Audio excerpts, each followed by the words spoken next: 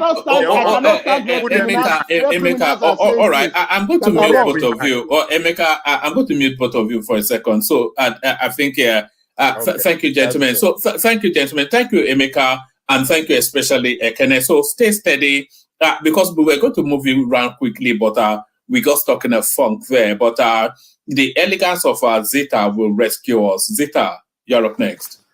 One man, how not day? We did. You thought you were coming into a civilized conversation, and then you ended up in Yaba Central. But there it goes like that sometimes, Abby. Yeah. So, what are you people talking about? What's the topic? Oh, just the general going on. We are talking about how Obi is a fraud. Please hit it on. Wait, Mecca. Now you okay? You had the final word on that. So let's go into Zita. So we're talking about 6 policemen that were killed in Delta State off the back of the 16 military men that were killed in Delta State, and we were speculating if Delta State is now turning into like a hotbed of insecurity. One man, you know, that's a very, will I say, touches of the emotional and annoying topic I don't really like discussing. You see, all right, let me get this. Let me say this. I hear people come and say they have generals in their family. They come and say they too, they have served. Some will come and say this and that. But if you have somebody in the military or in the law enforcement, and one day you got a call that he was in the line of duty, not in combat, and he get killed. If you gonna talk about it, and you not gonna talk about it with emotions, I wonder what you will talk about with emotions.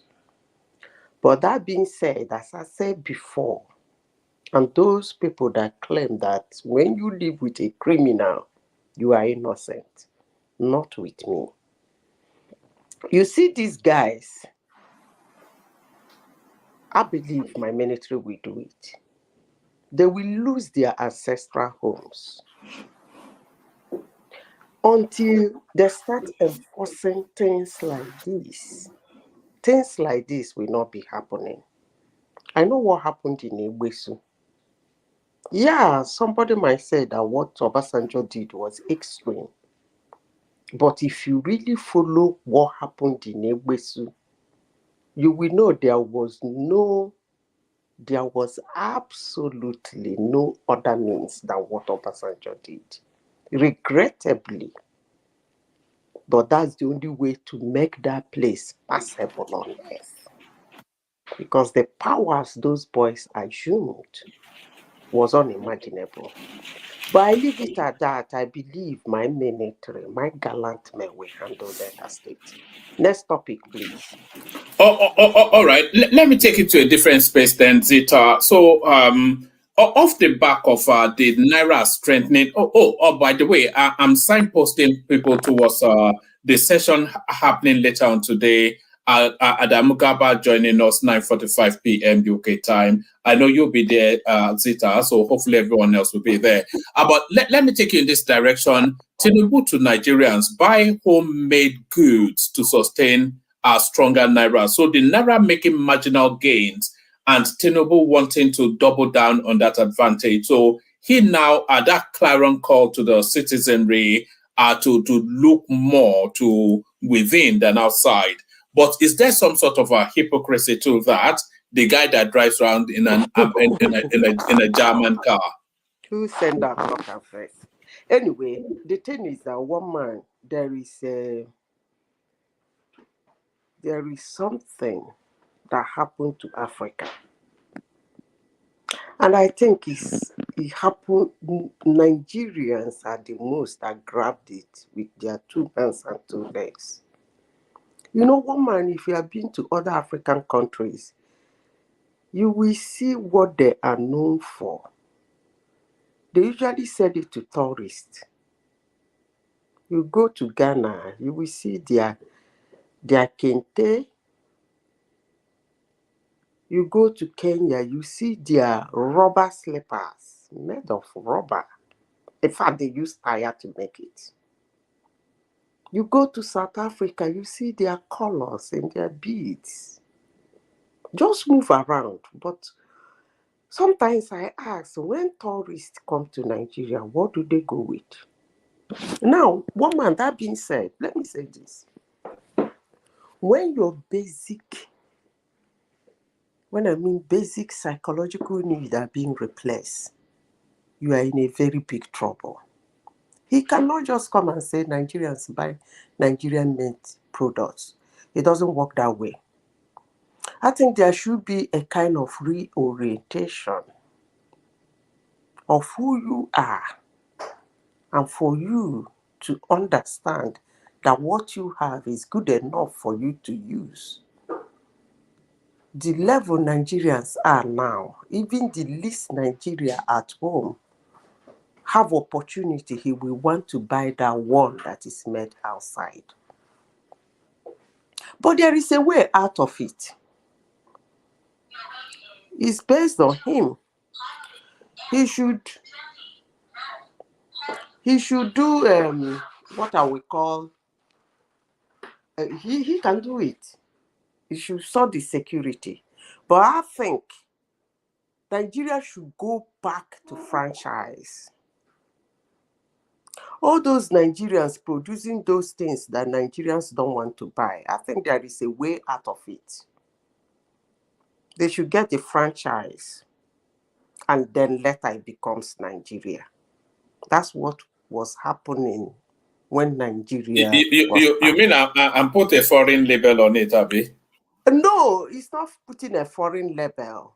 If you have the marketing, if they can prove that they have the market, why not? Why can't the company be a friend? You know, when they have the Dunlop, Michelin, growing up as a child, I never knew that Pojo Oh, that's was still not Capital Flight now, Zita. Huh? That's still Capital Flight. If you have a franchise, you have to pay royalty, don't you, if you have a franchise? No. How am I going to say it? I'm trying to remember something. What's that that supermarket in the UK? You do something like that, like somebody managing it and later it becomes his. That's what I'm saying. I'm not saying somebody will take over it and start paying. No, those companies should come in if Nigerians can prove that they have market for it. Like the way we did before. You forgot Mr. Biggs? Mr. Biggs I remember Mr. Biggs. There was one on Allen Avenue. I couldn't stay away from it for a long time. You know, that Mr. Biggs actually, it belongs to Tudor Briggs. I know the daughter. I can't. Yeah, but carry on. Yeah, things like that. You come in so that psyche will be changed. The moment they come in, those importation of those things will no longer be nobody. You just have to buy from that one in Nigeria. That way, you change the psyche, because Nigeria buying Nigerian-made product is not actually that Nigerian-made products are not good. You don't really need to tell somebody, I lived in Nigeria, and I know that there are a lot of things I would rather eat the Nigerian own than eating the foreign own. I would rather use the Nigerian own. Like when they were running the electric cable in my house, it was the Nigerian made. What about our meat pie? Good. It was so good. You know the Nigerian meat pie. It actually has a reputation. The world.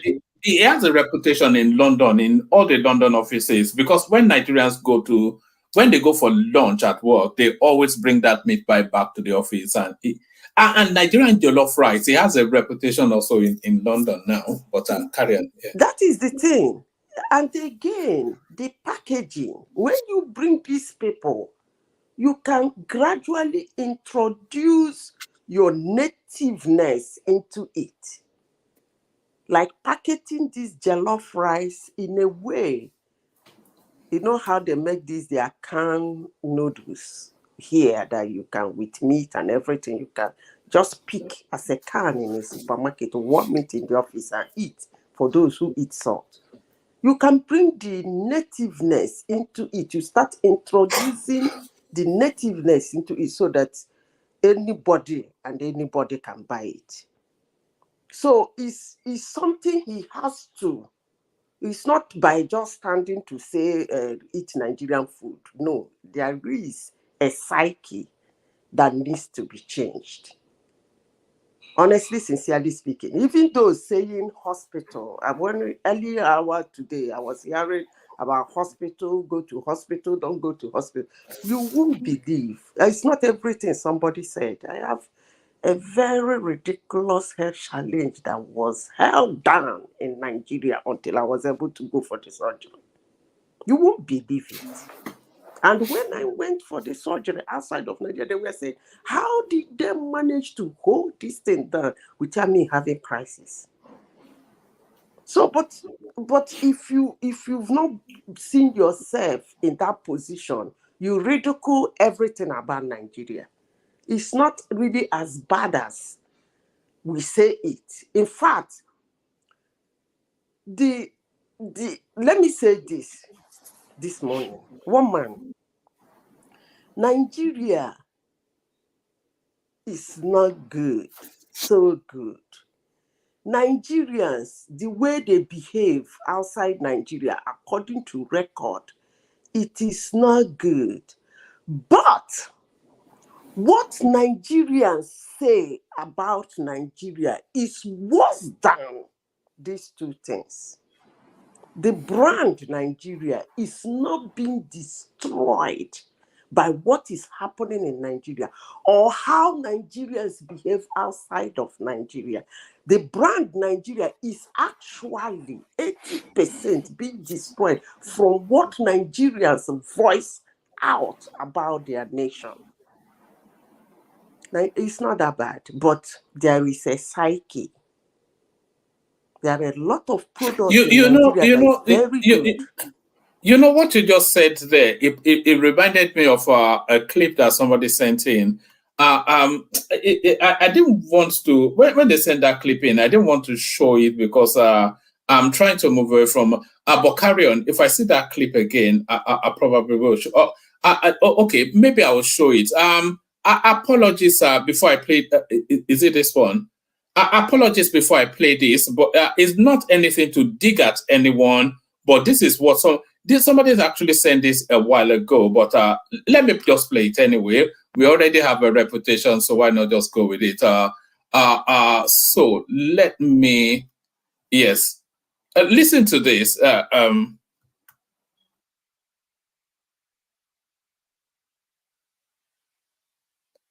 You're talking about Nigerian reputation. That's what it reminded me. Somebody actually, it was a couple of days ago that this was sent in, but I just held it back. Let me.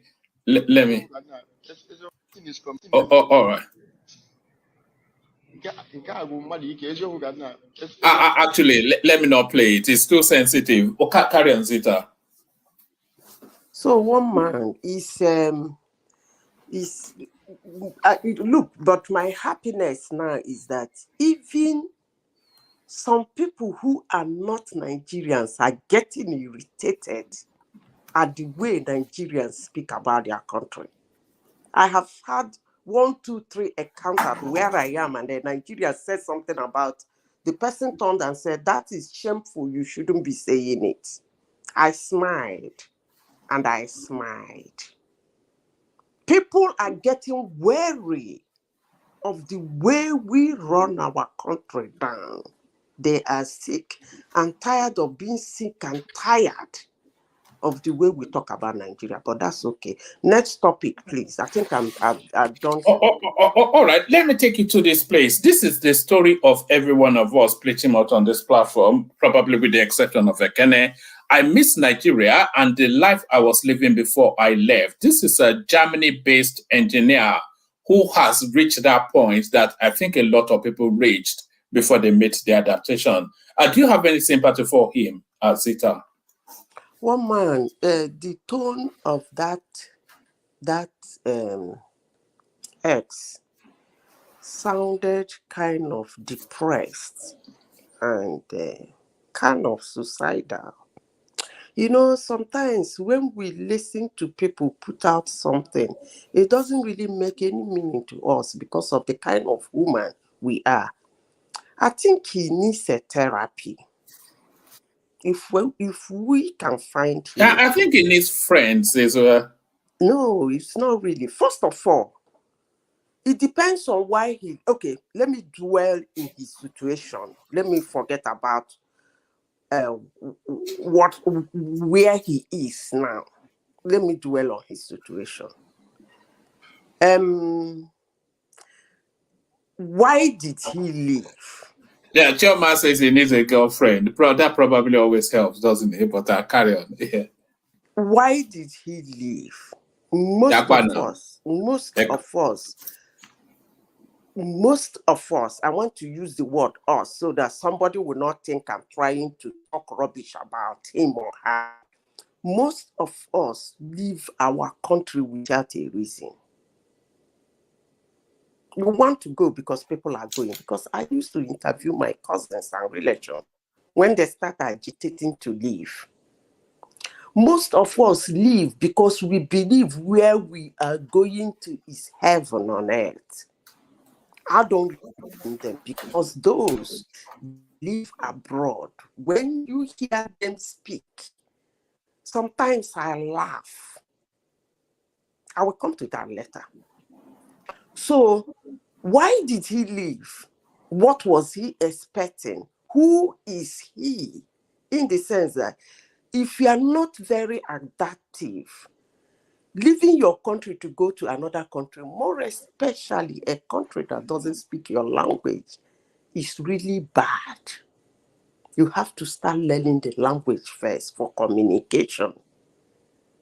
Then secondly, it's not everybody that is very good to still come to that adaptation in relating or forgetting where you are.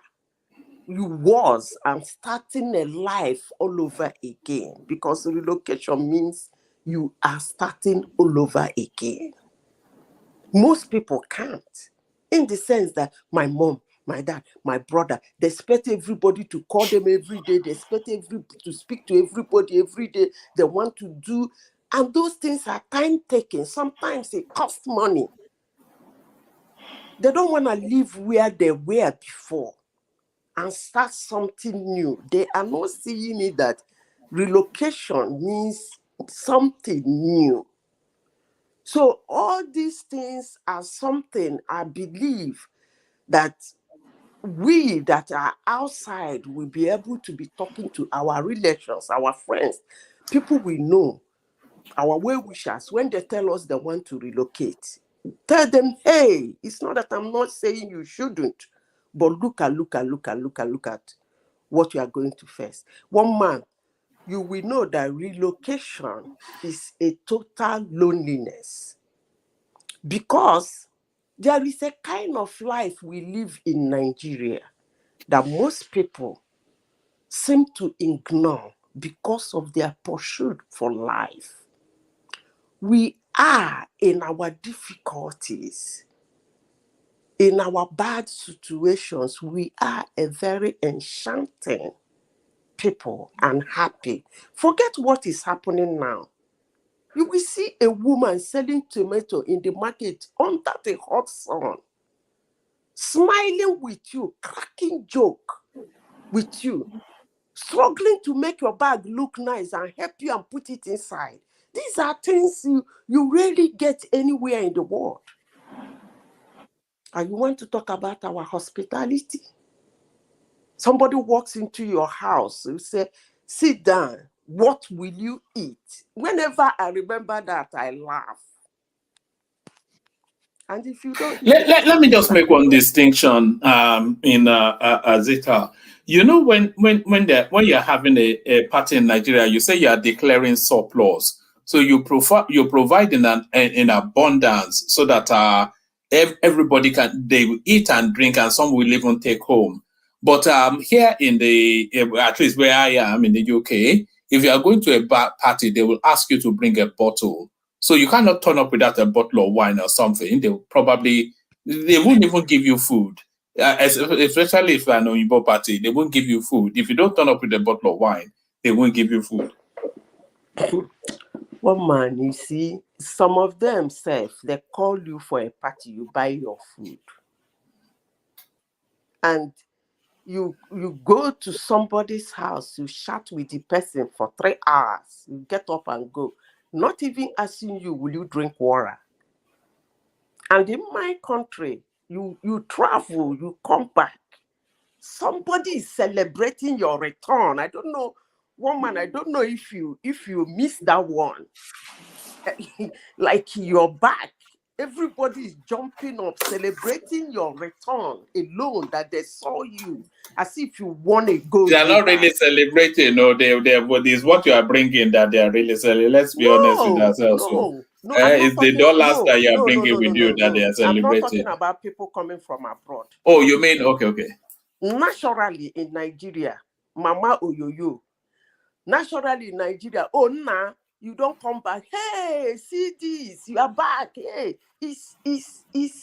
And what about our hug? When you see somebody, you hug the person, it's extremely calming. But these things are things that some people overlook. You know the best hug is from a Nigerian matriarch. You know, like the head of the female head of a family. I think that's the best hug that most Nigerians can get when that matriarchal, or from your mother even. Yeah. And somebody like me, I left Nigeria, I introduced it.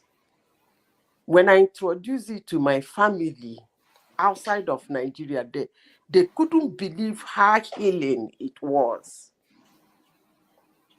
Like somebody is telling me what he or she is going through. The next thing I will ask the person, can I give you a hug? And the person knows his head. And I hold the person so tight. It's so calming. It's an you feel welcomed, you feel calmed down, you feel you have hope, you see something better. We miss all of that, woman. But I always tell people, know who you are before you leave where you are. That's what I always tell people. If you want to live where you are, that your body is conversant with, please, first of all, know who you are and know where you're going to. Your body can adapt to it. I think I'm done with that. All right. I'll take you to the next topic. But what Daramola is saying on Facebook actually struck me. It says Nigerians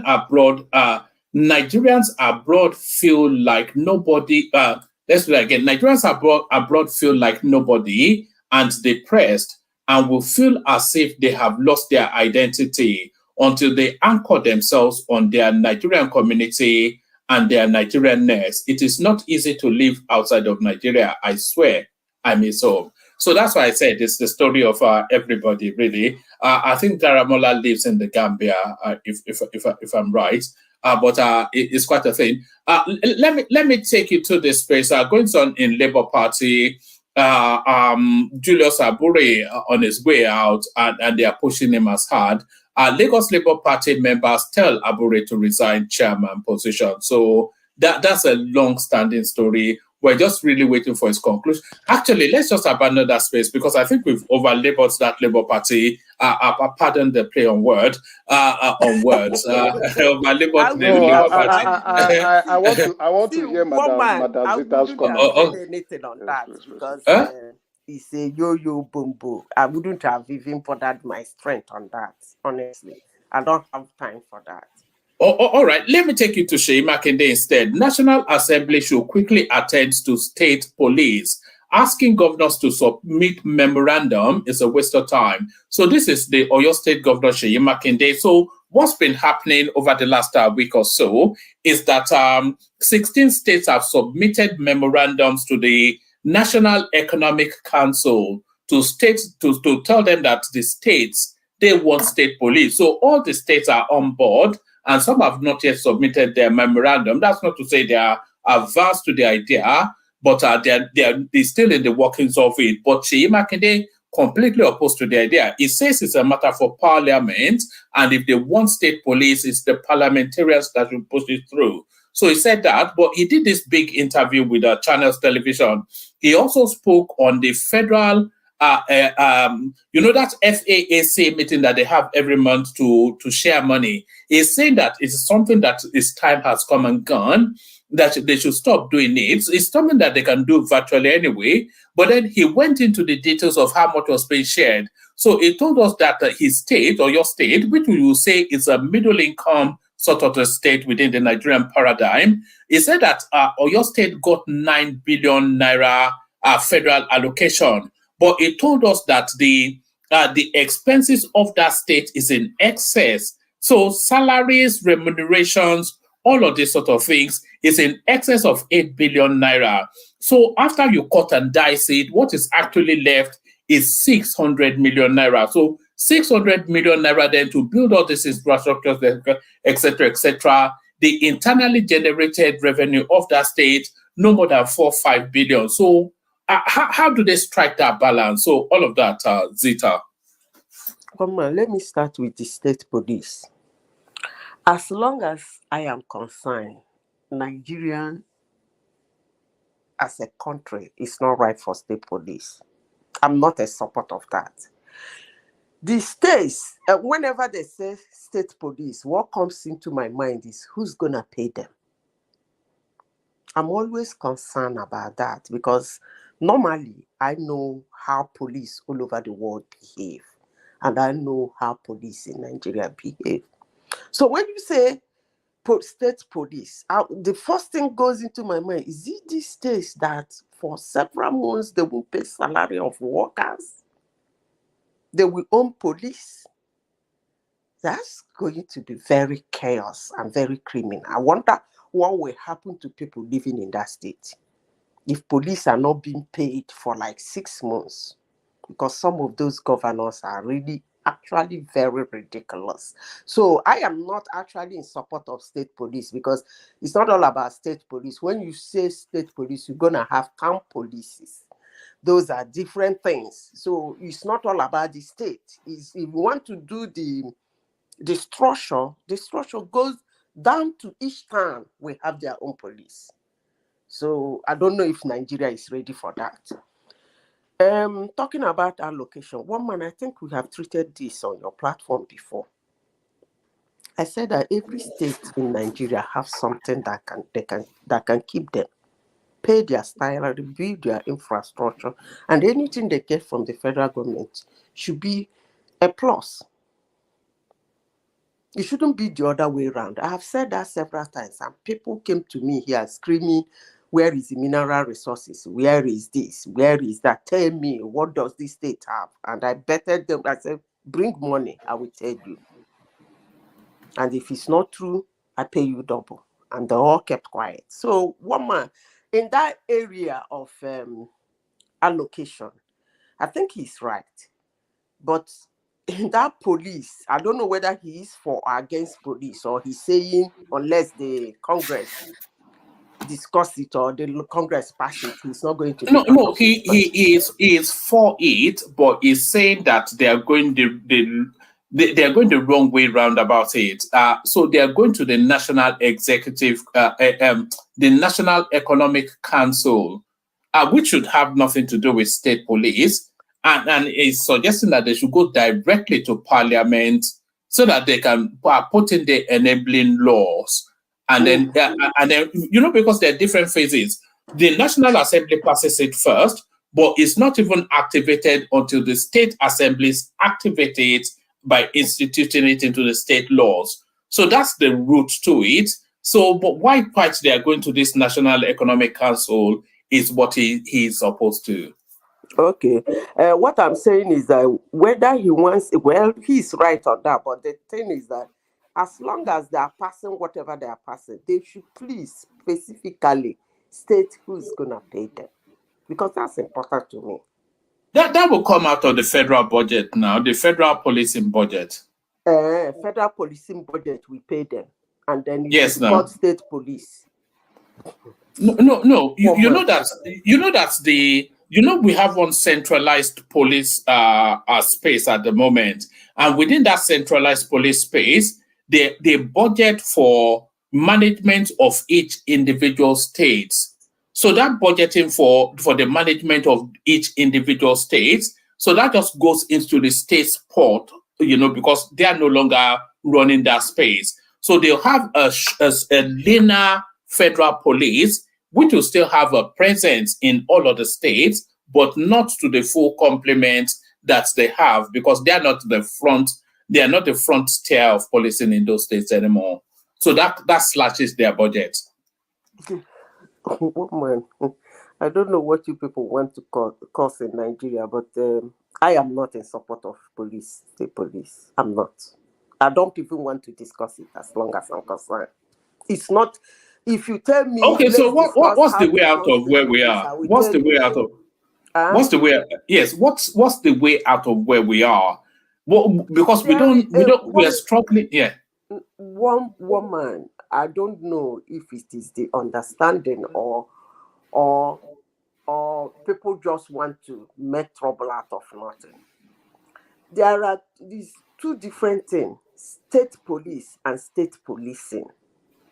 I think the Nigerian government should concentrate more on state policing, not state police. The policing of a state should be handed over to when the government employ them. It's just like something like what do they call it? The Army Reserve in the United States, aka National Guard. You know the way they run, aka National Guard, when some people who claim to live in the United States for so many years doesn't know that the National Guard is the Army and the Air Force. They don't know that. When you tell them that US use the military on their citizen in their land, they want to chop off your head. Just something like that. The way they run it, let the governor be the commander-in-chief. The federal government will fund it, but the activity itself, that's the policing, should be state-wise. If they do it like who does the recruiting? Both. Who has the oversight? The commander-in-chief will be the governor. Right. But who supplies the personnel? Both. What do you mean both? The federal and the state. But the funding will be totally federal. Okay. So the state will. I don't. Are you saying now? No. Hold on. Are you saying the state will recruit their own policemen, but they will be at the federal level, and then the state governor will have authority over them?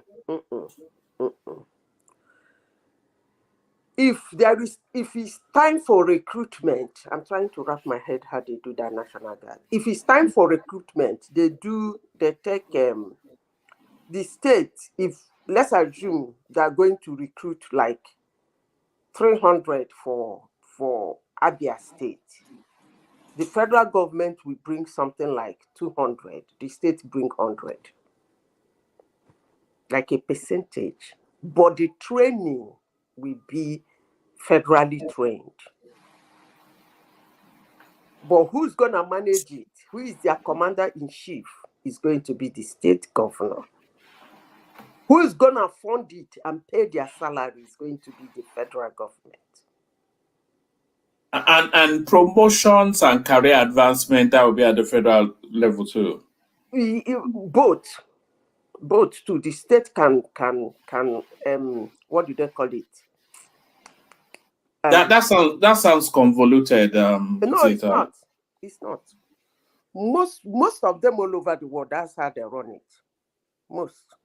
Because the state actually cannot carry it. When you talk about security, you need a lot of personnel. You need a lot of personnel. It's not something you go and do yo. No. You can even reverse it. Let the state bring the 200. Let the federal bring the 100. But make sure that the CNC is the governor of the state. But don't let the state fund them. Let it be federally funded. But saying state should recruit police in their capacity, send them out in the state to... Oh, man, I beg. Break your leave before that one, I beg. I'm not part of it. It's going to be a total mess. I'm not part of it. All right, brilliant. States in Nigeria that cannot even take care of the little parastatal they have.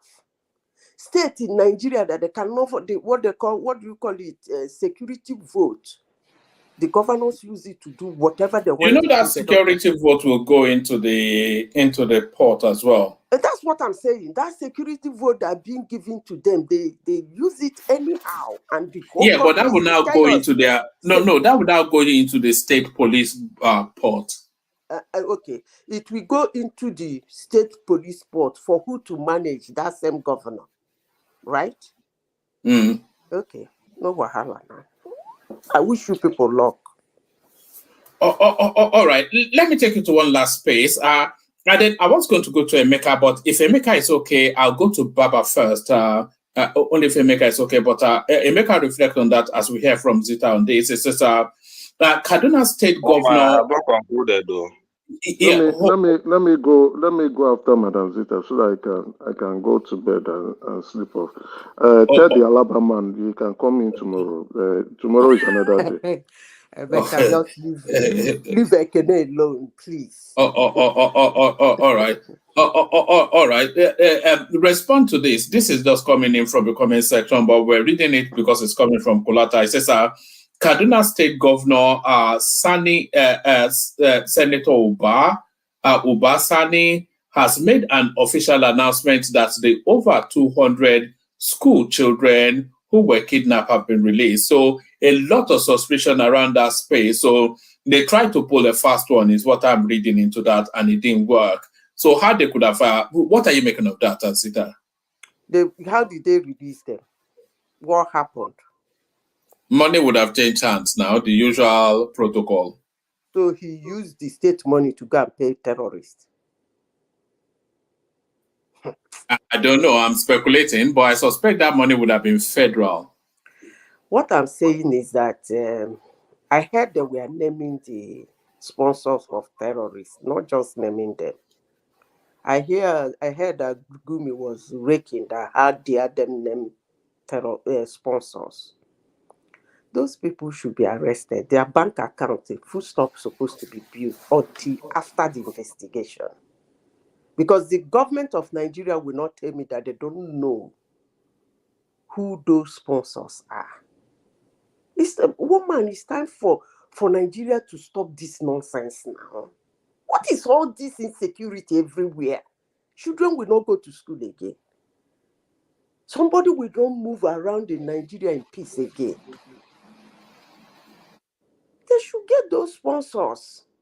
I know that some of the names I saw in their list, even me, I know that they're sponsor. I know right from time immemorial.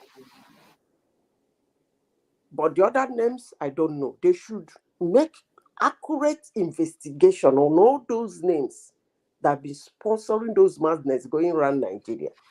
Stop the account. If need be, arrest them. Instead of naming them. It's too much. Oh man, I beg. All right, brilliant. All right, brilliant.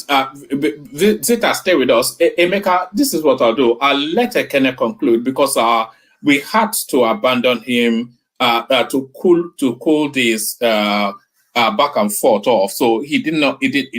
So Emeka, Ekene conclude quickly. Emeka takes the floor. We go on to Baba, and then we progress from there. Emeka, the Jagaban of. Where is Emeka again? The Gaban of Toronto. Let's give you lordship over Emeka's. Yes, can I bring it up? Yeah, one man. Thank you for being nice and good statement. I wanted to talk about that guy that lives in Germany. You know, most of the time, I don't know why a lot of people leave Nigeria, even though there is a lot of trouble in Nigeria. But for me as an individual, there is a lot of opportunity here in this country if you can make use of your brain very well, especially in business. But maybe like the educated ones, maybe they might feel that what they're getting here didn't match up to the qualification they have, so they might decide to move abroad. But most of the time, I see the money they spend doing visas and all those stuff.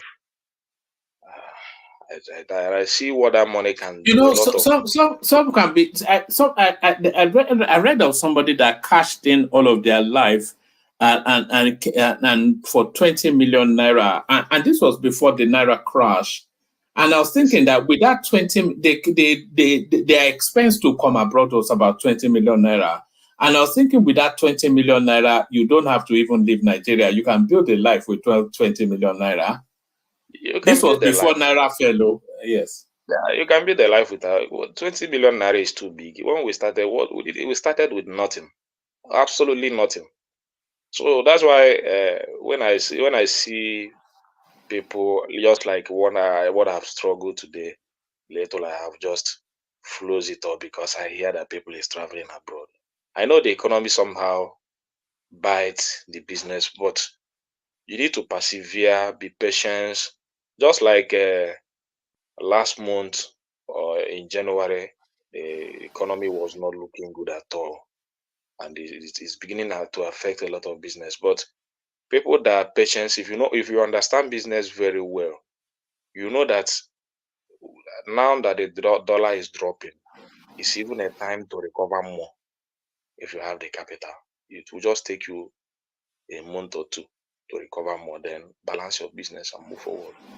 So it doesn't take a lot, but I don't know what is in abroad. Maybe because of the electricity and the free, maybe those things are the different that I see there. But for me, Nigeria has the opportunity, You know, especially I in think business. it's the security of above it. You know, I think everybody can cope with the electricity. It's the security. I think the sense of safety. Even Yeah. the security self, I know that there is insecurity. Last weekend I traveled to Edo, to Auchi.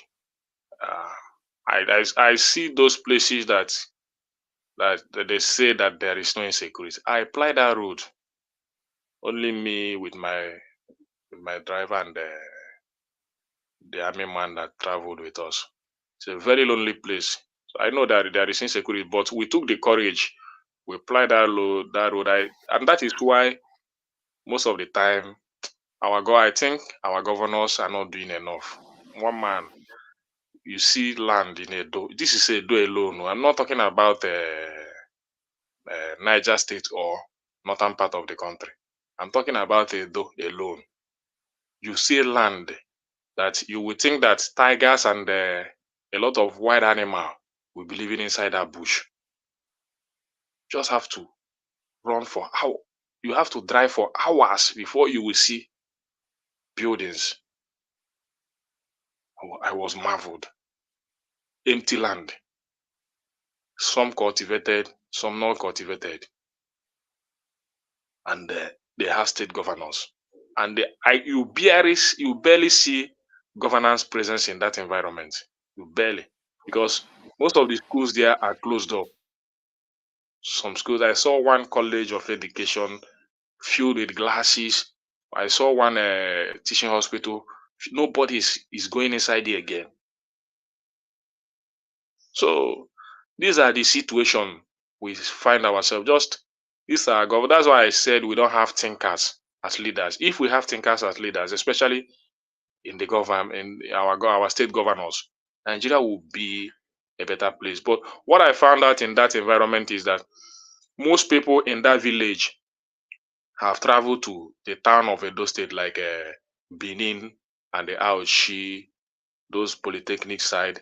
They have just go there to live. They may rent a room and parlor or one room and live that inner village, that Edo North, because that Edo North is a very remote area.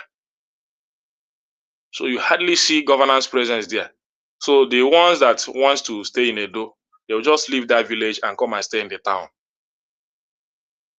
So governors needs to do, and Edo North is the place that is, you have the land, you have the resources, you have everything to develop that state. And that comes to what Sheyi Wakinde is saying. They need to do more to generate more revenue. All these governors don't need to go to Abuja. They have the resources. No, I don't think that Edo alone, what I see in Edo, if you combine Anambra State and Imo State, Edo is bigger than it, honestly speaking. Because I don't think there is a place in Anambra you will drive up to 2 hours.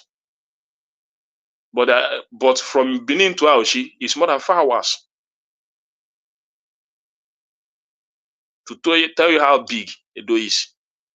And Edo has a lot of federal roads that connects to Abuja.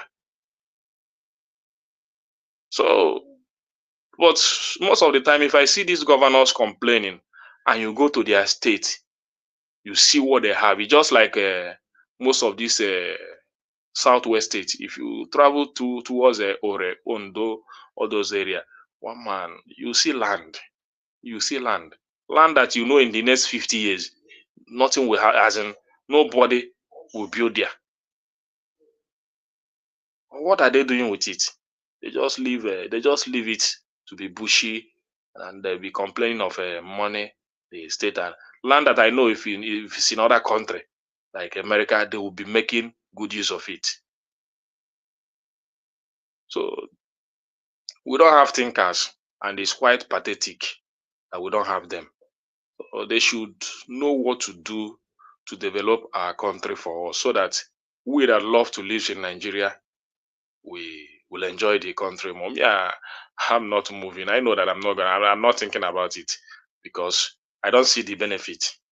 Some people might see the benefit, but I don't really see the benefit of living in Nigeria, honestly speaking. So if he has made that mistake, it's too early. It's too early. You just have to reverse. Maybe come back to Nigeria and face his work. People are living just like in my village now. Yeah, just in my village now. If you go there now, all this bricklayer now pays a lot. All this civil engineer, they make a lot of money, but the weakening aspect of it is that the people that now do this work is no longer the youth of my village. It is people that come from other states, or even you see somebody wants to build a house, go to Cotonou and they hire an engineer. When you have youth, they want to sell land and make big money or go travel abroad. But these bricklayers, they go home with nothing less than 10,000 naira a day, 15,000, some 20,000, depends on how your strength can carry you, because it's by accounting.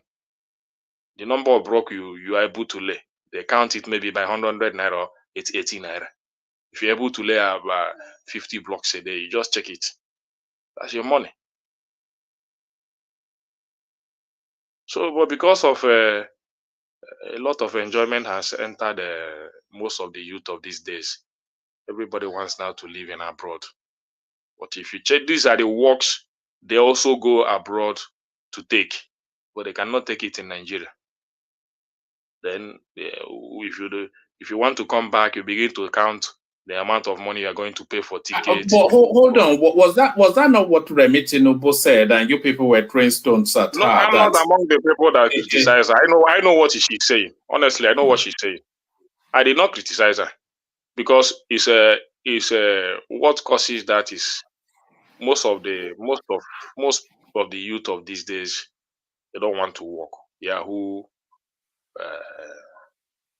all this will I say, I don't know.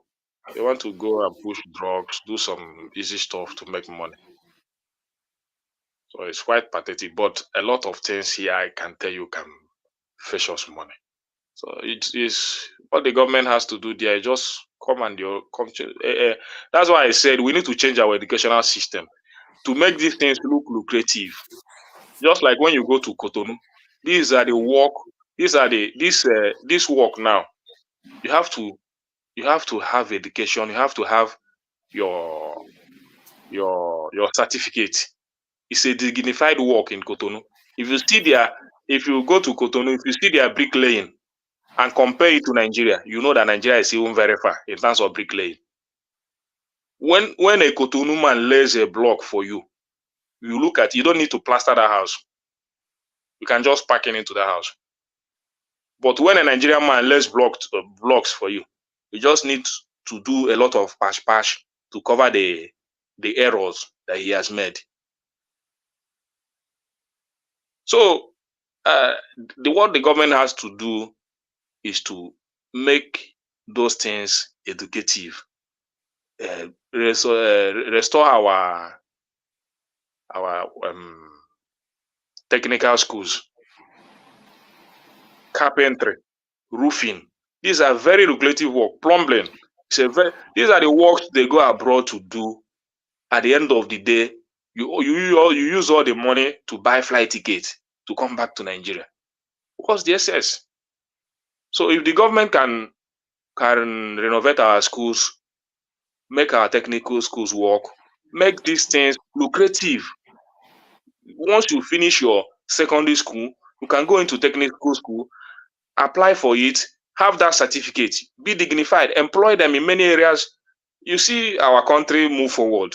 It's a very, very, very big state. So the government has its own role to play, but the people need to work very hard to engage themselves in those things. We have it, but we are not making use of it. That is it.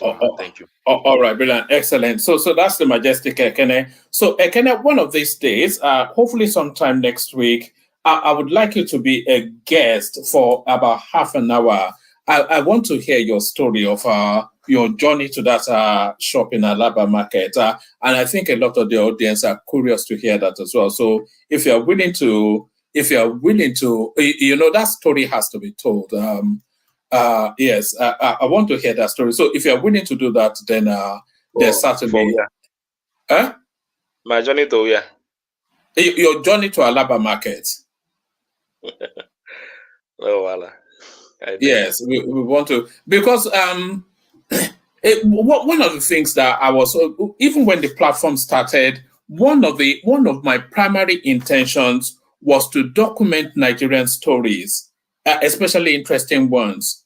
I'm also looking for somebody that's traveled the route from Nigeria through to Libya into Europe and then gone on to make a successful life. I want to document that storyline too.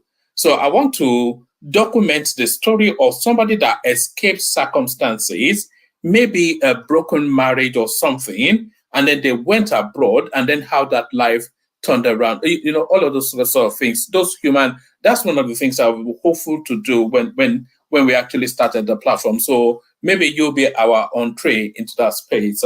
And Zita is also on that list as well, because I think she might have a story to tell Why as not well. leave those tearjackers for people like Doopsy? Like Doopsy.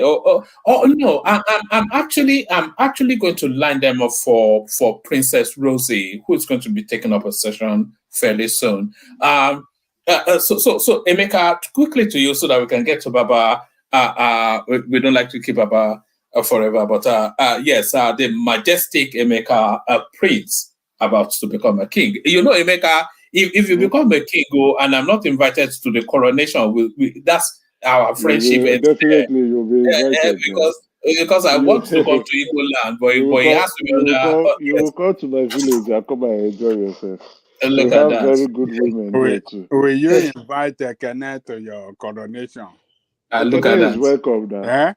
Even though we argue or fight, on our police escort, my problem with Ekene is and people of his ilk is they are easily deceived, and I understand why. Ekene invitation to give obedient. No, you will give Ekene invitation to give to the obedient to come to your coronation. I think that would be acceptable, right? If they are listening. Baba, I wonder the kind of coronation that Emeka will hold. Emeka doesn't know our tradition now. So how's that coronation going to look like? Did Emeka know how to crown a king in Igbo land? Well, Ekene, unfortunately, unfortunately for your narration, I was in my village last year, right? So not only even my kingsman and my uncle, they put it before me, and they're like, okay, no, the Eze is about to he will soon pass on to the ancestors. Yeah, join his So ancestors. he will soon pass on. So let us Okay, you watch be this the next space king and of see. your land. Oh, it is my right. It is my Okay, actually. but Emeka, before you go to your It topic, was the do you right know of my do you know father what before it he takes died. to It be is an my Ulster? right. Do you know what? It doesn't Let's. matter. Do you know what it takes to take an Ulster When title? you get it, it is something I can either take or say, okay, no, I give it to my cousins to go and look at. It is my right. It is my right as the direct lineage to my great grandfather. It is my right. So if I want it, it's something I would. It should be. I have the first right of refusal. But if I say no, I don't want it, just like my father said no, he doesn't want it. So it is my direct right, my lineage comes my birthright. You have to So want when it at least. when Are my you the they first spoke to, boy? Are you the first boy? yes, I am. Okay.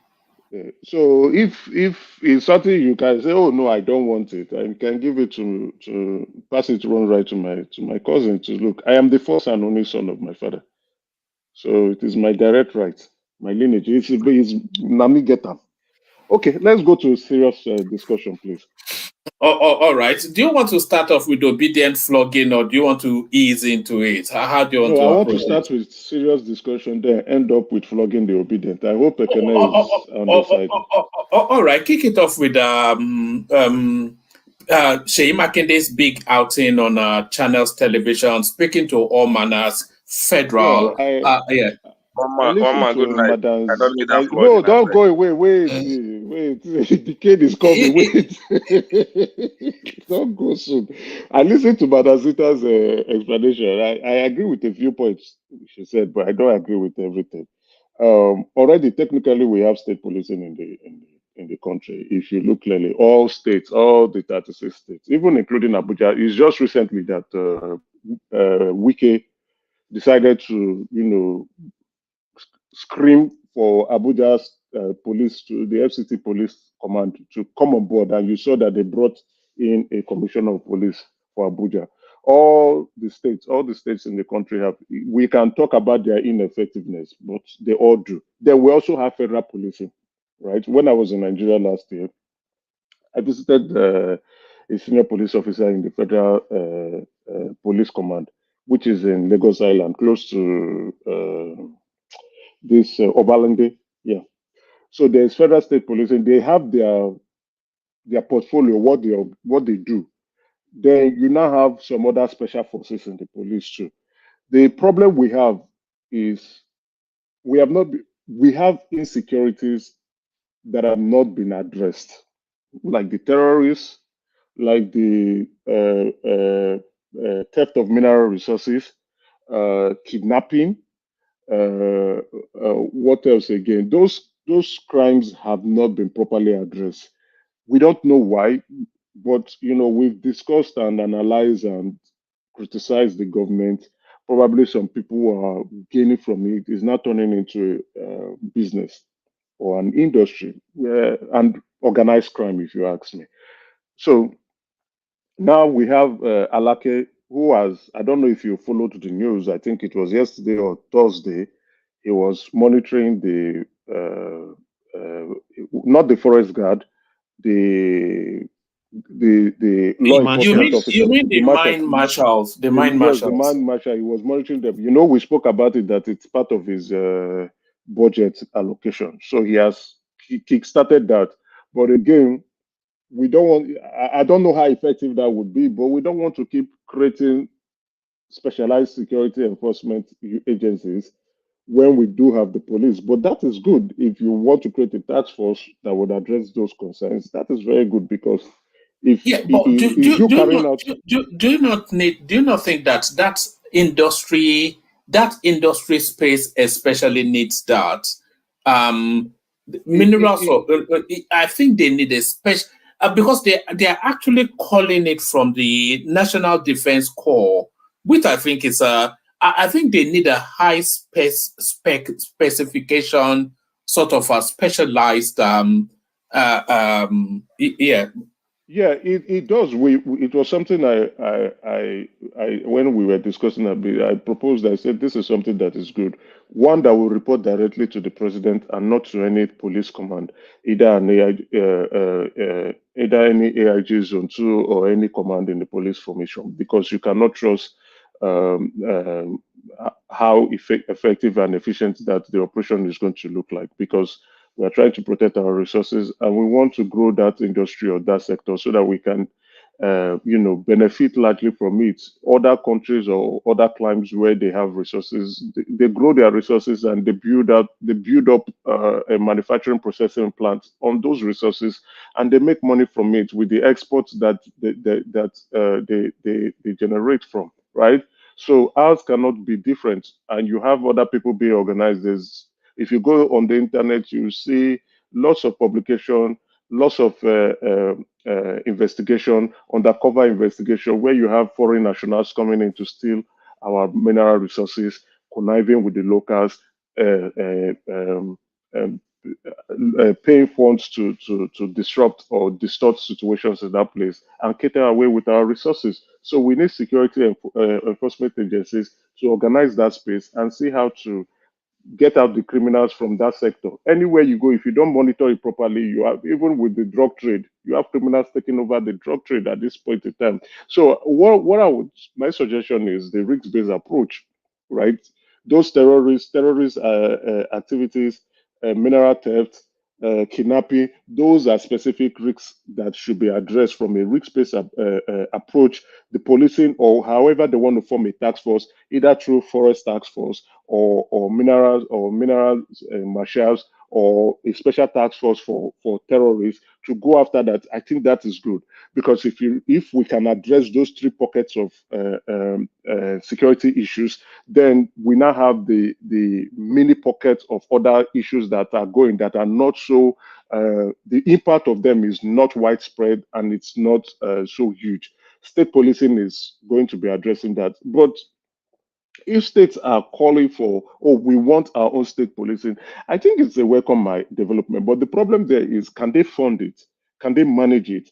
Can they organize it? Because policing needs resources. When we talk about resources, you're looking at money, you are looking at manpower, you are looking at technology, you are looking at infrastructure too. If you go to our local police stations, you see how unkept they are. You see how that place is looking like a ghost of its own, or you can't even sleep there. That's where we keep people. So it's something that if the governors are clamoring for it, do they have the funds? Then we have an other alternative where we have regional policing, but there's also a regional policing in the country too. So how do we want to address it? That is where we need lawmakers to now, okay, sit down and organize themselves and define the kind of law enforcement and the crimes that this law enforcement should cover in law. They should codify it in law, because or else you will now be having duplicity of efforts, and those who will now be traversing across state lines, that they are doing police work. So like in the United States, even here in Canada, you have the federal police, you have the state police, you have the local police too in the town, right? But when the town is not so rich enough, they would ask either the province or the state to help to support them. So that's what state governments can look at. They can look at regional police and take that structure from the Nigerian police. Like I can see Lagos State, the Lagos State Trust Fund, which I have attended their meeting when I was in Nigeria. I attended their meeting. I also tried to donate to them, right, on behalf of my organization, right? Attended the meeting. That was where Fashola was the governor. They've been doing an awesome job there, trying to provide support, vehicle, funds, supporting the police. That's the Lagos State Police in Lagos. And if you see that in terms of professionalism, Lagos State Police is topmost. Well, so it comes with a lot of us. So Lagos can do that on its own, and it's not going to affect the economic situation of Lagos. But I doubt if other states like a Zamfara or a state in Niger, or even my own state, I doubt if they can be able to cater for having a state police and fund it to international level. So a regional police can work, but if you look at this police, the Nigerian police state formation, All these things are already in place.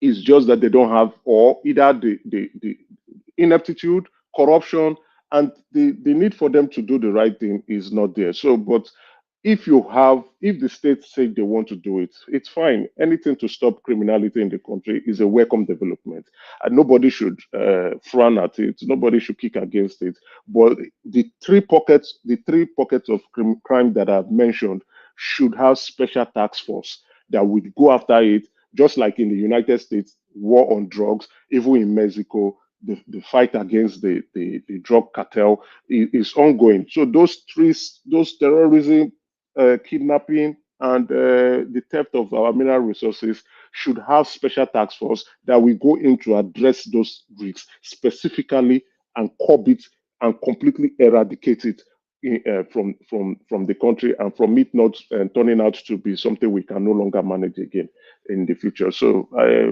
like what the governor says, it's fine. I'm good with it. Maker. Yeah. Yeah, I think I want to disagree with you with some of your submission that the state cannot fund the state police effectively. Listening to Zita, he was saying the same thing too, and it was kind of suggesting how the state police should be structured. And I heard one man saying, "Is that not too convoluted? Federal government they are jointly doing recruiting, and federal government going to be paying."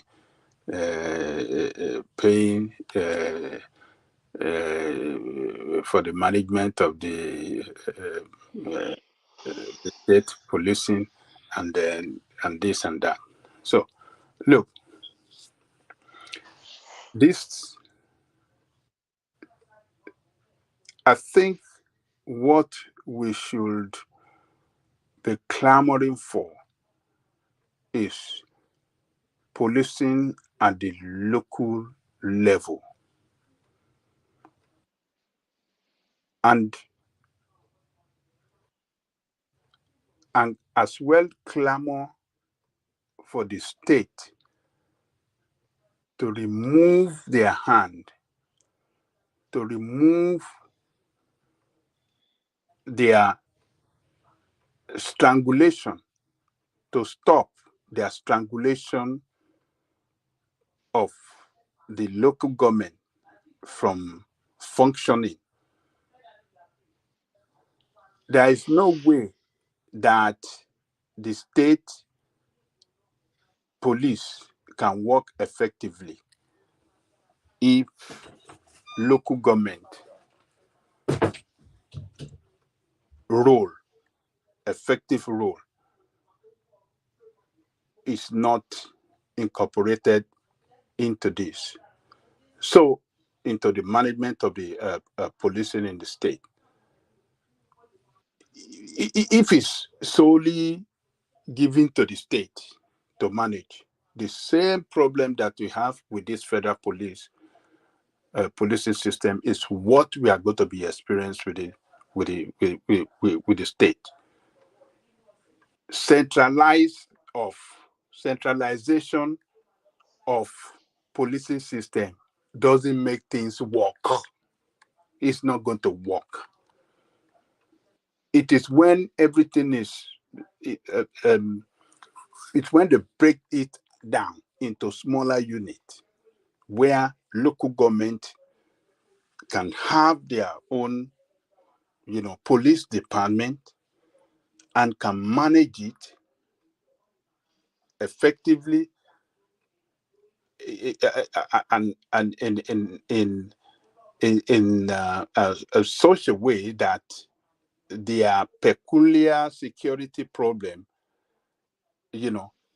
can be tackled by them, because they know the trouble spot within their locality, within their local government area, and they know how they can tackle it better. That is the local people. Baba Jali Koko, I'm not saying what you're saying is not okay, but like what I said, the state policing, the state police or the police command, they are all commissioner of police or in the 36 states of the country. This commissioner of police actually know the hotbeds, they know the hot spots, they know where crime is perpetrated the most in their states. They are fully aware, right? So if what you are saying is, oh, local knowledge for local crime. They know this. But why don't they copy what Lagos State is doing? It's because they don't have the money. So how is Lagos State now, which Sanwo-Olu just boasted, right? That they've been previously in the past there've been serious bank robbery going on in Lagos State, right? Many of us are very aware of it. But currently they boasted about that it is a thing of the past now. So what is Lagos State doing? Lagos State created a Lagos State Security Trust Fund where they go around to get funds from corporate organizations, NGOs, high-flying individuals. We saw was it Otedola's daughter who came to present on behalf of her father rather. So people from the community contributed let me land the point. So the point there is that the problem is the money. Some governors, even if the money is there, some governors do not want to bring out the money for policing. So if we are advocating, which is the right thing to do, if we are advocating for state policing so that we can bring policing down right to the community, who is going to fund it?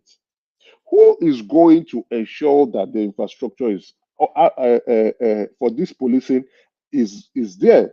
We have governors that are very useless. So it's just like my late mom would tell me, if you cannot manage 1 naira, you cannot manage 1 million. So we have governors that refuse to manage 1 naira. If you even give them all the funds, they have increased their state monthly allowance. Are they still solving their state problem? No, they're not solving it. So whatever they are clamoring for, they will not do it because they don't want to do it. And either they don't want to do it or they don't know how to do it. So let's be very realistic with the practicalities of things. If we bring the state policing down to if we implement state policing, which is very good, some states or some governors would know how to get the police to do the right thing. Other governors will not do it, and they will allow crime to be moving from state borders to state borders. So it is governors, it is leadership. It's a leadership problem in my point of view, because if you ask, there are state police everywhere in the country. Are the governors supporting the state police? No. Some are, some are not. We know that policing is if you want to get effective policing, you have to support the police and fund them properly to do their job. And if you want discipline from the police, you insist on it.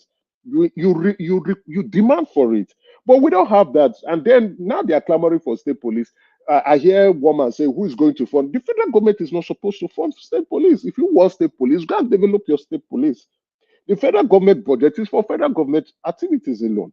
They would not for you have your own state budget. You want state police. Go and create the state police, fund the state police, recruit the police personnel that would come around to do your state. Yeah, but the federal government budgets for state policing though, don't they? Because the state police. So if they are no longer policing the state, if they are no longer policing the state, what happens to that budget?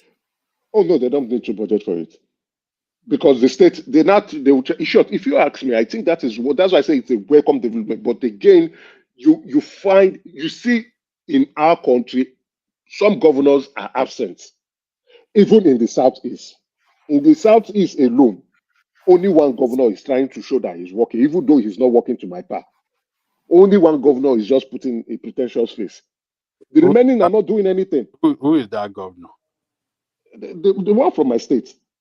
He's just putting up a pretentious face. The rest are not doing anything. So Oludo is not doing anything. Oh, what is Oludo doing? Do we want to invite Ekene back to come and talk about it? Do you know that is the most, I mean, according to independent, survey and stuff like that, is rated #1 governor. You see, thank you, Baba Jalikuku. You see the beautiful thing about this.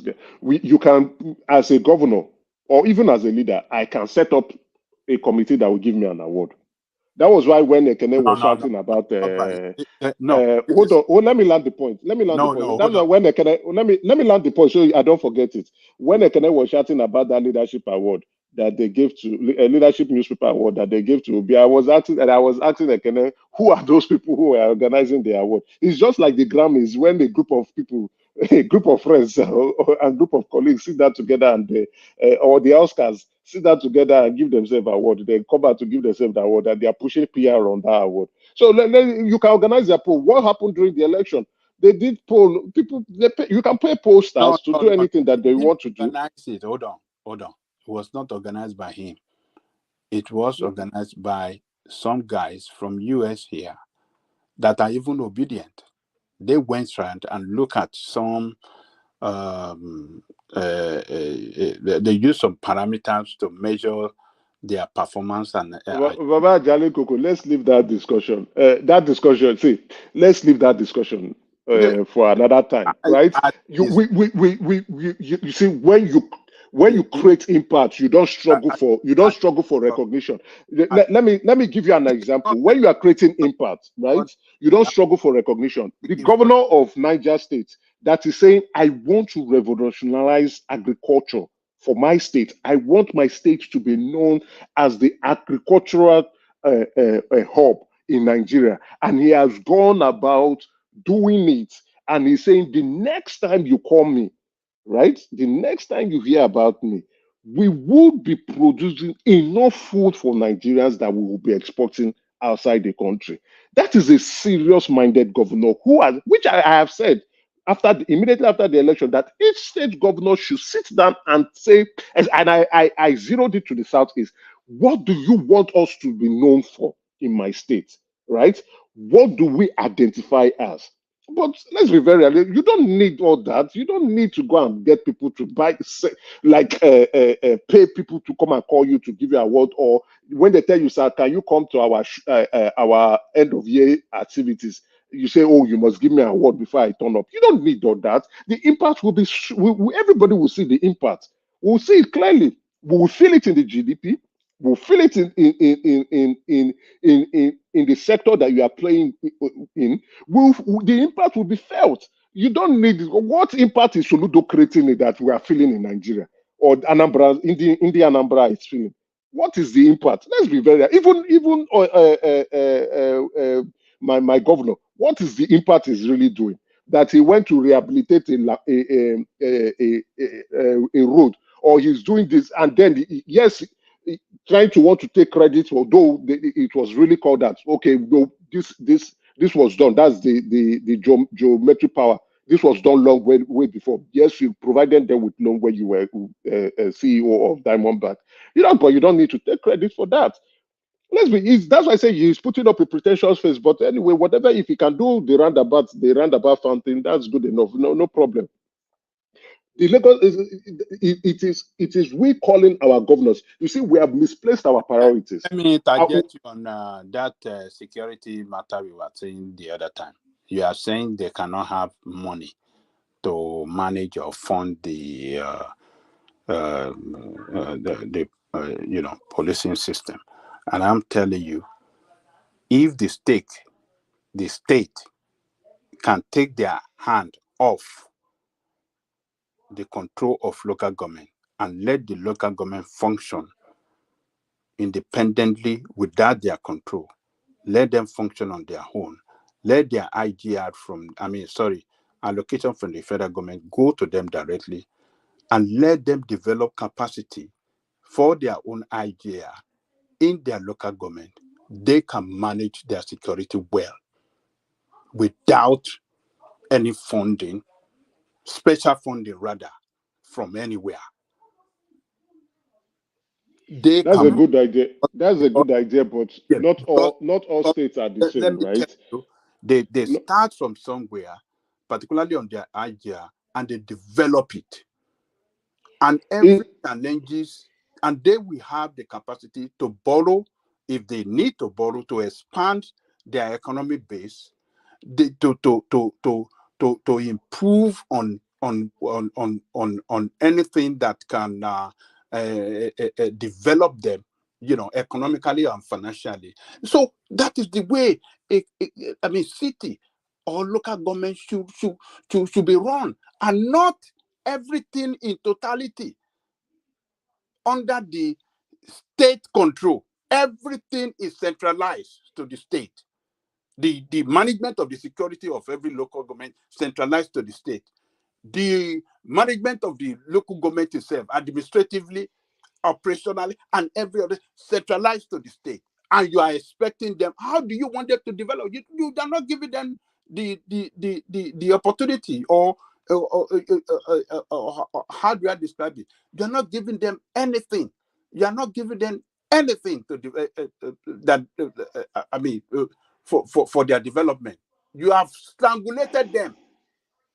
Okay, Baba Jali Koko, I hear you clearly. You are talking about two things here now. So Let's clarify the two things. Let me land. Okay. What you guys are saying, oh, they cannot do it. They cannot do it. It is not true. They can just leave them alone. Let them develop capacity on how they can, generate their own revenue, how they can improve on everything. Then you will see what they can do. And you will see competition between local government and local government in terms of performance and economic activity. Your point is noted, and it's okay. It's okay. But you are talking juxtaposing two things. So we need to separate it clearly. We don't even have state policing that is being managed by the states. Now, I don't know, then you are advocating for local government policing. Okay. I agree with the autonomy of local government. It is the way to bring governance closer to the people. I agree. Every functional country in the world have that in place. You have their mayors or their local government chairman who is autonomous, and they are running on their own, and they have their funding, they have their budgets, and they are making provision for governance to their people. I support that completely, and I think it's something that Nigerians should be pushing for. We are talking about state policing now. What we have is state police command that reports to the federal, to the center in Abuja, that is to the IG, right? We do not even have state police. So even with what we have, state police command, right? Some states are contributing and ensuring that the state police command that they have in their own state are doing much better. Others with their security vote are not doing anything. So I support what you're saying. It is clearly the practicality of things. But if we want state police, the state governors should know that they are going to cater for it. Some of states don't have the money. Even if we do local government autonomy, some local governments, they don't even have the strength. They don't have some states are very poor. Some local governments are very extremely poor. They will know we are talking about internal IGI for those those local government will not be able to generate enough. Who will you tax to pay you? Is it those in the rural communities No. don't have enough? What did you just say now? Let me hear. Who will you tax? You see, no, I listened to what Ekene was saying, that some places, it's bushes. Because migration is a thing of life. People will move to more developed places. They will live where there is less development to where there is more development. People will have to move. So where there is less development, like our rural communities, if you like tax them from heaven to earth, they don't have the money. So how do you develop that place? They don't have the money. You see, that is where some of you are making that mistake. As long as you have government in charge of a local government area, including the rural area, that rural area you are talking about, they have councillor there representing there. They have chairman in charge of the entire local government area. They should be able to package some program that can, why have they not packaged it? Hold on. They should be able to develop some kind of program, or how do I say it, economic policy that can attract investors. Why have they not attracted the investors? Hold on now. I mean, why? No, that let's say it's not. They should be. Let's speak on things that are practical. You are poor. You are poor. There's nothing you can do. If you, like you said, like one of the statements you said that they should go and borrow. How can the poor man go and borrow money that he cannot pay back? Who will even listen to him? What are you saying? Are they going to look? There are certain things they can develop policy that can attract investors to their community, and maybe some industry, maybe it's a area investors will only go to somewhere. So investors are not foolish, right? We should stop this theory discussion. Let me explain. If you do not have, if you do not have, investors if you can don't come have, in so many investors can come in so many areas of life. Investor could be a farmer. Investors could be industrial whatsoever. Investors can come from so many angles. There's a way that you will package and sell the potential of your locality or your local government area to investors outside your area. Look, there are so many ways. There are so many things. Look, it is when you have people. Okay, let me argue. I'm not saying what you're saying is wrong. Hold on. If you don't have the potential, you don't have the potential. Let me land this. It is when you have people that are lazy, people with no plan, people that have nothing to offer in the position of authority or heading as a chair, that they won't know what to do, how to come up with policy that can attract investors to their local government areas. There are so many things that they can do. So this our idea that they can't make money, there's no money there. I think it's untrue. We have lived in this advanced country. We have seen so many places. We have lived in so many places. There are so many places that are as thick bush in this place that we have lived in, and we have seen the way they develop it. You will attract investors to your local government areas. So many things that you can do across the area. Okay, yeah, let me now let's be real. I took when I wanted to renew my Nigerian's passport, right, my international passport. I took a drive from Mississauga. I don't know, for those who are in Canada, yeah, Mississauga is a place that is close to Toronto. I could actually just say Toronto. I took a drive. That's a 4 hours drive. I saw bushes. I saw bushes. 4 hours drive from Toronto to Ottawa. There were bushes. So why are there no development in those bushes? Because there's nothing to be gained from that. So investors, you must have something that would attract them to come. If you don't have the potentials, they will not come. Investors don't go to places to lose money. I won't go somewhere to throw away my money. I'm not a philanthropist.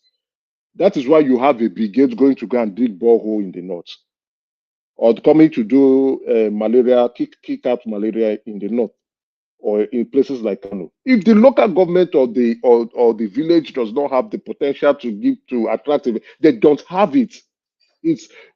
There's poverty there for a reason, and to make it more real to you, that is why you have Lagos as the first choice of investment in destination, and then you are also looking at Ogun State, or you're possibly looking at Oyo, because this place is close to the market. Investors will not go to somewhere where they are going to lose their money. Why would an investor go to Sokoto to go and develop Sokoto when his product will sell more in Lagos State? Let's be realistic here. Come on. So that's why I keep saying, if you like, tax the rural community. If that place does not have the potential, there's nothing you can get out of it. And I'm proposing regional state, that's a regional governance too. Those rich states can cover for the poorer states and bring them up to par. And if you look at things, and that's why people are leaving the villages to come to the cities. And those who are in the cities, when they look at their potential and say, my earning potential is better, I will leave the city and go to the west. So we have to be realistic. We keep saying, oh, potential investors, this. No. Why would an investor or why would Microsoft go and site their shop in Medugri? Does it make sense? It doesn't make any sense. Or should they go and site it in Zamfara? It doesn't make sense. But a gold mine or a gold processing company can site their processing plants in Zamfara because there is gold to be mined there. They will process the gold and export it out.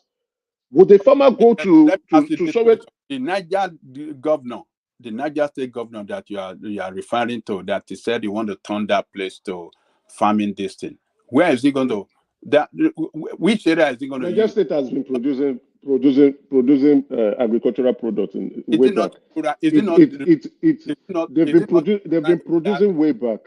So Hold on. now, Is it not the rural area where it's going to develop those farmland that we produce en mass production of food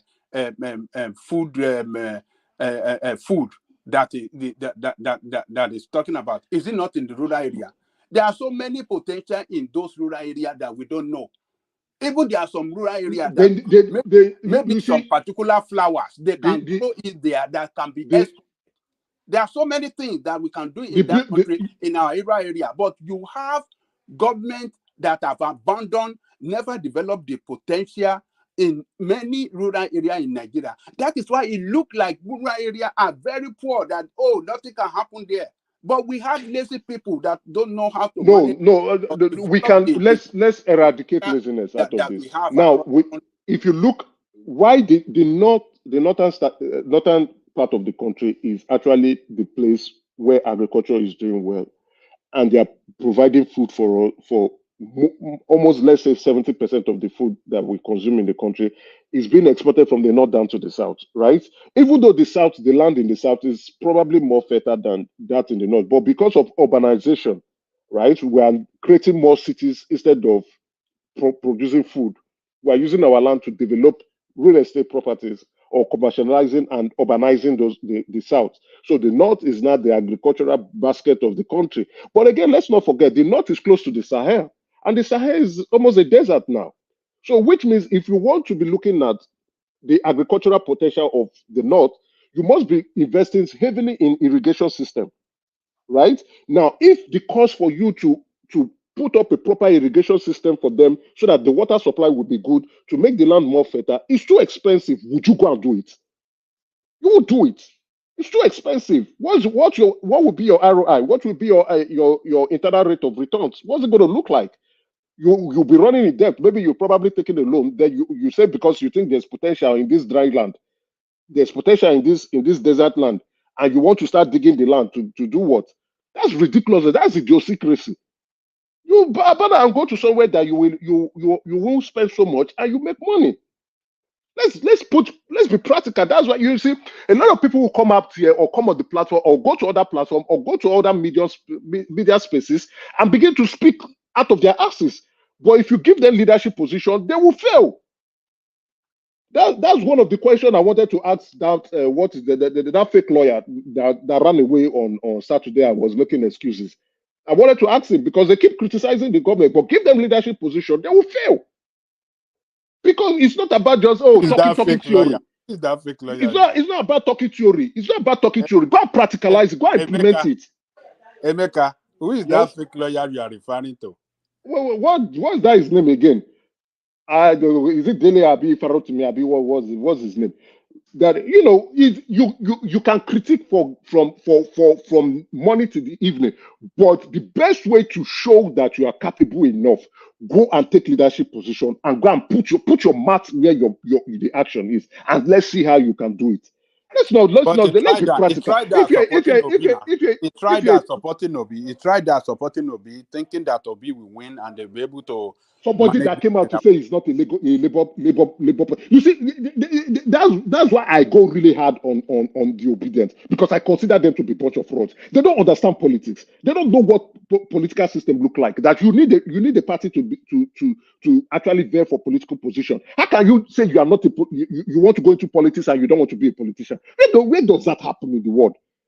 Who are they deceiving? And that was my case for the latter part of it. I wanted us to stick to proper discussion. You see, when you are ignorant about certain things, you go about doing things the wrong way. Look at the social media influencers that they had. Look at all the bunch of nuisance they've been creating and the frauds. All of them were there fighting for bread. Now the bread, the activity is other, and you see how they're exposing themselves. Go to the Labour Party and look at how they're embarrassing themselves. But you see people, it is because of ignorance, pure undiluted ignorance, that when you speak to people and you speak from the point of knowledge, they begin to tell you, oh, okay, no, why are you suffering? Why are you supporting wicked people or hardship? Or this? You don't know politics. You must be you must subscribe, you must identify, you must be a party member for you to fear for political position in the country. When you say you are not a politician, you are just joking. You are in short. That is when I look at my friend, get away from here. What are you saying? Those are the people that will come there because you don't know the right. It's like, how will I put it? You want to go to Jos and you are in Lagos. You either take a plane, you either take a train, or you use the road. But you say no, you want to go to Jos. You don't need those modes of transportation is wrong for you. You want to fly. How will you get to Jos? That's what Obedient and some of those nuisance are actually saying. So I don't take them serious. I never took them serious. What I was telling Ekene was like, come, I'm pointing out the wrong. And have we not been vindicated? Are they not messing themselves up? Have we not been vindicated? All the things we are saying, didn't we show it to them? Let's talk about serious discussion. Those people they are just even the political leader themselves, even the one you saw the way he first of all came out and he said, "Oh, I don't believe in manifesto." I looked at him and said, "Look at this idiot too. What are you saying? You say you want to become you want to vie for political office as a presidential candidate and you don't believe in manifesto? Are you okay?" All of a sudden they corrected him and they brought out a manifesto. Look at their manifesto. Somebody who does not believe in manifesto. This was a former governor. Then somebody came here to be talking about Human Development Index. And I told you, do you know what Human Development Index is? Those are the lies that they show to themselves. The people who package that fraudster to come out. People come out and come back with the basis of emotion to come and be telling me that Peter Obi is the next thing after sliced bread. When they did look at what he did. Please, let's talk about something serious. Those people are a bunch of jokers and they will continue to ridicule themselves. So I'm talking about the practicalities of things. Yes, we can criticize the government. Yes, we can call our leaders out. But if you are so passionate and serious about Nigeria and you want Nigeria to work, go and take leadership position and do it. Do it and let's see. Do it and let's see. Woman, give me the next topic. All right, brilliant. The passion always there with Emeka. So Emeka, take us to Sheyi Makinde. So he's saying then that yes, state police, but the route to it is not is somewhat of an Israelite route. We discussed about it. Have we done that? So do you want to speak? Do you want to speak to our friend in Germany?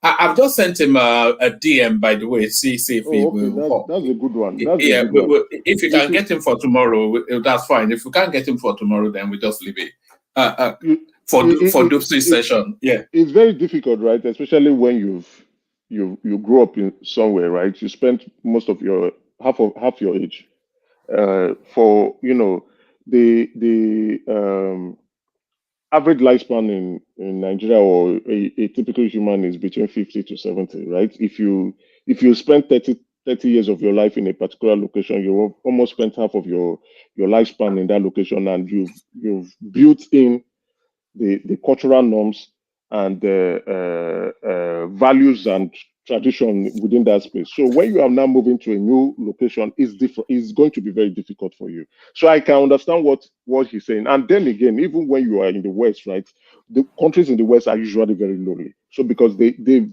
adapted or adopted the lifestyle of individuality, right?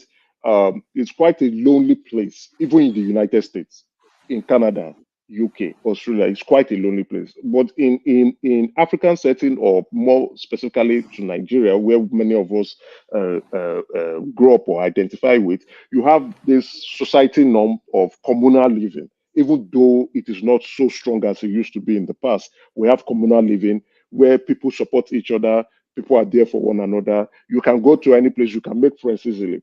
So my first cultural shock here was when I first came into this country and I entered into the train. And there's a way you look at people. Even growing up, you use public transport, right? You go in, you look at people, either they smile or you greet them. You greet your elders, right? You just wish people well. You don't need to speak to them, but there's this friendliness or friendly aura in the country, like in Nigeria. But when you come here, nobody sends you. If you look at, they just throw their face away. Everybody just keeps, or they block their ear, even if you are trying to talk to someone. So that was one of my first cultural shock, right? Yes, people used to hide in their Walkman or headphone or whatever. Exactly. It's not just about hiding in the headphone. It's about not just being interested in you or whatever you want to say or what you even represent. So it's not, even in Nigeria, a lot of people use headphone, earpiece, Walkman, or whatever new electronic devices that they have to escape the norms of the world, right? So, but you still see that form of interaction. You still see that how will I put it? That ability to be friendly, human contact. Human contact, and to speak to one another with that. You can't, like in the street of Lagos, you can stop your car and give people a lift, and they trust that nothing ill will come to them. Here, nobody will even enter your vehicle. When you stop, no, they will think maybe your vehicle is spoiled. They won't even talk to you. Even if your vehicle is spoiled, nobody will talk to you. You understand? And that's the way this place is. It could be quite lonely, but then and if you're an introvert, it becomes so difficult for you. You have to be the one to create that activity for yourself. You have to go look for that activity, identify with the social activities within your town, and go there. He can do volunteering activities. He can join some other clubs or charity organizations that are close to him. He can pick up some hobbies. Chioma said he just needs a girlfriend. That probably solves all, doesn't it? You don't think so? This problem. No. It will solve. In short, it will even create more problems for him. Women come with their own challenges, so it will create more problems for him. You understand? And he seems to be an introvert, right? So if he cannot create social activities for himself, how can he create social activities for the girlfriend that he's trying to court? The guy will like, this guy, you're too boring for me. Two of us, we are both lonely people, right? Should we move on? It will create more problems for him. So what he needs to do, he needs to identify with the community center close to him. There are activities going on there, like maybe probably the possibility of lawn tennis, squash, basketball, or whatever. Or go there to read, go to the library, do something, meet people, discuss. It still can be lonely, especially like I said, you have spent most of your adult life in a country, and then you are coming into a new place, new culture, new situation, new circumstances, and then, like here, today I wanted to see if I can even, but the weather was really horrible. So because the weather was horrible, you just have to stay indoors. So you change of weather and a lot of things. So I can understand with him. Like the advice Baba Jaliko Kogo gave was awesome. He can come here, listen to the podcast and listen to the opinions and the basketballs that we give to ourselves, and he will probably feel at home and enjoy his evenings, right? Try to take out the boredom from him, and if he's so brave enough, he can join the panel and start to give everybody his own opinion and basketballs, and he can probably take me on. Who knows? Many have tried and many have failed. But take us then to your favorite spot then. Obedient Movement dissociates self from Labour Party. So that space, and then the Lagos State chapter of the Labour Party telling Oga that it's time to go home. Let me start with the Lagos State chapter. I think Abure should have resigned on his own, but I understand why he has not resigned and why he keeps fighting, because he has perpetrated so much fraud. It's the probe, isn't he? He's afraid of the probe. He's afraid of the probe. He's afraid of what they are going to find. He's afraid of going to jail. He's afraid of, I think he might be trying to want to clean house. A lot of people have fingered him with forgery, fraudulent activities, theft of party funds, and a whole embezzlement. So them kicking him out and a new set of executive coming in will only create more problems for him. I see that happening in the future, right? So, you know, they've made a mockery of the party, which is understandable. You understand? You see, that's why if you, like this last statement I said, you can criticize the government for all you care. It is easy to talk. But once you are in governance, those who spend most of their life criticizing government do not perform. They do not perform. This is a clear example with the Labour Party. The Labour Party, which I have stated, it was a mushroom off the shelf political party that only come out after every 4 years. They come out, they organize themselves, they collect money from INEP, and they share amongst themselves, and they go back. So now that they now had serious, like a candidate with some, you know, backing from the public, from young Nigerians, even though that man was deceiving young Nigerians, coming into the political party, and they saw the advantages and the benefits of funds flowing in. What happened?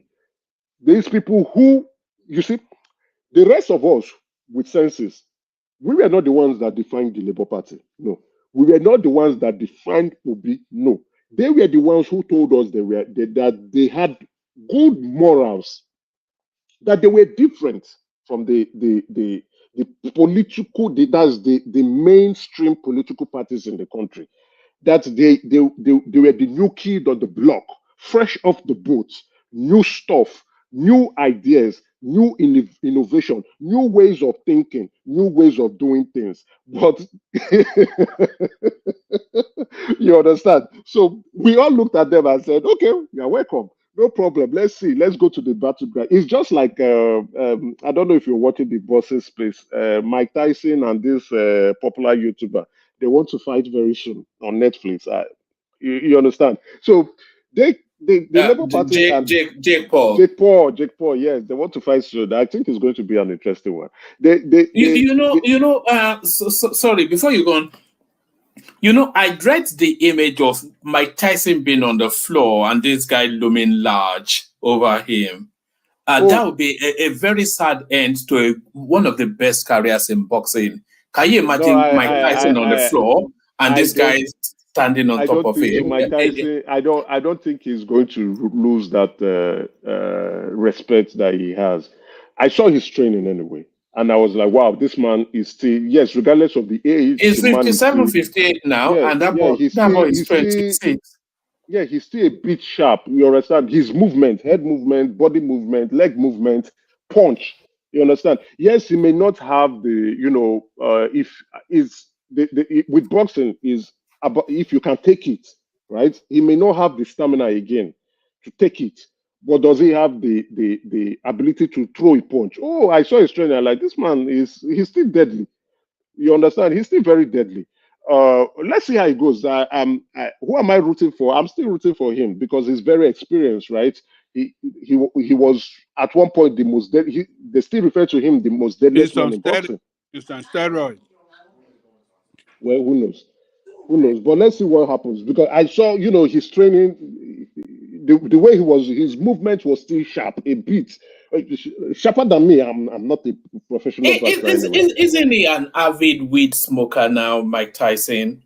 Oh yeah, he does a lot of drugs. So those things, yes. He has a weed company. Not only weed. He does some strong drugs these days now. Well, he's for recreational purpose. He's allowed to, right? But you know. My fear for him is, can he take a punch as an old man, as someone who is approaching 60? Can he take a punch? Can his body take it? It's not about him landing or moving. He still has some of he's still there. Because I hear he still trains, even before the fight was arranged. I hear he trains, you know, probably to keep fit. So, you know, but can he take a punch? If he can take a punch, no, he will kill that guy. If he can take the punch and stand, he will kill the guy. So that's why I'm still rooting for him a bit. But if he can't take a punch, it's over. It's done, regardless of what he's doing. That boy the youth is there. If he can't take a punch, the youth is there. He's done. But if he can take a punch comfortably, no, he will finish the punch. All right, you digress. So back to the Labour Party and obedient movement. So after all they told Nigerians about, we can see that they were all masquerade and they were all camouflage. You look at them, every one of them looking for bread to steal, looking for how they can get advantage for associating themselves. My pain in all this is that young Nigerians who never at some point in their life saw Nigerian to be any. I think at least I experienced in Nigeria where we were having 24 hours power supply. I did experience it as a young child, right? Till it became bad. But some Nigerians have never experienced at a point when Nigeria ever had constant power supply. No. So those Nigerians are pained with the way things are going, and they desperately needed a change. Now come in a man who wanted to take that, who took after that advantage, played on the gullibility of these Nigerians, including Ekene. Ekene, coming in and shouting and supporting him, played on their intelligence and their emotions, and decided to enrich himself too. So you look at that space and you see, after all the names they call themselves, you see what they are doing and how they are embarrassing themselves internationally and nationally. The embarrassment has not stopped yet. So it is because, as a political party, there was no stability in that party. They were not a serious political party. They were only there for every 4 election cycle, collect money from INEC, share amongst themselves. Many of them were not serious party members. But when they saw that, a new crop of people are coming in from the PDP, and then there's a following, they now said, this is the time for us to make money. That is why we look at and say, you are criticizing government. When they give you governance or leadership position, now what would you be able to do? Many of them will not do anything. And I keep saying it, I'm very, very happy that Obi lost the election. I know he's going to lose to 2027 because I'm looking at him. The man is not, he doesn't even know what he's doing. If he had won the election, our problem, thank God, is it that fake lawyer that will be minister? or is it? What do you think? Look at the crop. Is it the dancing queen? Is it the dancing if Obi had won the election, what portfolio do you think Aisha Yesufu would have You can imagine the dancing queen. She will be the better Edu. She will be the better Edu of. Her husband worked with National Homes and embezzled money there too. So she's still coming out to come and tell us about morals. These people, that's why when you look at it, I monitor them. They entertain me. These days I've been a bit busy, but if I want to have a laugh, I just go there and start enjoying myself, and I laugh. I have a good laugh. You imagine her becoming a minister, right? We are done for. We are really done for. We need serious people in government. Yes, we still have a long road to go, but we still need serious-minded people there, right? No, you see. I will borrow the statement of Wike. You don't know a man till you give that man money and power. So all of us, what we can do, we can criticize, we can talk, we can advise, we can say everything. See, they give you money and power. Look at it, the Fubara. When they give you money and power, that is when you yourself don't even know yourself. So Aisha Yusufu, Dele Farotimi, Tanko, and who again, and even Obi himself. They don't truly know themselves. Give them leadership position, money and power, and watch them. What are they going to do? So I don't take them serious. I never took them serious. The only sad thing there is when you are trying to educate these people or try to tell them from a position of your knowledge, what you know and what you've experienced, right? And they are telling you, no. You just like and they begin to throw personal insult at you. Right? Some of them say, you're not an Igbo man. They're just entertaining me. And I'll just be laughing. You understand? Somebody on the comment section, I think it was Choma, our very good friend, our darling, said, there was no rigging in the Southeast. And you look at the position, 98% voting result, and you say that is not rigging. It's unbelievable. How they recorded that? Even in the United States, even Putin said they only got 87%. I'm not sure how Wama, thank you for putting more context to that, right? Which I identify with Putin, where majority of the people came out to vote for him, right? 95, 98%. Do you know what that means? And you say that doesn't look like rigging. Is it because nobody spoke out? What you see, when you don't know politics, they let a lot of things go in that they did let a lot of things go. They did let a yes. lot of things go. Like When the you don't know Lagos politics, figures. Nobody really believes those Lagos figures, I have to say. But anyway. yeah. So then again, in politics, there would definitely be rigging. It is how can you out-rig each other? But you see, the villagers we came out and were shouting, just saying all manner of things, and you are looking at them, you don't want to, when they say, oh, you people didn't dance in the streets. No, what is there? We knew who was going to win. You guys presented the people who are not strong enough. So why do I need to come and rub my victory on your face when I know who is going to win? We are all Nigerians. But they started creating the divide. And then that was when the fight came up. And I told them, you can't go with this kind of attitude. As you can see, people have started categorizing the obedient. Oh, you are now an Igbo obedient. In short, the obedient group is now an Igbo group movement. So it has created more division. And when I was saying this, I said that Peter Obi, the way you see, during the election period, I think they are trying to rebalance that because we're seeing Obi all over the place now.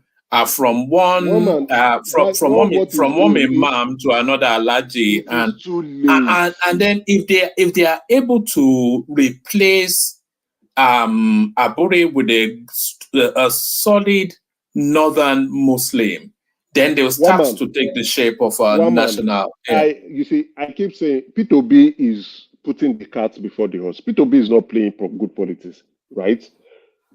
What he's doing retail politics, going from one place to another place. You are not talking to the leaders that matter.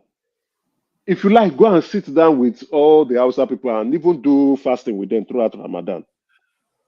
And the imam, right?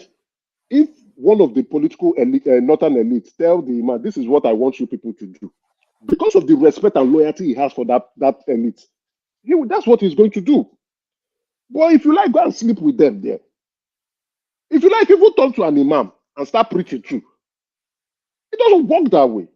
So what he's doing, it's comedy. It's just comedy. Then again, let's leave that part and let's look at the fact that he has not been able to coordinate activities in the Labour Party properly. That is where he lost. You see, that is where you have poor leadership skill set. And you can see that when there's a leadership vacuum, people will step in to correct that process. You can now see the Nigerian Labour Congress coming in to say, no, we have to address this because there's a leadership vacuum which Obi has failed to organize and coordinate. And if you tell, and which I have been speaking, he's somehow trying to dissociate from himself, which means technically Peter Obi would leave the Labour Party. So he has not even, how will I put it, define his political parties yet.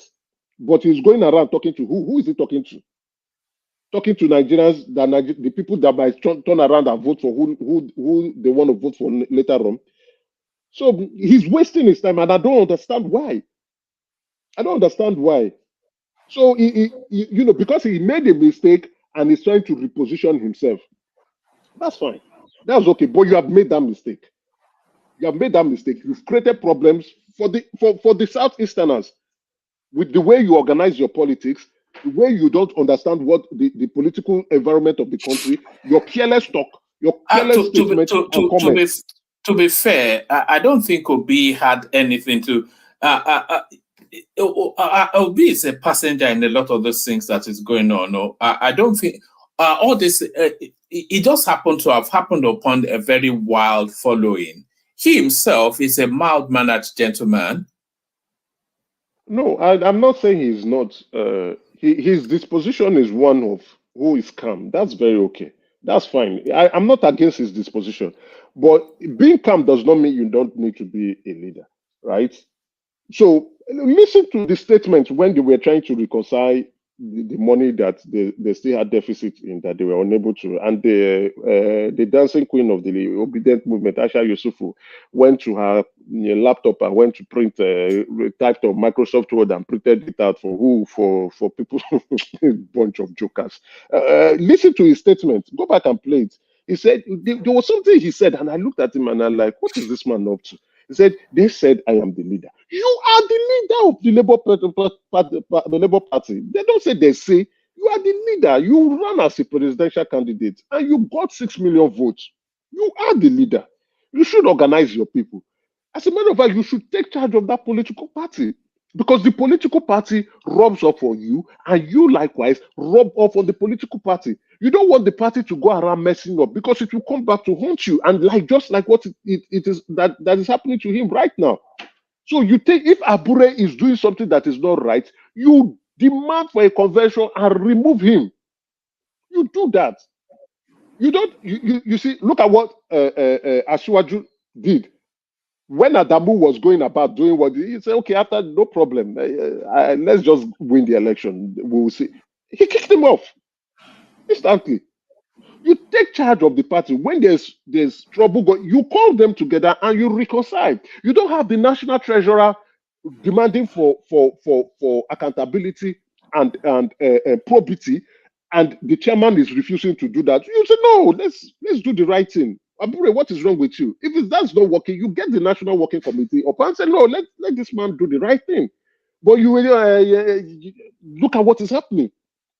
Because there's a leadership vacuum. If there was no leadership vacuum, the National Labour Congress would not step in. The Lagos State Labour Party would not be asking for Abure to get. In short, all this problem would have been resolved internally, and many of us would not be aware of it. Before the leak is coming out of the public space or media space, many of us won't be aware of it. So he did organize himself, and it is poor leadership skill set. Let's call a spade a spade. For someone who cannot organize his political party, for someone who cannot resolve conflicts, for someone who cannot get things right in that political party, that person is not ripe to become Nigerian president. Nigeria is too complex. Nigeria is in short, Nigeria, you can see saboteurs everywhere. He's not ripe. Obi is not ripe. He's a good man. He's not even a good man. We look at the fraud they did everywhere. Irrespective of anything else, he is unlikely to be president because he's unlikely to wrestle the power from. If you look at how Tinubu became president, Emeka, Tinubu had been planning. You know that this guy has had this ambition since 1999, and it took just one shot at it. Just one shot. And that was last year. Yes, that was last year. He has been coordinating. He has been pushing people to power. He has been creating friends and loyalists. And all of that. So now look at what he had to do. He fought Buhari for that post. He fought Emefiele for that post. He fought Oshibandu for that post. He fought Abakari. He fought Issa Fantua. He fought Babashir Lawal. He fought Peter Obi. He fought Atiku. And then he fought all of these things, and then he finally won it. And then you are saying he's going to hand it over in 2027. No, it's not going to happen. It's not going to happen. And if Tinubu is returned in 2027, anything, are they not going to say they are going to give up their slot because Obi has some ideas on good governance? No, that's not good. So it's 2039. That's when he can come back again. It's 2039, and it's already, so the opportunity went last year. I don't know what he's doing, running all over the place, being a nuisance. If you ask me, right, Obi did well. He did exceptionally well. He did exceptionally well. Yes. I thought he was going to get 3 to 4 million votes, but he got 6 million votes. So he beat my expectation and estimation. So he did well. And like I keep saying, to be honest, like I said, he's going to be the biggest winner, right? Even though he's not going to be the president, because it's your first time. You coming in to likewise. I think Asiwaju, that was his first time too. But he was not using a mainstream political party. So to become president, you need that structure, that proper structure in place. He was unable to get it. If he was in PDP, then you will say, okay, Obi has a fighting chance. Obi could have really given it a push, but he that was not possible. But he did well. But it was his conduct, comment, and statement after the election that created his problem, and will create his problem in the future. Watch this space. It is just behavior. Him rushing to the media and saying that he won the election and he was going to prove it, or he was going to show it, and he was unable to show it. So that behavior was that has created this. That he's not going to be taken seriously. He's not going to be. All what he's doing, he's wasting his time. I think some people are just trying to live off him, pushing him. Those madmen that are giving him advice that he's listening to, they are trying to live off him. Probably he's paying them salaries and they are using him and telling him where to go and he's believing. He's actually believing the hype, or probably just saying, okay, let me use it to boost my popularity and see if I can make some money out of it. He knows 2027 is not going to work for him. It can't work. It's not going to work. So he should leave that dream for now, or he can continue doing what he's doing, and we will just keep watching him and entertain ourselves, if you ask me. All right, brilliant, excellent. Simba, I'm going to give you a 5-minute cameo, and then I'll shut it down. So you've come in, so just speak to us about 5 minutes, then we'll call it a night. Are you going to be here for Gaba, though, Simba? Hello, Alpha. Yeah. Okay, what do you want me to speak about? You can speak about do you just wake up?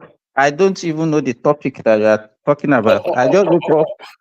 I saw that there's not so many people, so I joined. So no, I don't have a background of what we are talking about.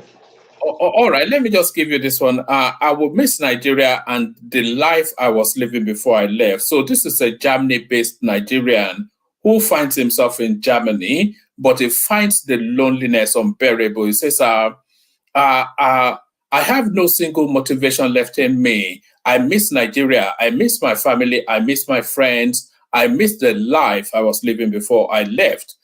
Even if it's just for 1 week, I want to visit Nigeria. My mental health is not at its best.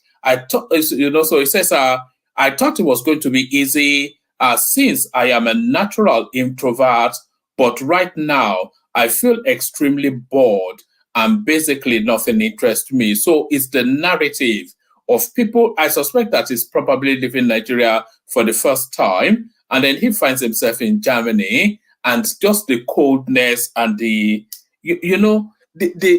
a very cold place. And I'm not even talking about the weather. I'm talking about the disposition of the people. Abroad can be a very cold place, which is what this young man seems to have found. Woman, that is the reality of living abroad. And I don't think it has nothing to do with the weather. I can give you example here, even where I am now, that is not even cold. People experience a lot of loneliness, depression, and some people even got sick to the extent that they have to sit there attempt. I'm telling you, woman. Even here, their culture is even actually different from Western culture, because they are more receptive. They can even give you food. They can invite you to their house to come have dinner with them and all those things. They give, even if at work, they offer you coffee, offer you chocolate and all those things. So even with all that one, we still find it very difficult to adapt, because the kind of life that we live in Nigeria is a communal life. Everybody looks for one another. We ask for one another. We play with one another. Everybody is free. You can go to your neighbor and sit down there and joke with him and chat with the person. But by the time you find yourself in your own room, you go to work, the only thing that after returning from work, you stay in your room for hours alone. The only thing that you have is social media. And even the social media is not helping the situation. I have colleagues here who came in here with their family and children. they have to return them back to Nigeria. That social media adds to the depression. Imagine coming to a place like this and then having to, you know,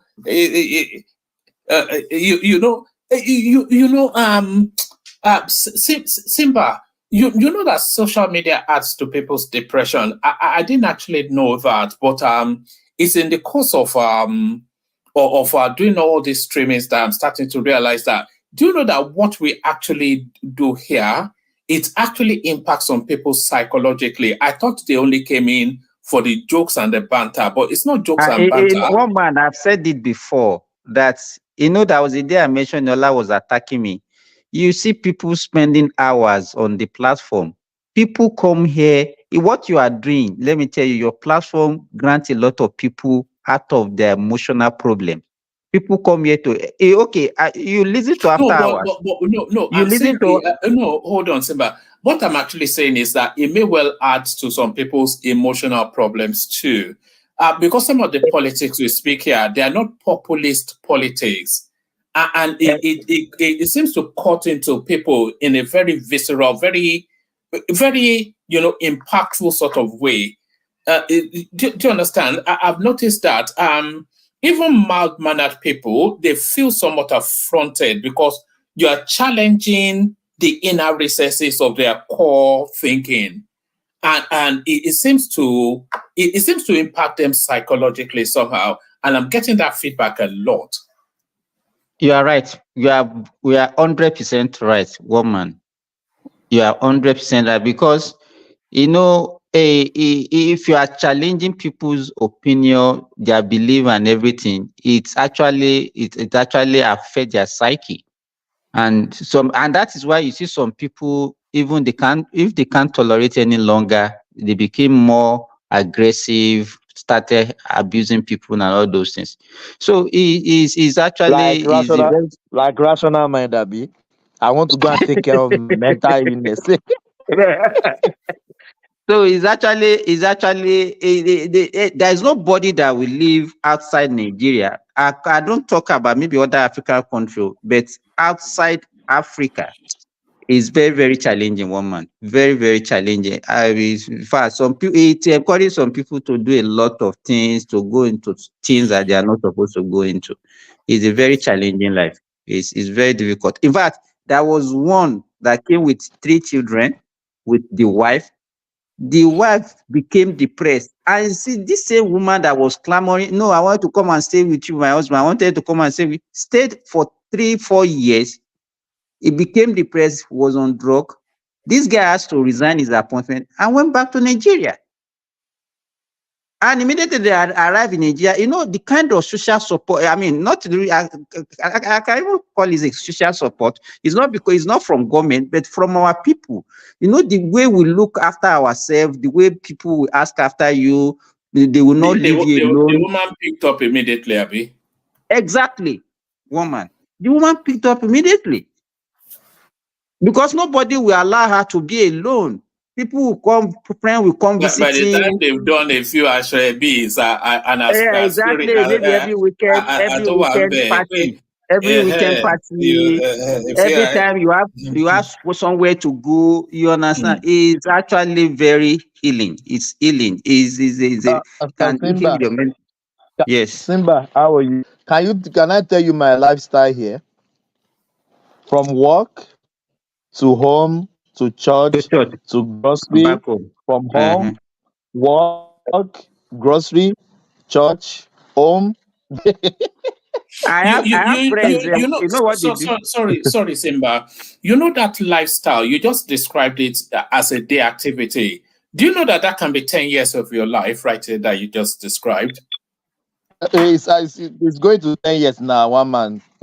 And just the routinous, just that treadmill. Walk home, eat. By the time you're at home, you're tired. Grocery. You watch some silly television, something. You fall asleep, and by the time you say the alarm goes off you rush to the bathroom, brush your teeth, you rush to work, get your coffee, off you go again. The same jokes that you had with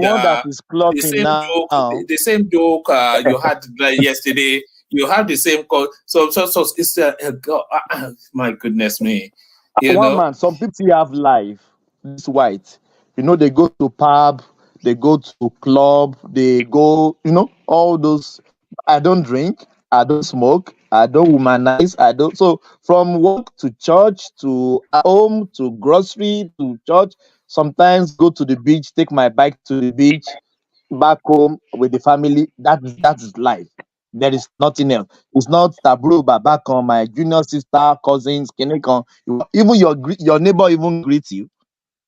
Your neighbor, do they greet you? I thought they were warmer in Australia. They don't. Your neighbors don't greet you here in the UK. They try to avoid eye contact at all cost. They will even wait for you to I'm pass so lucky. that. And I do that One as man, well. Also, it's not as though they're against me personally, but one yeah. man. I'm very lucky. The new apartment we just got, we have Indians. So they are very accommodative. We chat. My dog play with their children. My children play with them. So I have a good neighbor, very good neighbor. So I purposely go to Indian community because you go to this white man community, you can't even greet them. You're right, Thomas. Right? Even They will not even even if they greet greet you you. today, tomorrow they will not even greet you. You'll be And shocked. it's not personal. Or they just don't. They're just not It's that interested. way. No. There's They no don't person. hate They you don't have for any being hatred black for you. or anything. They're just One not man, they don't interested. have hatred for you. They don't have hatred Because for you. they're very insular sort of people, very rigid, very, No. And then even their conversation is somewhat, you feel like as though they are sizing you up anytime you are. It's almost like they are sizing you up anytime you're having a conversation with I them. consider them to have. They don't really have that, like, show. How will I put it? That's human something. That human, that compassion or empathy is really not there. But if you see Emeka, one because that has it, Emeka, right, you will see that if they have same white, Emeka, let me tell you, if they have same white neighbor, they are not talking to them as well. So it's not about no, it's their races. way. You are black. It's not. No. They don't talk to. If they say hi to you today, tomorrow they don't need to say hi to you, and you didn't do anything to them. Maybe on Wednesday they will say hi Emeka, to you again. I greet one guy, I said good morning. Emeka, I greet one white, I said good morning. He said, what is good about this money? He said, just say money. I said, but that's how I've been taught. We greet ourselves, good morning, good afternoon, good evening. He said, there's nothing good about day, afternoon. Just say Thomas, money. we use greeting like a prayer. It's our culture. You understand? That's why we are putting good. If you look at it, culturally, we greet people with prayer. And it's not only in our culture. Even if we see the Arab people, they greet with prayer. Salam alaikum is peace unto you. Is a form of prayer. But they are not used to that. So you can't blame them. Even if you say good morning, they will say morning back to you. They will not say good morning. They will never say good morning. No, that one is just mean. It's just a mean guy. I mean, that's the normal way of greeting in Britain that brought us. They don't say good morning in Britain. They don't say good morning in Britain anymore. Ajanle Koko. What Thomas just said is what they do. But I think they've just abbreviated it rather than not wanting you to have a. They just say morning. You say morning, morning, morning, morning. That's how people greet. They don't say good morning. They say morning. That's not different. One man. Yeah. It wasn't like that when we are growing up. It's good morning, good No, afternoon. Babaja, did you grow up in Britain? You grew up in There is nothing Britain. like good in Yoruba language, sir. Ekaro is Ekaro. No good, but the British, they said good morning, good afternoon. I mean, I worked with them when I was in Lagos, and that's the way they greet. So, particularly the Scottish, they greet you nice, and but the world is changing. Everything they are changing it upside down. No, they dropped the good now. Woman, can I just say something? Yeah, before you say it, Remy, good day to you, by the way. Before you say it, let me just acknowledge and bail out Oga Cyrus and Ayo and Oga Cyrus, the only people that turned up today. So thank you to the two of them. Thomas, you bring it home. Let me bail out. Hand over to you. One man, hold on 1 minute, please. One man. Right. Yeah. Okay. Sorry, I came in briefly because of good evening, everybody. Because of the last most of the comment on the social media importance, especially the streaming platform, particularly your own, the negativity and the positivity. So I'll say, in my own opinion, there is more positive to it than negative. Particularly myself, I travel a lot out of state, and I always look up to when the streaming the streaming show will start. So there is more positivity about the arguments. People go forth and back and get positive comment and negative comment, but individually you will choose what is best for you, whether you like it or not. But the most important thing I want to say is it is more positive. It helps a lot. It helps a lot of people. So don't think because of the argument is just normal banter. If you notice sometimes, like when Pansat and somebody are arguing, you see more people coming up. So that is what they enjoy. So it's not about the topic per se. So just keep on doing your good work. This is helping a lot of people abroad. It is helping them. People who don't have some Not people are enough at people, work. though. We're not getting the sort of numbers that I thought we'd be getting by now. Not that I'm complaining, but I thought we'd be getting more numbers. But one man is the time. You know, it's no. Yes. People are aside the time. If you consistently get a particular number of people, that is a solid follower. Yes, we do. Consistently, you are like 100. That is it's not like getting 1,000 today and the next day you are getting 50. So you know you have the quality of the conversation, the consistency is very, very important. So you don't want may God bless you for saying that. May God bless you for saying that.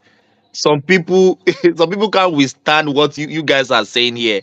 You guys are very intelligent. I'm not even flattering you guys. We have a good team here. If we change our style today to Gbogbo Lero, all people come, you will see numbers correct cutting. Because the quality, Remy said it all. Aside that, one man himself. Hold on, please, Ola. One man himself. You are not doing a lot of advert. You are not like very big on Twitter or something. Like you've had a lot of people you've interviewed. The way people do it is that maybe I'll send some. I'll talk to you later. People caught some clips, some of the clips, the hard points, and spread on Twitter. This thing spread more on Twitter than even on YouTube. That's true. I agree with this point. Yeah, some short clip you spread on Twitter, and you see from there people will start looking, where did this come from? When you had voila, the hard point it blew, you caught 1 minute there, you put it on Twitter. The professor that came the other day, you caught one of the parts, you put it on Twitter. Just like that. That is how you get. If you want to really get traffic, that's how it spreads. But for me, I'm just cool with what I'm having every day. All right, brilliant. Hold on. Now, talking about our guest appearing, we have Adamu Gaba joining us tomorrow. So that's that. A lot of you should know who he is, and for those of you who don't know who he is, you get to know who he is tomorrow. Let me just give you. So that's him right there. That's the link to his. That's the link to the session for him. Let me just. If you don't know who he is, let me just give you like about 10 seconds just to remind you. As soon as you see him, you know who is coming tomorrow. You also don't agree with the manner in which Tinubu government is handling the devaluation. The devaluation of the currency was rash. It was improperly done. It was rash actually. There's supposed to be an economic corporations account. So there is right there joining us tomorrow. Not tomorrow, today, later on today, because we're on Sunday now. So join us later on today at Amugaba. So thank you, one man. Go and have some rest. My regards to the family. Yeah. I think somebody wants to say something. Yeah. Thomas. Because if Yes, you Baba. people you've not been telling one man truth, I'm going to tell One voice. One voice. One man left. You see, yeah, Ajale Koko, you have the floor. Yeah. Yeah. When woman was saying that, we don't have as much people as a desire to have. You see, where Yoruba say, "Otitokoro," where truth is, where truth is told, people don't stay around there as much as where lies. You will see plenty people lie. You will never see plenty people. But where they carry out propaganda, lies, that that resonates with people more than the truth. So that is what we are having here, and we cannot deviate from saying the truth or talking the truth. No. Or presenting the truth. So Ajale Koko, the day one man will deviate, Ajale Koko, the day one man deviates, you will never see me here again. No, never. So I know he will never deviate. Yeah. Thomas, you should also tell one Yeah, man, Remy, it should be extremely an happy and excited man. Now he's having 2 sections every day. You can see now you want to close shop, but see how many people turn up again. And probably Remy, the question you should ask is this: how come people are turning on now that were not there initially? See, there's nothing like I know, because the other guy that talked about just listen to it, if you don't mind listening. Okay, there's nothing like a perfect system. If everybody is telling one man that everything is okay, in between, you may not be telling the whole truth. Instead, we may not be able to say everything online. If you identify things where one man can improve, tell him. Don't let us just be signing to patronizing. No. What I'm trying to say now. is I've already given my honest opinion before that when one man allowed Pansat to run him anyhow in his show, and just a couple of weeks ago, he put Pansat right back to his own places. I was listening. But trust me, there's nothing wrong. There's nothing wrong with Pansat. There's nothing wrong with Pansat. No. It was like running the way he was acting or running the show and also abusing or whatever. And one day just put him to his. I like that. Okay, I'm not saying kick him out or something like that. I know what I'm trying to say. Yeah. There's nothing wrong with one voice. Don't let us talk on each other. One voice. Yeah. There's nothing wrong with Pansat. So the thing is this: we should be able to know that this ecosystem we have everyone, and we should try as much as possible to make sure that no one is more important than the others. And we should make sure that, we spare the rules and regulation and let everybody know the rules and regulation and let everything be clear to others.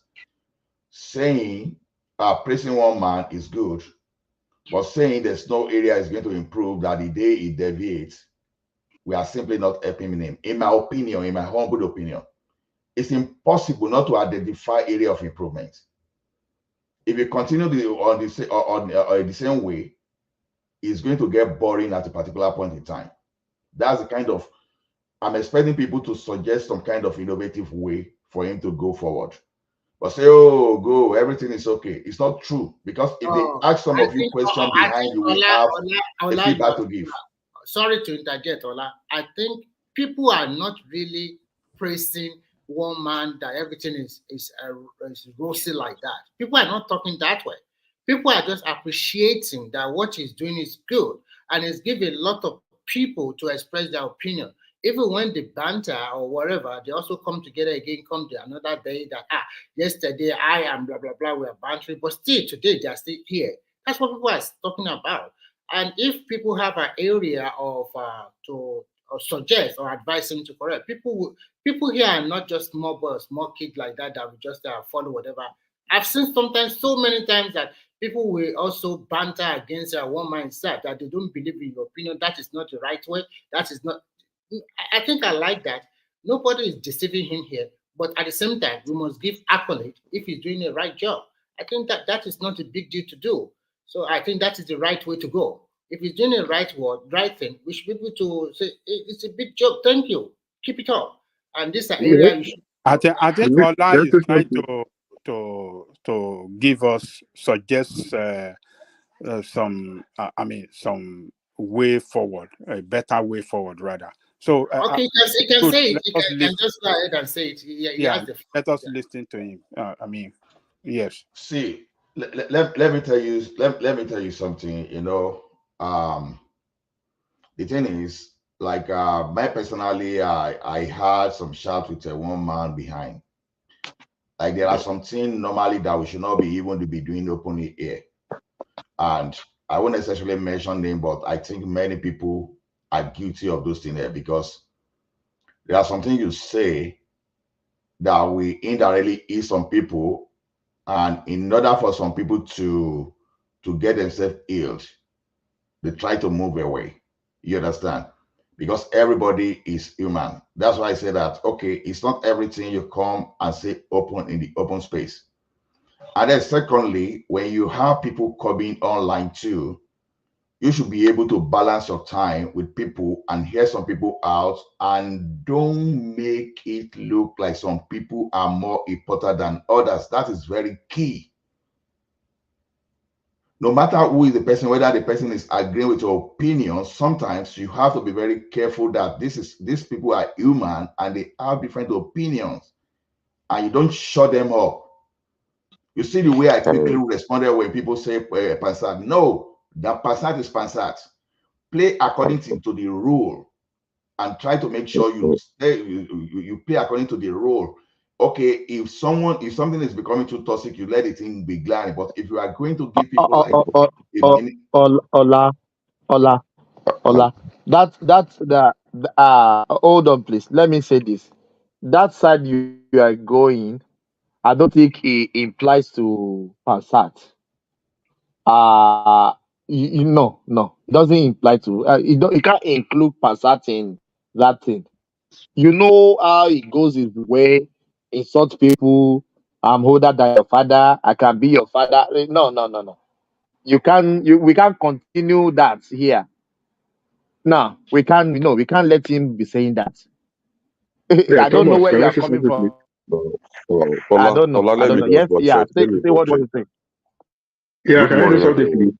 Yeah, let's Good hear from morning, everyone. Folly. Let's hear from Folly. There we be. Yeah. Yeah, I think the last time I was here, there is one issue. There is one issue between me and Mike, and that issue is that when it was on the what's it called, the keyboard space, the way he managed this space that day was very, very uncalled for. He didn't even allow anybody to talk. He's just taking anybody off. Like that day, I think I actually confronted him, and it's a pity. I was very, very angry that day that people were there still talking to him, doing what he's doing without even putting him in check. Even as at when I even left, when he even removed me, he was still saying it that if not because of this place, or can you meet me on the road and talk to me? I don't know who hell you think he is then. But this is my first time of coming back since then. I thought he was actually here this morning. I don't know what you think. Somebody you cannot feed. What do you think you are more important to that person? So I don't know. That day I even shouted that, what's it called, Mr. One Man, that the way Mike is handling this place is making it look like it's his own, what's it called, like he has a monopoly over everybody here. Anything like this, he will just remove you. Anything like this, he will remove you. And those are the things that actually got people angry. No, You should you give people are now saying one of those things that I didn't want to say. Ola, let's other people speak now. Let him land now, please. Yeah, let him land now. Wait, No, Thomas. they interjected Ola now. Thomas. Ola was Tom, the one. exactly what I said. See, let me tell you one thing. Do you know that I've been here sometimes? I don't want to say this or that. I look at it as two statistics of it. I didn't want to say this one, but I'm going to say it now. I've been here now for 3 years. I feel sometimes that the reaction towards me when I speak, sometimes that the reaction was like, I feel like this guy, I don't want to because the way your voice sounds. Unfortunately, it will be a wrong thing, but No. You are no. Thomas, will you wait You and are let me taking it speak? too far. No. Will you just wait Yeah. and let me No, you are speak? taking it too far. Will you Yeah. just Go wait on. and let me Let speak? him I'm land telling you now. about my feelings now because I can manage Ajale Koko, I'm myself. not fighting now. I am not fighting now. Yeah, go on. Because I will see some people will speak for 5 minutes, 10 minutes, immediately I speak. Okay, can we do it trying? You know what that thing means? I'm not a kid. And when you know someone's background, I'm a kind of person that takes statistics of the way to speak. Whether you like it or not, I can easily calculate, okay, this guy speak regularly this way, this guy. There's something I don't take that you think. You may be doing things with a free mind. Ola, sorry to interject. I just want to. Remy, I will just No. leave I the want to studio quickly again bring now this thing to everybody. Let if people see, know. the thing is this, let Listen, me speak. just one second. You let me speak and let me land. You don't just interject when I'm still telling No, I'm how not to talking improve. about this one. I just want to Yeah, bring this Remy. It's If you about don't let him it's not. speak, that means we are doing the same thing. Let him land. Let him land, please. Yeah, let Ola land it. Yeah, Ola, we are hearing you. Yeah, land it, please. Now, sometimes I want to raise a point, and immediately without even when I say A, already you said, okay, I'm going to Z. I just cut me short. Before you know, everything I'm saying will be being represented to even to the audience. And the next thing you will see the reaction of the audience. Things like that, sometimes you don't like it because number one, we were pushing different idea, but someone already pushed you to another area. It's not a good idea. Let me tell you something. If not for maturity, that's what they call a spiral of despair. People like us, when we are in a particular space, if I'm showing my face, most of the time I won't even speak. Just because on several occasions, when I try to make an attempt to speak, sometimes you push my idea to somewhere else. I don't like it personally. So when you clearly show a favorite among the panelists sometimes, and you find a way to delineate some people, over time, you start losing some people. That's the bitter truth. Ola, are you talking about one man or myself? Let's talk generally now. You understand? If you want me to talk about you, I Just to can go clarify behind the now, so scene. that we I can know tell you maybe yours. we are making a mistake. See, So that okay, no. we can adjust ourselves. You know what I mean? Okay, Thomas, you are guilty Yeah. of some things. Mike is as well guilty of some things. Forget You understand? Mike. Mikey. I'm different from Mike now. I don't think I'm I guilty of said you anything. are See, guilty of some things. Mike is no, also no, guilty no. of some things. I'm still the Please, can I chime most in? polite here now. I have like 10 minutes. Can I please chime in, Ola? Ola, please. Ola?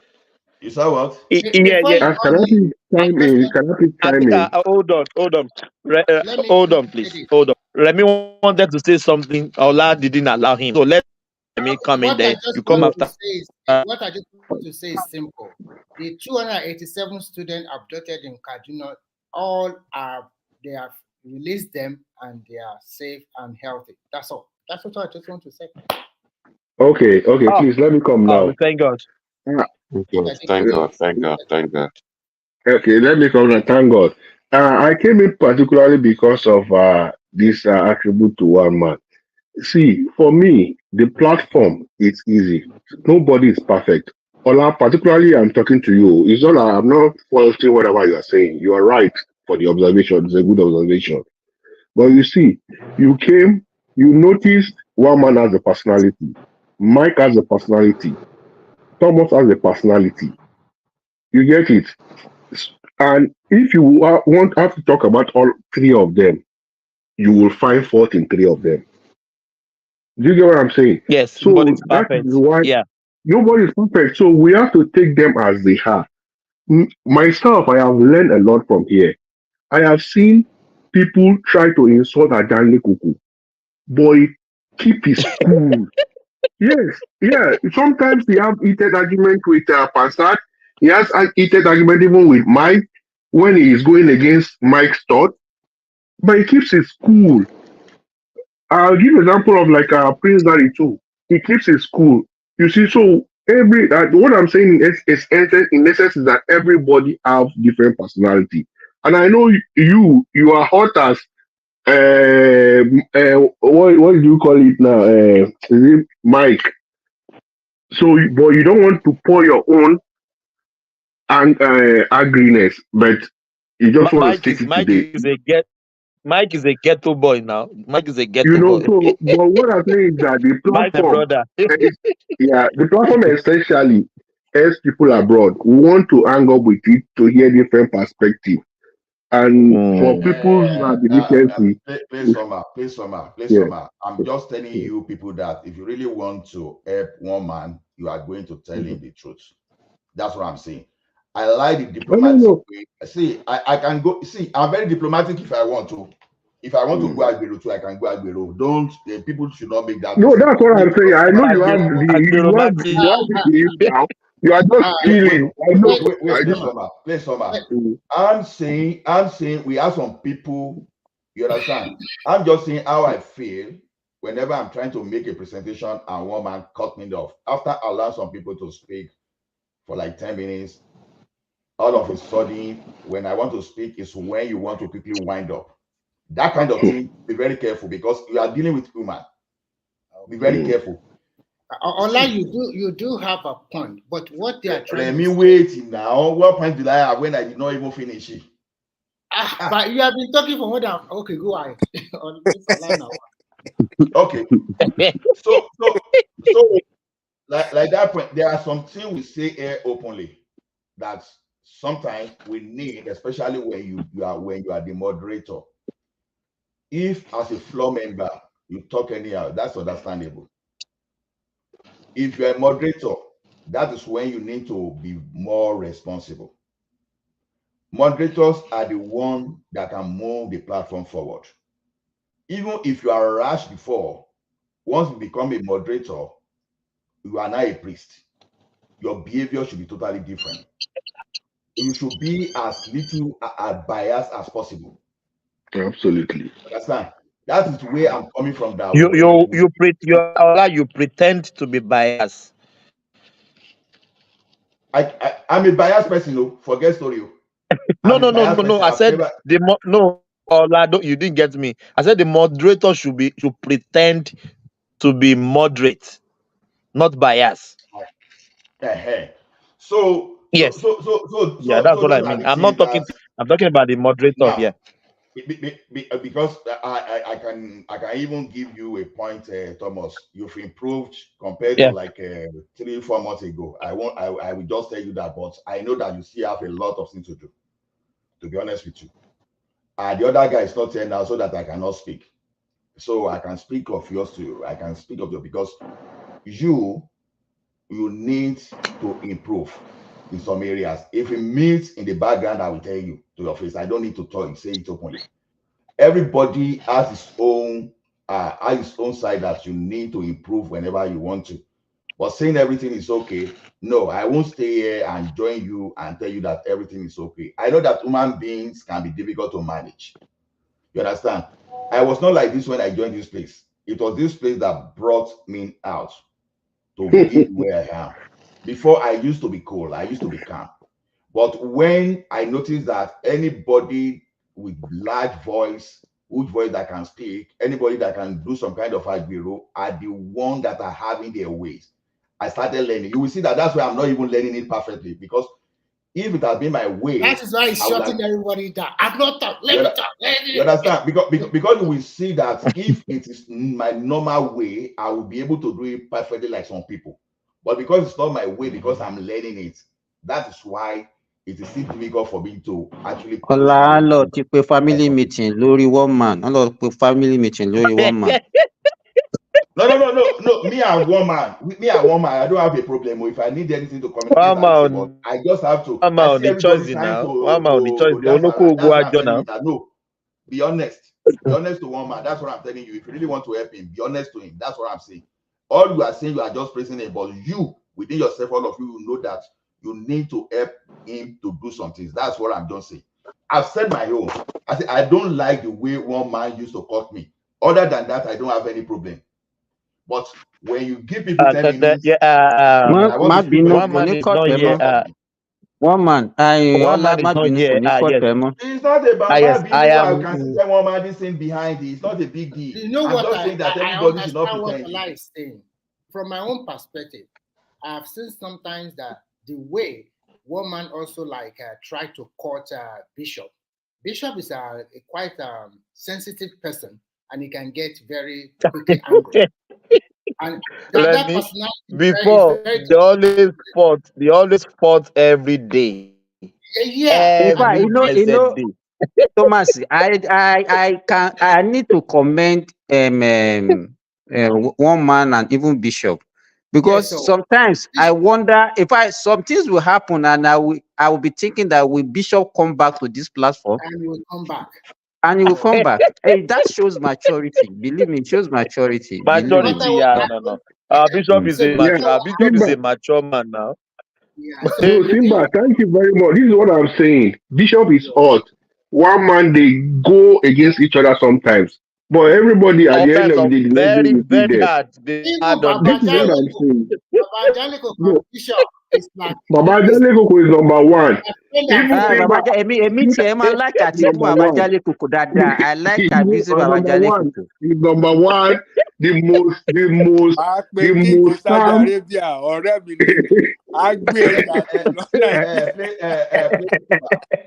Please, Summer, do you know the day I started losing it? Because if I told you that I'm not losing it, it's a lie.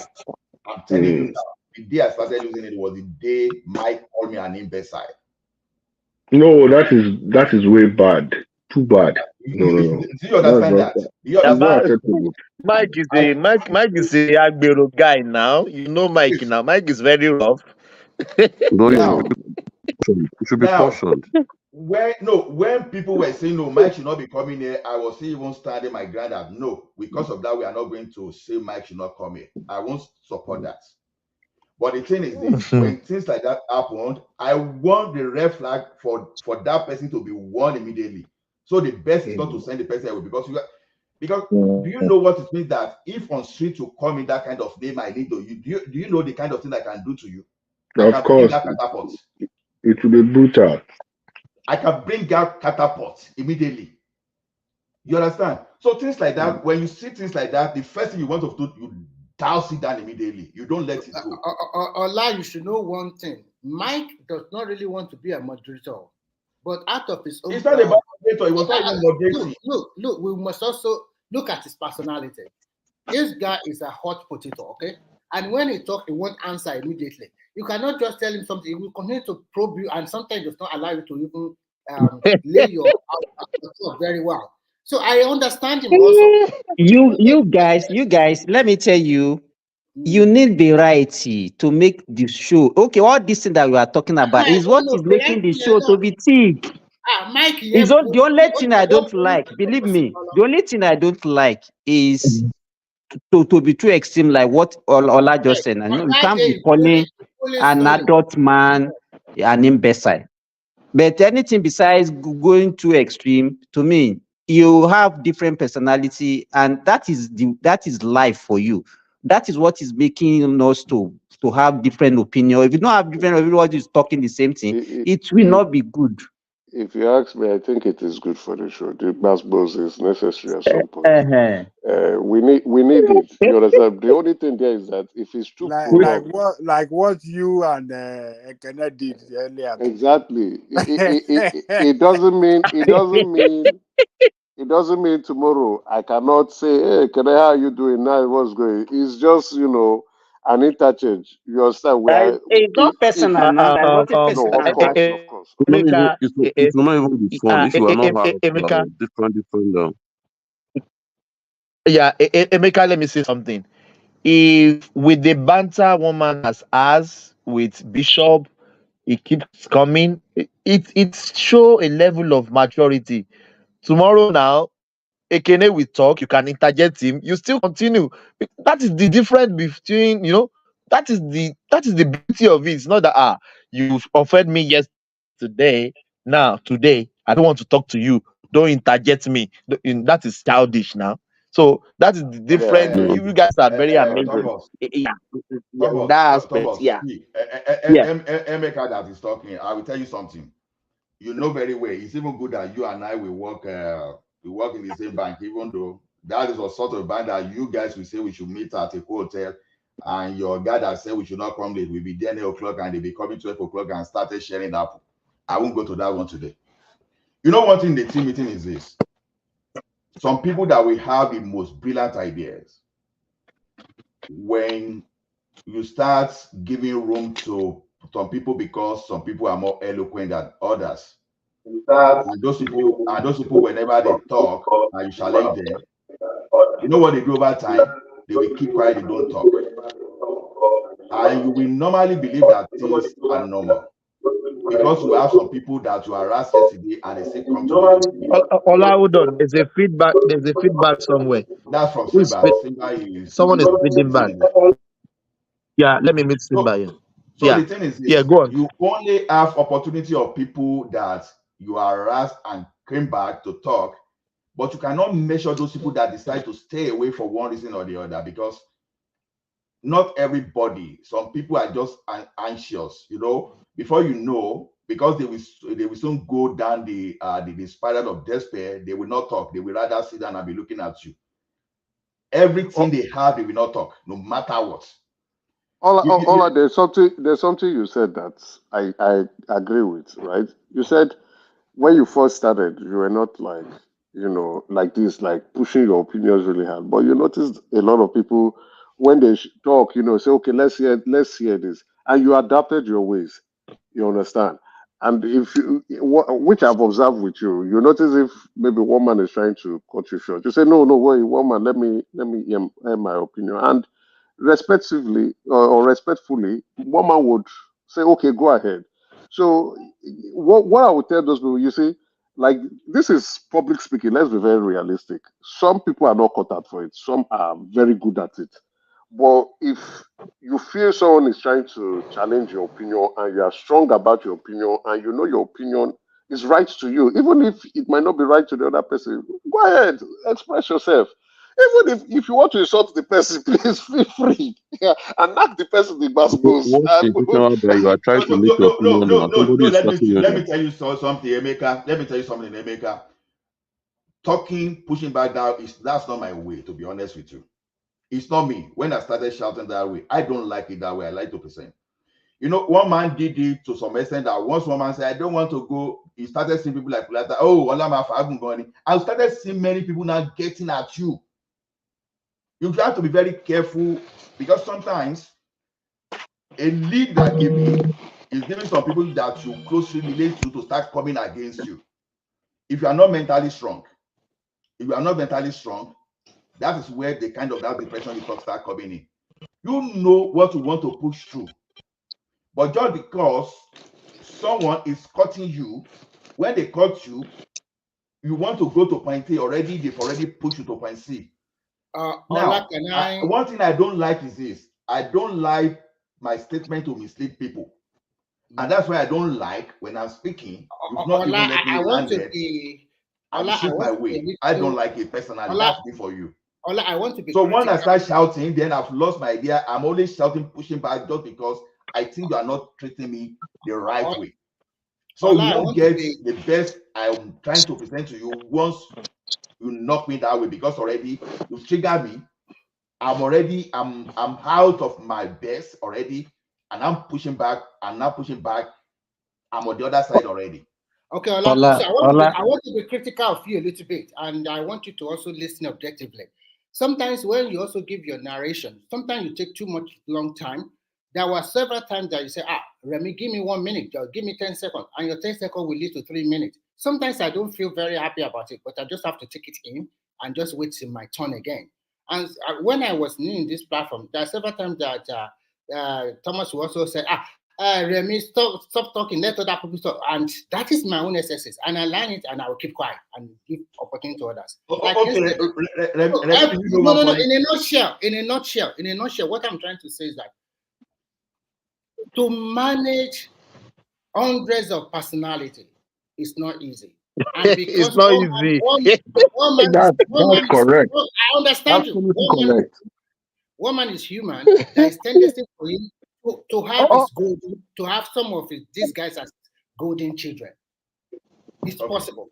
It's possible. Okay. That is human being for you. So to balance it off is not easy. So okay, Remy, let me tell you something. A little bit of room. Remy, let me tell you something.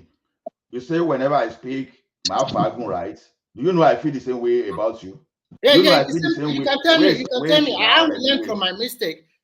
You can tell me. Let me Remy and Ola. Ola. Is it Let today? me say this. The Simba, hold on. Is it today? Today is Judgment Day. Today is Judgment Day. No, there is no Judgment Day. There is one thing I just want. What you are looking for, you cannot get it. It's better for you to know now. You can't get an idea. Respectfully, I agree with you.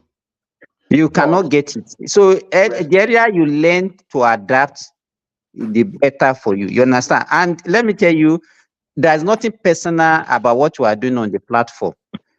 The only thing I'm against is somebody abusing somebody, like saying an imbecile. No, that's too extreme. But anything besides that, you see Baba Ajay Kukuna, many times we have banter, we have different opinions, we express back and ourselves. forth. Back you and guys forth, have back and forth many times. Simba, okay. Let me tell you what you don't know. Let me tell you what we don't know. Look at it this way. We were 3 moderators here when I used to have time. To be honest with you, I would have loved to even be moderating most of the time, just because I have my job and most of the time now I fall within the evening doing some cutover and some other stuff. You know, one thing is this. Sometimes when I moderate, you start seeing one man start micromanaging me underneath. You are doing this much. You are doing this because I don't like that thing. And now, when it now comes online, when I try to do something, when you now connect what is happening underground with that thing, you are now making 1 + 1 together, because you are only seeing the surface. You are not seeing the underground sometimes. I will see someone that will even go excessively, but you will see the same moderator will call the person slack. It makes you feel that, okay, what is wrong with me? You understand? If someone was a bit, because if I were a kid, the first thing I want to think about, is there anything wrong with me? Okay, when everybody is speaking and immediately I put my voice, okay, I don't want this to. Now everybody was speaking, knows to, but immediately I put my I look at it. What was wrong with me? That's the first thing that hello, good morning, guys. So Allah, you are the rebellious son. Hello. Okay, who's that person? Kenny? Kenny. Okay. Go ahead, Kenny. Yeah. Yes, Allah, see, everybody, you know what I mean, I respect everybody's opinion and what everybody has been saying since morning. I just woke up now and I've been listening to this. Listen, yeah, me personally, we should all respect one man. You know what I mean? One man, you know what I mean, he has what's it called? Patience for everyone. Me personally, I don't see any fault in what woman is doing, because many people come to this platform, they insult him on his own platform. They even try to tell him how to run the show. Sometimes I'll be listening, I'll be angry with him. Why are you telling this man how to run? Even like what Pastor did, was it there yesterday or day before yesterday? He did something like that, Kenny. Yeah, you know what I mean. And this it's not only Pastor. This happened to many people here. You know, I just don't want to mention names. You understand? So what I'm trying to say is we should give that man his own respect for who he is. He has a very thick. My brother was saying the other time that one man has a very thick skin to accept anything from all of us. Kenny, let me interject you. Then you continue. Yeah. I'm not flattering one man, and I'm not saying because we at least we run this show together. I've listened to many people. I will say it again. Do you know the fight we fight underground? One man, I listened to this guy in one platform. He was calling you bigot. He was calling you bastard. He came back to your platform. Why do you let him in? Why do you let him in? I am not happy with you. I will not come to this platform again. He will say, Thomas, calm down. We can't. No. I'm not saying that because we run this show together. I've said this man has caused you in one platform before. He has called you name. He called you bigot, and you saw him on your platform. Why did you bring him in? Why did you continue bring these people in? Cut them off, ban them. Could get me, I'm a military man. You know what? I'm a general. I can't wait for all those nonsense.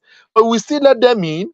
He will soon let them talk. I'll just be thinking, what's wrong with this man? I can't take all that. Continue, Kenny. Thomas, I can't take Thomas, it. no. Yeah. One man is man of the people. You know, that's what I was calling. No, it's really yes. I call him man of the people. And for someone to be on this kind of a show, is behaving the way it's supposed to behave. Honestly, we shouldn't be. I mean, I don't have any thoughts in whatever. He's doing, how he's running it, because he's trying to accommodate everyone, and he's trying to accept Everybody, all of us every opinion. There is, Kenny, if you are mad, if you are lunatic, one man we try to speak with you. He will try to moderate you. Thomas, do you know what led to this one? We are trying to talk so that one man can find a way to improve. All of you were praising, and I took you up that no, you are not being sincere to him. You are saying one man is good, is this guy. I agree with you. Me and one man we talk. Don't think we don't talk. He asked me some questions, and I will give my own sincere and sometimes diplomatic opinion. Don't think we don't talk. But telling one man that is 100%, you are not telling him the truth. No. What you are saying, Ola, is right. There is nobody that will be 100% now. So all of us cannot turn to a praise singer. We cannot be praising. You know, in fact, what you are doing is the best. So I'm saying it so that one man can hear. This thing is documented. See, we've talked behind. Don't think we don't talk behind.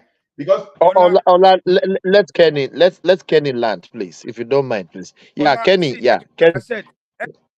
Like I said, every one of us will have our own bad side. Even you that you're talking about, you understand. If I have to start picking on your own attitude on this show, you understand. Everybody knows. But what I'm trying to say is, I'm not saying one man is 100%. No, nobody is perfect. But I'm saying that he has developed a kind of attitude to accommodate all of us because of the show. That's what I'm trying to say. You understand? So, you know, me myself, when I come here, I listen all the time. I like to learn from you guys. Everybody is doing marvelous job. You know, you give a very honest opinion. You understand? That's one of the reasons why I always say every night sometimes I don't sleep. You get me now? In addition to what Kenya said, and Simba has also told it, has also informed you, he is human. There is no way it can balance everything 100%. No way. And you yourself, when you are a moderator here, you can also listen to what a lot of people talk. You will know that this one is objective, this one is nearly objective, and this one is just parabolating all around. Sometimes it takes a thick skin to listen to people like Thomas and the other guy, Mike. They don't have that kind of, especially Mike. He will have that kind of time with you. What are you talking about? He will be asking you questions. Before you even answer the question, he already give you another one. So people have different personalities. And Ola, I want you to understand, you are a father at home. You are head of a family. No matter how you do, I'm also head of a family.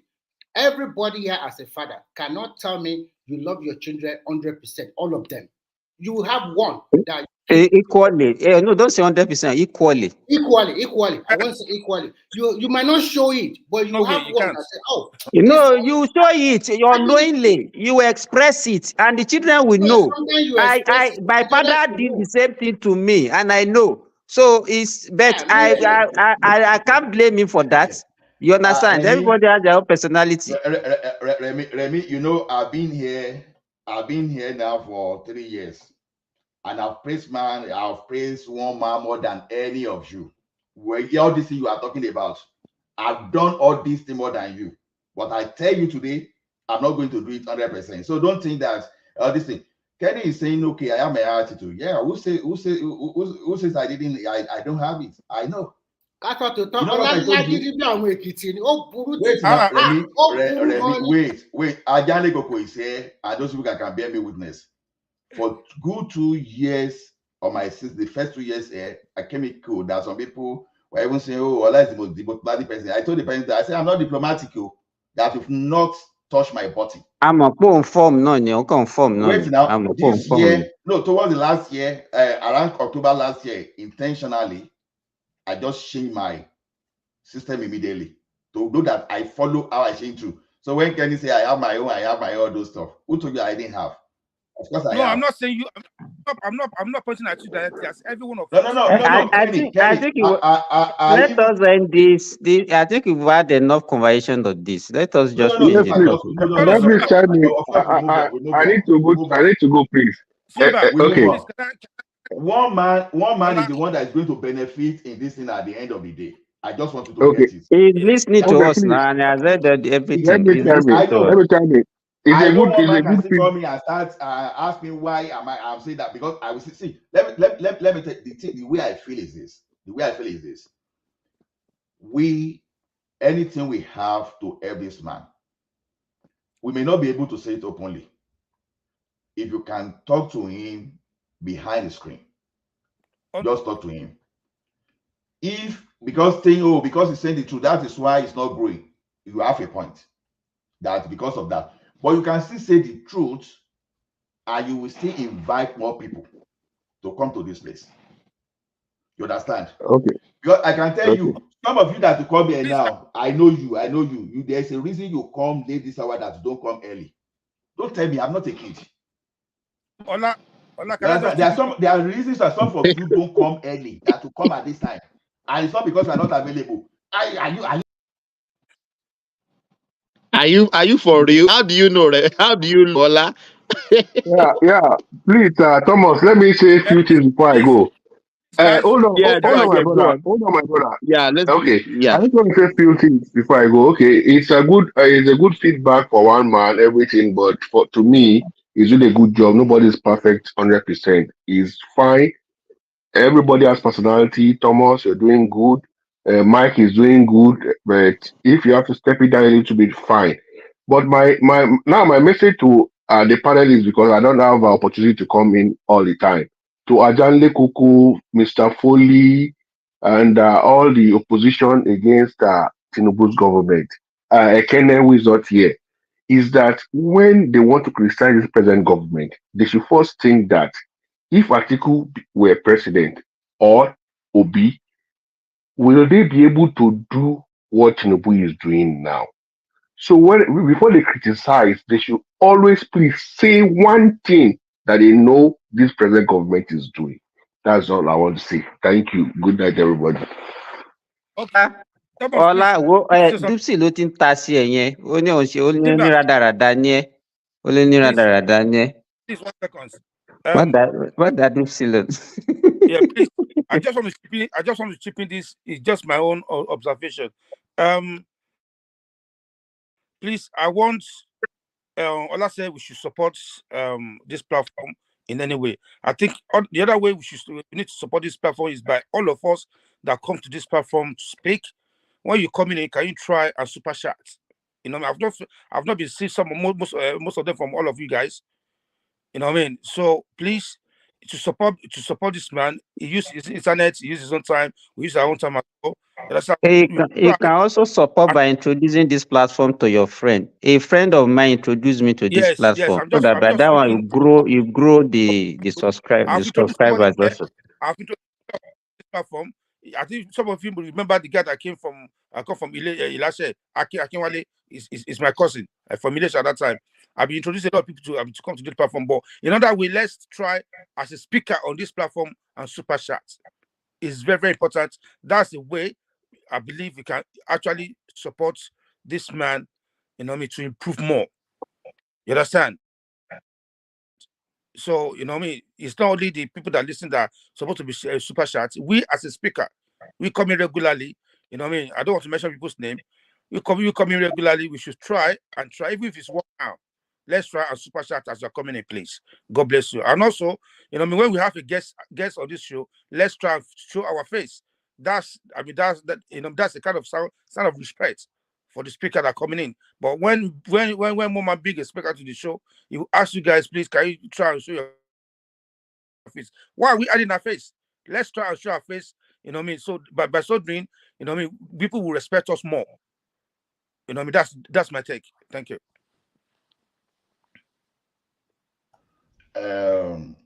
Well, I don't know when I went out. Thank you, Kenny, because you've really said it truly. Because if someone is going to support one man truly, you should be able to support with your pocket too, not by mouth. You understand?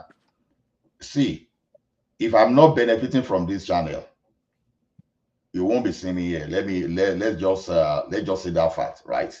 No matter what, because sometimes the net positive is what will bring you here at the end of the day. But what I'm saying overall is this: let us be able to evaluate and tell person when the person is going a kind improve. Don't let us be saying, oh, everything is okay, as if when you start saying everything is okay, then something is not actually aligning. You understand? So well, don't let me say much after what Kenny has said already. So if you really want to support, you can actually support with your post too. But me, whenever I see one man say the man goes wrong, I will talk. Even I'm not talking it publicly, I have access to just chat. But stop, guys, stop patronizing and just tell the man where he can improve. That's just my point. Okay. Yeah, you are right. You are right, Ola. So, Thomas, are you there? Thomas, don't run away as usual now.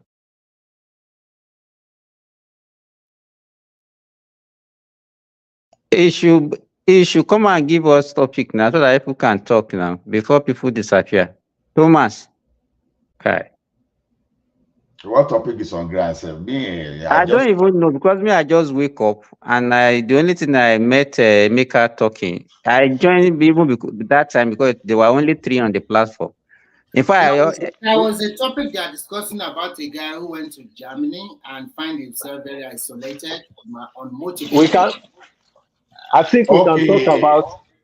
I think we can talk about the 200 children that was kidnapped and they have been released already. They have been released. Yeah, let's talk about them. That one, yes, I'm happy that they released them, but the issue is it cannot be. You have to be preventing this kind of thing. It's not about getting them released. Only God knows how much they paid before because giving ransom to kidnappers, emboldening them to do more. You understand? Okay, what of after today they will go to another primary school or another school, kidnap another set of 200 or 300, and it can't continue this route now. So I don't to think me, they pay. I don't think they pay anymore. Well, you don't say that. So how did they get them if they don't pay money? Okay, How many people did they kill? How on. did they get them out of this? Yeah, you remember. You see the name they just released about all those the people funding them. I think Tinubu has pushed them. That was why the kid was released. That's my own opinion. So did they now use them as a bargaining tool or what? No, you understand. Oh, it's like they've been getting them now. Like, okay, this is the way the thing is, and they have to release those people, unless it's going to be a very big problem, and they are not going to do it again. You will see. This is the last time they will do that. So you are talking like an insider that has more information than any other person. Gani. Not really, but that's what I felt, and that's my opinion. And I think correct one. Because since they've not released their name, they'll still be keeping the children and they still be asking for money. And Tinubu has promised that he's giving no dime to them. So, and I know Tinubu, when he says something like that, he's not going to do it. I just want you to look it from that angle. But what I think is that we need to improve our security, whatever. At least we can't continue to be having, because it's even giving us a bad name in international community. Everybody talk about it, and it's going to affect our economy because nobody will come and invest in a place that is not safe. Okay, So, what? Simba. So I find you said improve security, I get that, but the part that we need to improve is by weeding out the miscreants in the military and in the police, because I think I think Atike Romero in the police and the military. I think some of our security officers are to be blamed also, because I find it very hard to believe that a bunch of ragtag miscreants we go into a school with 3 or 4 buses or whatever, put keys in those buses, and drive through the city or town, and they were not stopped, apprehended. And I mean, Simba, if you have 200 people camped somewhere in your area, you will know now. There's no way you're going to house and you are feeding them on a daily basis. You will know. So how come they have 200-300 girls that they are feeding on a daily basis in somewhere and nobody has any clue? That means they have people in the security forces. Don't fool lower. Is it like they are like sharing the funds and yeah, they will even be the ones suggesting that Mr. President, you should pay so amount of money. You should do this and that. So part of you improving security is also I totally agree with you. That was what I was trying to tell Baba Jale Koko yesterday when we were talking. That in our security outfit, even in any sector where people are not patriotic with the country, they are more patriotic to themselves and to their tribe and to their religion than Nigeria. What you just said is actually what is happening. In our military, we have saboteurs. We have people that are even part of the syndicate that are using this thing to make money. And it makes it more difficult because they are very difficult to identify.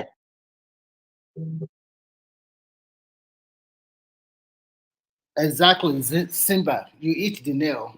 They are very difficult to, and that is why even when they wanted to go and carry out any operation, before they get there, they've already informed those people that they are coming.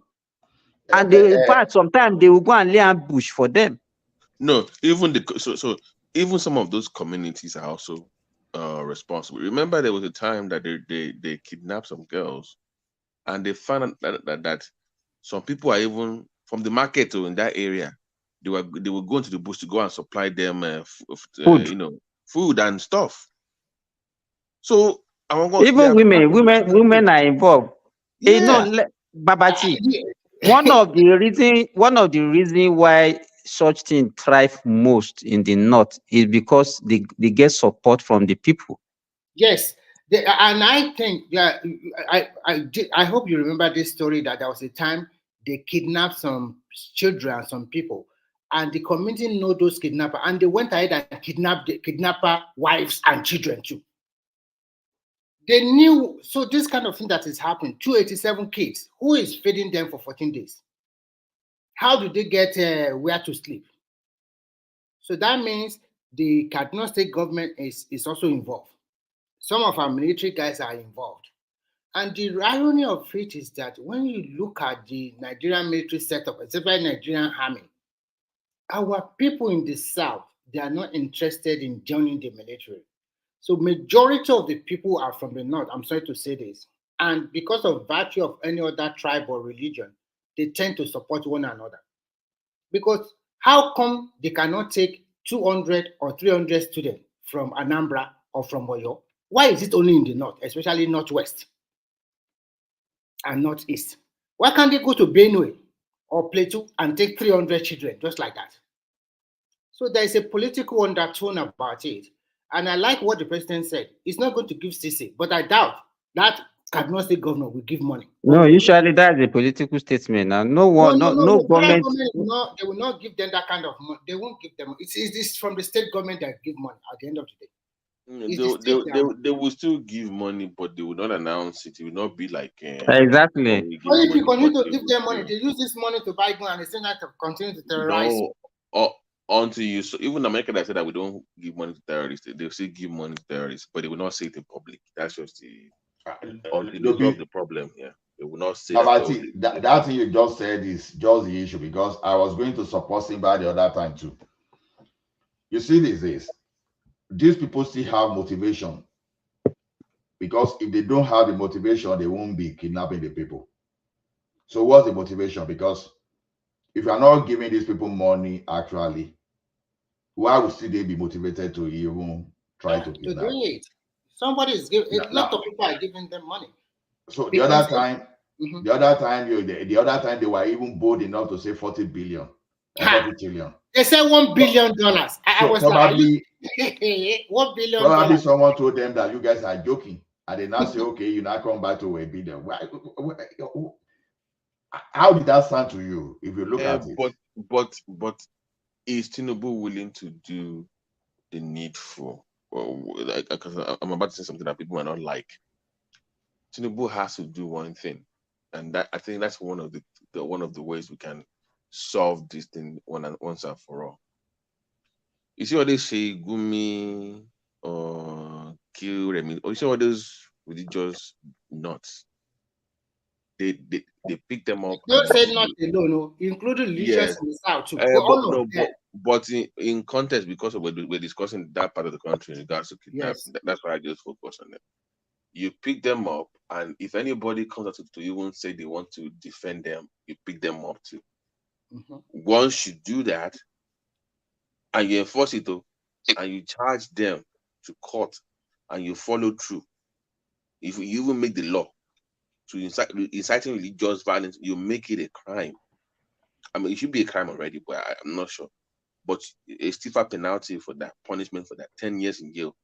So if you say one bet, that's the way you start from. So that's why the National Assembly, they are tinkling with the new law about, they have to regulate social media too. Because that is what is they have to.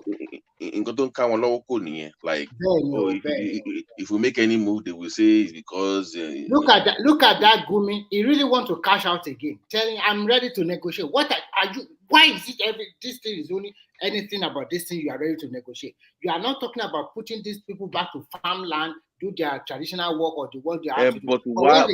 But okay, maybe I don't know. But why? The guy is clearly a security threat.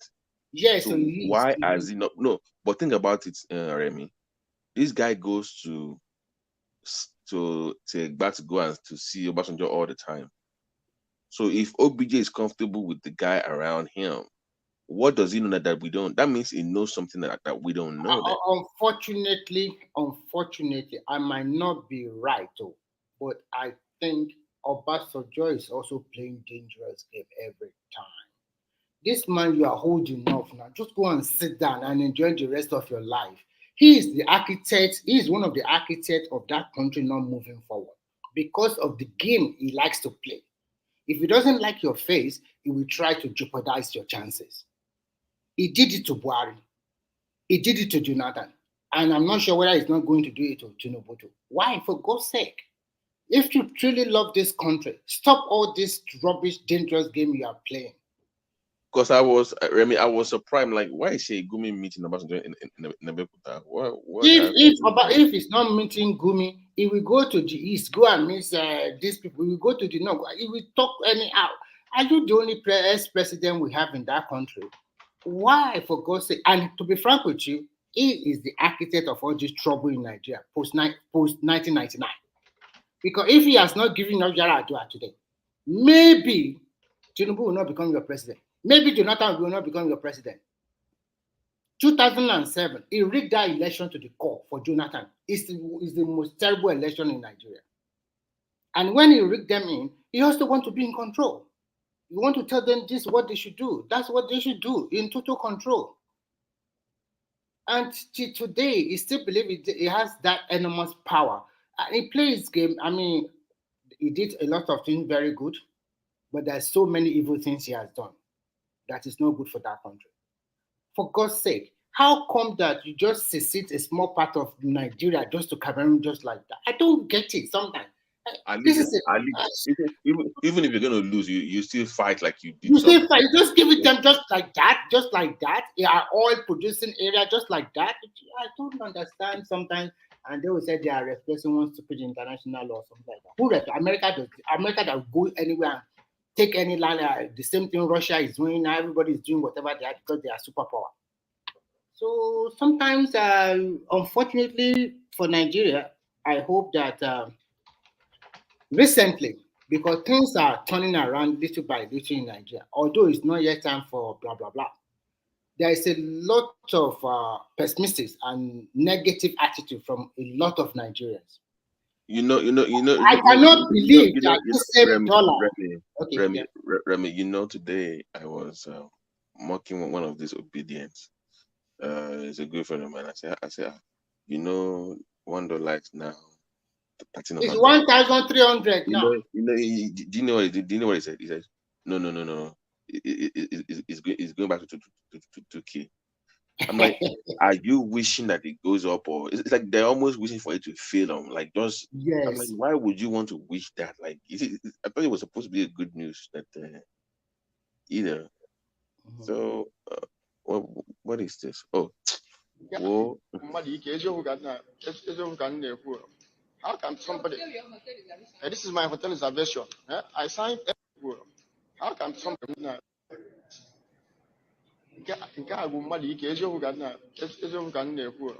How can somebody? This is my hotel reservation. I signed. Everything is complete. Everything is complete. Give me the reason why I should go back. Not single reason, just to go back like that. They just make call, ask me which tribe am I from. I say Igbo. They say they will not let me in. Look at the boys, because we are Igbos. That's why they are treating us like that. That's no problem. That's no problem. Now we cause them. If not our government, should I be suffering myself like this? Ordinarily for Christian, deporting me just like that.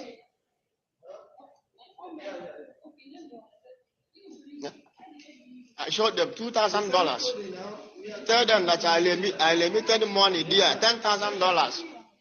Show me a hotel reservation. I give them my hotel reservation, give them everything. They said no. Okay, what is the reason why you are deporting me? No reason at all. No reason at all. No reason at all. No problem. Wow. Which country is that first? Hello, Babati. Simba. Yes, I can hear you. Which country are they deporting them from? I don't know. I don't know. So who put the video? Probably maybe one man. So okay, maybe so the person that posted it will come and tell us. So on that that German person we were talking about, I can't say it more than enough. We are different people here, and the thing about our country is all is work. We want to make money. We want to buy big cars to show to others that, oh, we've arrived. Right. Is it about our country or about our people? No, about our people. Then people like us right in Nigeria, I was going to tell Emeka the other time, so I think I missed it, that even back in Nigeria then, especially those of us that work in the bank, our life did not. Our life then was not even different from how some of us live here presently. How do I mean? Okay, a bank like Access Bank, then you will call us for a meeting. You say 9 o'clock, and the MD and the MD and those people that were supposed to share the meeting will be coming at 12 a.m. I will be expected to go home around 2 a.m. and still come back. I still be in the office around 7 o'clock the following day. Now look at that life too. So when people were saying, because we have to pick from where we are speaking from, what type of life do you think we were living there when you look at it? So a person like me and some of us that could not withstand that and even ran away. I still remember some of my colleagues then that we worked together when they joined the Access Bank that time, that died. You know, when they could not withstand the when they could not withstand the situation, right? So here too, we have different type of people. We have some guys that they find a way around everything here. You know, it depends on where you belong. Like, I'll be so privileged, or maybe I was lucky to just find myself where I was not supposed to find myself in the past, that even missing out with people, what I didn't know when I got to the city, I got to know the way people, you know, where you will ever believe that you will never even learn all those stuff. Just like I used to say that I work in the warehouse for like sometimes, you know, what I would not even get from those people that work in the offices. So I just got within few days working with those people. Now, you know what is this? Some of us over time, we've already understood that everything is not about money. You know, sometimes we will go for, like, a person like me now, I'm addicted to hockey. And some people, they are addicted to going to the pub. Bolo ti rí hockey tó ti wà addicted. Ṣé nígbà tó dé Canada náà ló ti wà addicted sí? Ṣé òun play hockey Nigeria ni? See, this is the way it is. I'm a football fan. Okay, what's your team? Where am I Jansen go see? Are you Chelsea or Arsenal? Tó bá ti Arsenal ni ẹ má bá mi sọ̀rọ̀.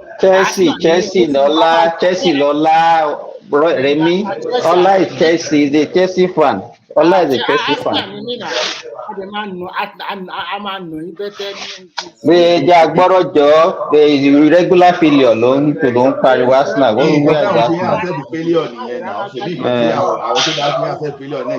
Obedient ni Arsenal now. So the thing is this. Here now, okay, like today now, we have family friend that visited us. Some people, they move around. Some of us, we go to this Nigeria, Canadian Association, whatever. We go. So because when you stay at home too much, when you don't interact with people, you are likely going to go into depression, because everything you think about is bill. Everything you think about is. And bad one in Canada, UK, America, these places. Oh God. No, Remy, it is what you create for yourself. No. These people here are very stoic, and they don't like communicating. Their individuality is totally in them. And you know, this place is as cold as your Canada. If you want to like go for indoor sport or something like that, you have to also check that you are from another country. You are here to make money. Try to find a balance between your work and your personal life. It's not easy because you know this advanced country, so many bills on the table every time, and you have to meet a threshold of some kind of income before you can say, okay, I can be able to pay this, and I have enough time to go and do my whether I like to go to gym or I like to do sport or something like that. Sometimes you don't have that enough time to do that, unfortunately, because the population is not as big as Canada or America or the rest. So the opportunity is also limited. Did you just mention that sometimes you don't have time? I don't get it. Sometimes you don't have time. What are we doing? You were doing like 3, 4, 5 jobs or what? No. I'm not doing 3, 4, 5 jobs, but I do normally 8 to 9 hours job every day. But sometimes I just take 1 or 2 days off if I like. But now you can see it's about 8:45. If I like now, I can go and do some gig I'm always do. So sooner I'll go. But what I'm just trying to say is that because how to tell you, here everything is regularized. You can ask anybody that's living in Europe. There is no way that you have a lot of gig that you can make money under the table. There is nothing like that here. Everything you are doing is totally formal. Anybody that is doing everything with you, there must be a contract. If you want to get a job, you must have this kind of certification or that kind of certification. So it's like there's no way that, okay, I have that gig I want to do for 1 month, I can make a lot of money like that, and it's not in the system. No, everything has to be in the system. So that is the way the country is wired in most Scandinavian. And the people are stoic. They don't even like to speak their language to you in the street. So if you are even willing to learn the language, that, okay, you want to practice your language with the local people, nobody is interested to practice with you. So sometimes living abroad, if you don't have a thick skin, it's not even easy to. It's the truth, you know. No, yeah. I know my first time here, my first time in the UK, you know, we went for training. I was like, after 3 days, I was like, okay, let this training just finish so that I could rush back, because nowhere to, because I didn't know where to visit them. You just mentioned Nigerian society. You guys hang out. If you really want to hang out here, you have to go to the pub. No. That's the problem now. You don't deal with Nigerians alone. That's the problem. You understand? No. Even if you want the other people, the other national, like maybe Russian, maybe Somali, and you know Somali or most East African, most time they hang out with one another because of okay. Three things exposed me here. I will tell you. One, working with the sales guys. That was my first job.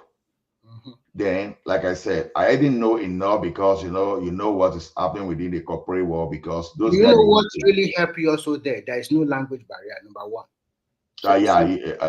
You may be correct. You may be correct. So the second thing that exposed me is that, okay, when I finish that contract and nothing to come, that's for sometimes I work with Boma. So those guys there, you meet different kind of people, and those guys were forcing me to go out now.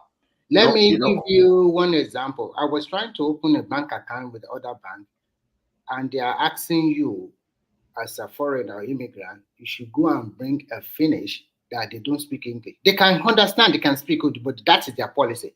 You have to go and bring a translator to translate for you in Finnish, because they are protecting their language. So you can say, and here to open a bank account, it's not that you just walk into the bank and they open for you. They will book appointment. You book appointment. So many stuff that is totally different from where you come from. From that angle alone, I know that Nigerian banking system is super better than this one. Okay. So like my first outing there now, it was just one of my colleague then, an elderly man that just took me out. Okay, let's go and watch hockey. And before you know, a friend that we landed the same day too. Is it ice hockey or just normal hockey? Ice hockey. That's the name of the winter, right? Ice hockey. Oh wow! You can play ice hockey. I don't play. Watch. It's just like when you go. I know. I understand. It's very interesting if you watch it live. Yeah, the environment. Be like the normal stadium, nice, right? Nice. Yeah. So now, then, for the fact that my son plays soccer too, right?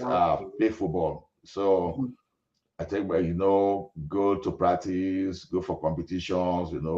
Like you play within your city and you play near. I like that your son is playing soccer. That's nice. So that in future. Then another point there is this: when I work in that warehouse, man, then I have some, like, I did something that my downtown, for example. Now I can tell you my downtown in and out, both the streets right, the down and the street up.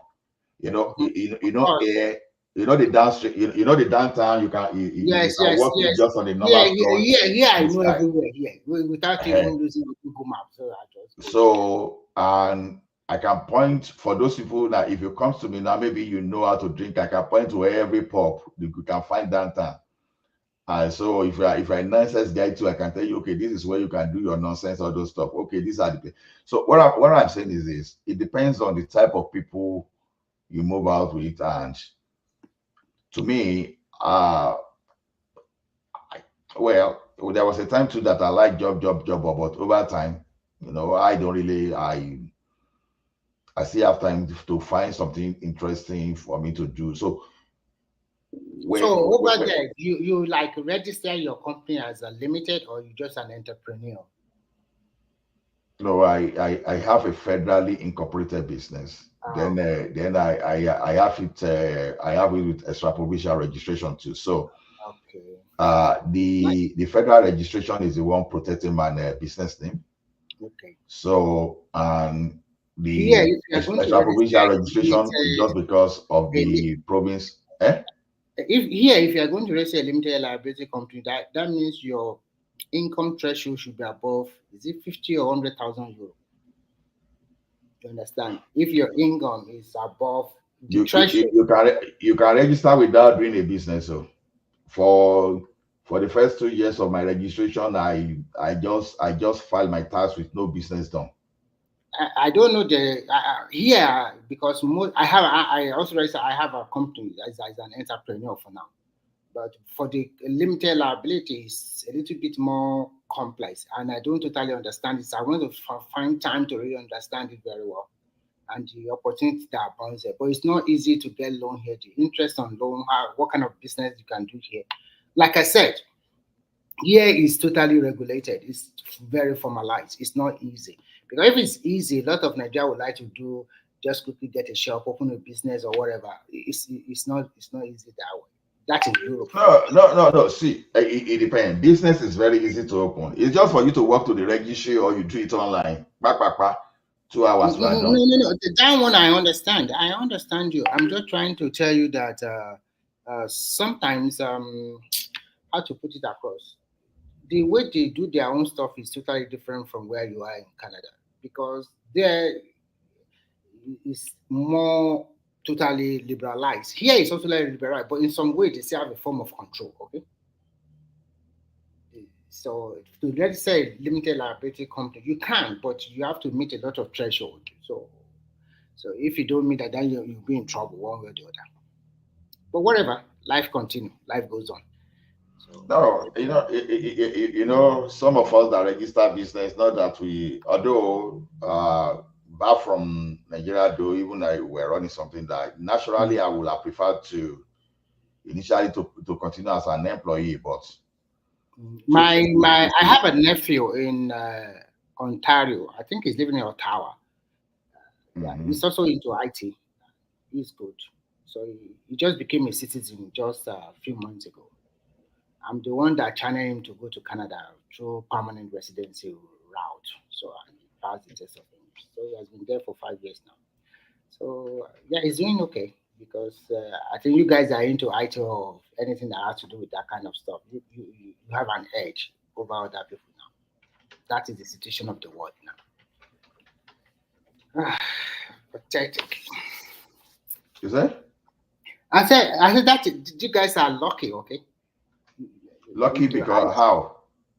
What I'm trying to say, the world is moving toward AI or anything technology. Or so if you are good in that field, whether you are a software developer or you are into marketing or whatever, that's into that IT field, that technology field, you are good at what you do.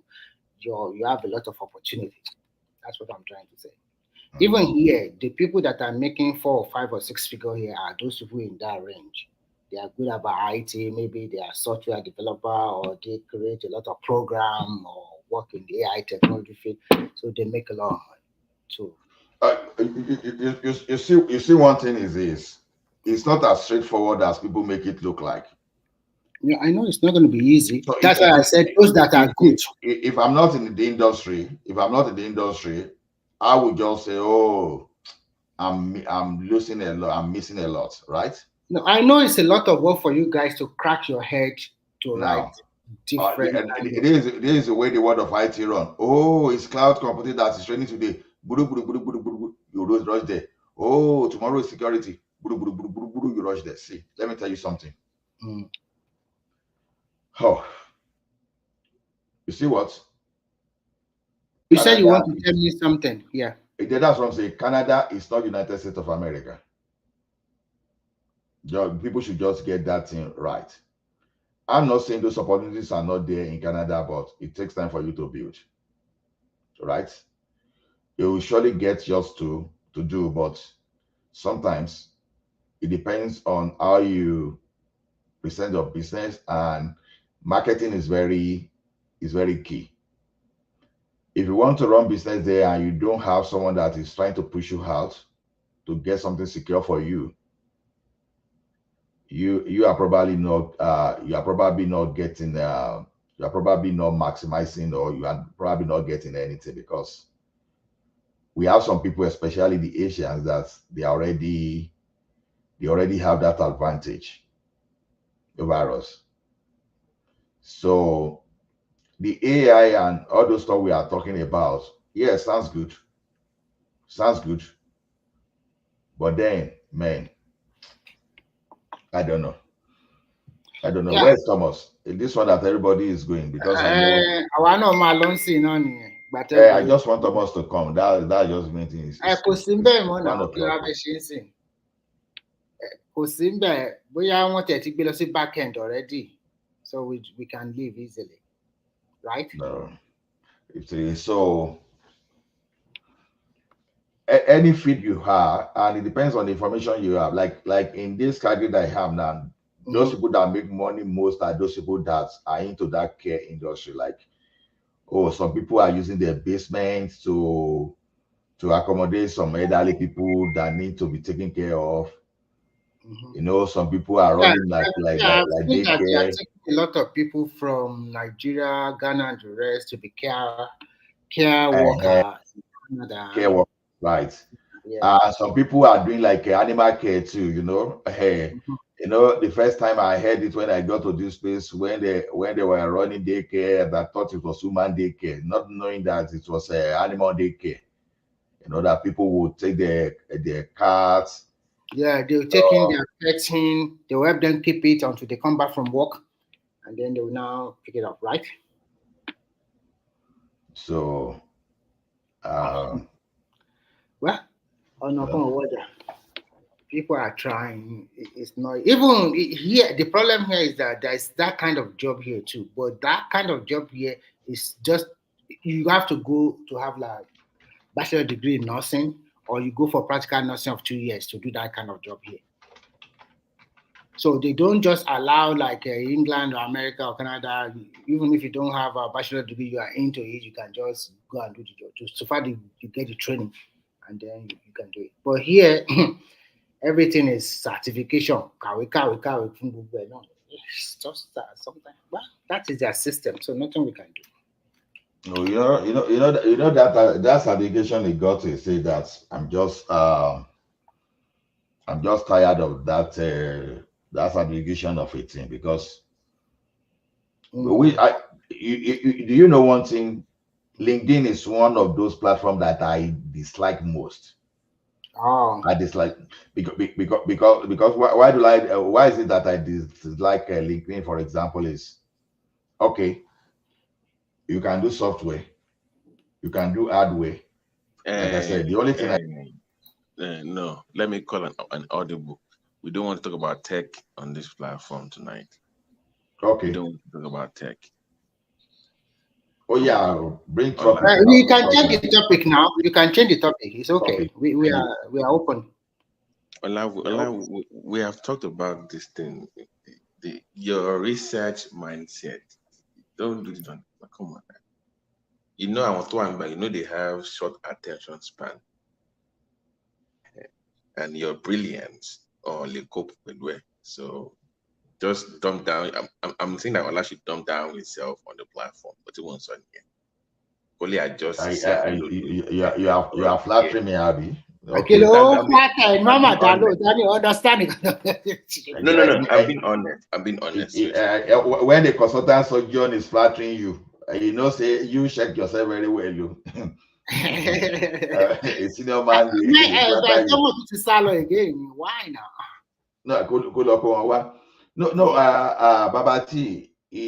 What we are saying is that Remy is saying that we people in the tech that he envies us. So I don't say that okay. I do not envy you. Right. I say you guys have the more opportunity than the others nowadays. But beginning one has to give him maybe 4 or 5 years. Because more because what you want to only study one thing in can you continue you need. You remember what happened? That is exactly what Ola is trying to say. That Ola, you know people that lost their job with Facebook a few years ago because they changed some system or whatever, and they had to go train again somewhere. I mean, model and I don't know because maybe you know they moved their system from A or B or something, and people lost their job as a result. So, but they still give them job maybe in Amazon or whatever. So space in here, there's opportunities, but it's just mobile is very fluid right now. Very fluid right now. So that's just the thing. But it's a good place to be, I've heard. But it's just even if you have one thing today, next week they will say you need one more to add. It's just continuous, endless pursuit of because innovation. And I've heard that in the next 10 years, the pace at which that Tafima move, I'll confirm if I'm lying, more, but in the next 10 to 15 years, the pace Tafima move in terms of innovation in tech will be almost double of that what we've had in the last 100 years. In terms of the pace of like innovations and creative, whatever, what is coming up in the next 10 to 15 years, that rapid growth, it will be so crazy gone. Massive, whatever we've had in there. Baba T, there is one kind of advertisement that I always see in China. I've not seen it here. Maybe Ola will know about it. It's a big billboard. And that advert, it will seem that that thing is coming out to come and meet you on the road or in the street. That visual is really coming out from that billboard. It's a 4D, yeah. Man, there's so many of it in China, but here in Finland, I've never seen. Sometimes they put it on a 20-story building. It's quite amazing. So yeah, let me give an example of what I'm talking about. You know, right now, they can actually put a machine on your brain that will read your thoughts, right? That's what they had the past year. It will read what you're thinking. Now, in the next few years, that machine can actually even make a video. So let's say you're dreaming about something or you're thinking about something. That thing can actually convert it into a video, and we'll be seeing what you're thinking. Not the personal, but let's say you're thinking of people in a business meeting now. That machine will just the way you see it, add the phone. So we can literally not only read your mind, we can see your mind now. Okay. That's the way the world is. That is machine already take over finally.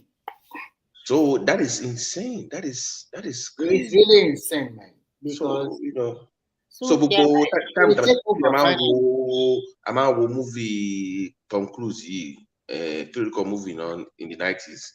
Mission Impossible. No. Clinical reports, the Minority Report, where they can see your thoughts before you commit a crime. They will see it, and they will arrest you not because you did the crime, but because you are thinking about it. That might happen. Yeah, Baba T and Ola, there was a story I was reading recently. I don't know how far that story was true. Is it true that alien contacted the world that they want to have a meeting with us? Baba T, Can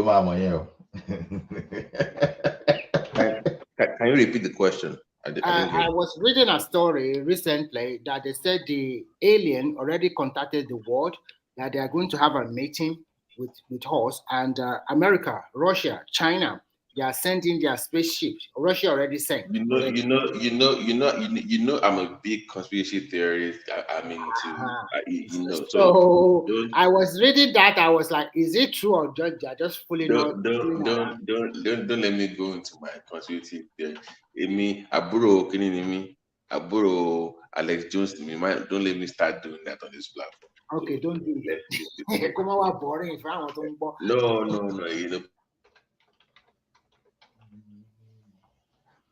but I will not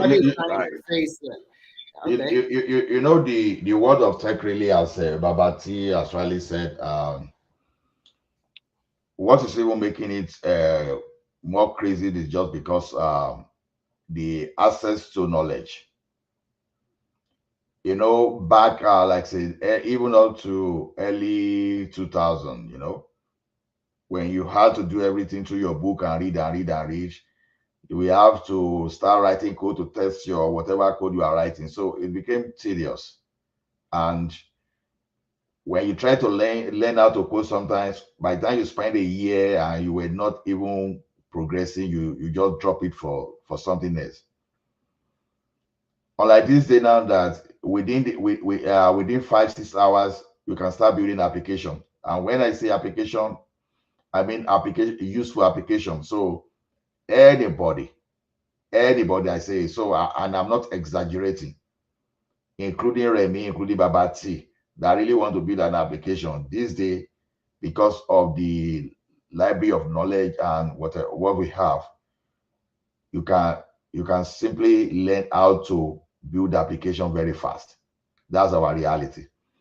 So because of that, but a quick question, Ola, but like I said, the people behind the scenes like you now, we always have to constantly improve your skills to keep up with that development.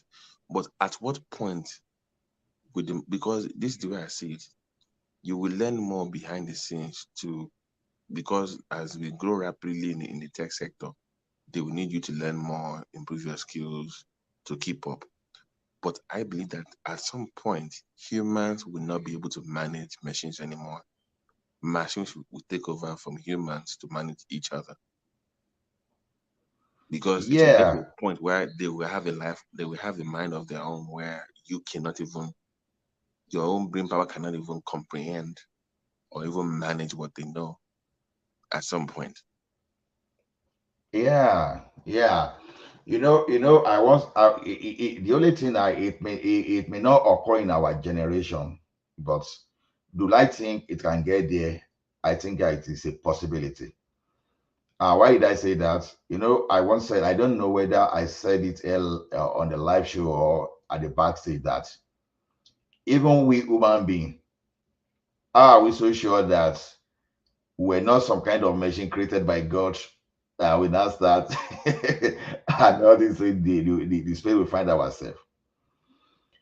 One thing about AI is this: the intention before is to create a machine that we, not that we, the way it is now is this: we whatever we feed into the machine and whatever we have possible around, the machine can feed it in and use that one to take decision. But now what we have now is we call it a rational machine. Is what we have now. That's machine that behave rationally. But to be able to think, to be able to think like human, according to the creators of AI, we are still not there, and we are probably not still going to be there in the next 50 years, just because human are some special kind of objects that the way God created us, the capacity is just it's not what we can comprehend. So are we going? So the thing is, I won't rule that in now, because one thing I've learned about my life is to understand that there's nothing, there's no such thing as impossibility. But whether we are going to achieve it, this is our generation, is that one is off for debate. So as it is today, like I said, you can write program, you can write application that will do good job within the next 5 hours if you really want. If you want to try me, we can talk behind the scene. You just need to know how to use ChatGPT. You just need some kind of how to program, just little knowledge of how to program. If you can, if you want step by step of what you want to do, just take that your step by step of what you want to do, feed it to ChatGPT. It's going to write the code for you. Within the next 5 hours, you're already on internet. They can browse, people can feed into what you are doing, and you'll be shocked. Do you know that many students of computer science today, they are still shooting with ChatGPT, that even some faculty are very difficult to catch them? So that GPT that you see, it got to a stage that it will even write some things down that it's even difficult for some people to even catch whether you are even using machine to run that, because like the conspiracy now about some people is that at this ChatGPT, are they beginning to even know that, okay, they are trying to track us for like what do we call it now, that academic integrity or whatever. So if machine can start avoiding traces now, that's a big problem somewhere then. I brought that issue up with a friend of mine, who's a professor, and that universities are now getting programs to track, to see if a paper is determine if it was written by AI or whatnot. Do you know there's also another program that will prevent that program from knowing that that paper was written by AI? So there's already a backup a back channel to that. I'm telling you. So continue. What you are saying is correct. Yeah, but the bigger point I'm making is that you use the example of humans and creation. But if you look at humans and creation, at the initial stage, there was a dependency stage, right? Where the creator is holding your hands to do things. And at some point, it gives you autonomy, right? The free will. I'm saying that at some point, AI will be so advanced that humans will feel comfortable enough giving them free will, which will be a form of a soul. Like they will have a conscience, right? There will be a point where AI will have a conscience, we have a soul. Not literally soul like we do, if you believe in that. But at some point, we the creators they will have autonomy. Because now my fear is this: what if anybody that is anti-AI is dealt with? Because AI can hire somebody to go commit a crime somewhere through the system, just fund it without you knowing, right? So anybody in the way of AI will be dealt with or suppressed by AI, and nobody will know about it. So, and that is even before that. But at some point, it will have its own soul and decide. And I think humans will like just say, you know what, it's in our best interest to be controlled by this thing. So but I don't know how soon that will happen. But eventually, I think we'll get there. You see the fair now these days is this. Now, do you know that with technology, we've got to a stage that AI can pick your picture and can write a program, and I will be doing what you cannot do with your picture. The only reason you will know that you are not the one is just because you know you've not done that thing, because you have your conscience, you know yourself. But giving your picture landing in the hand of the wrong person, they can create you to be doing what you will not do normally. Now, the danger here now is this: in the future, if someone is not very careful, because I know what we are just trying to raise now is that people may be using AI to commit crime. You understand?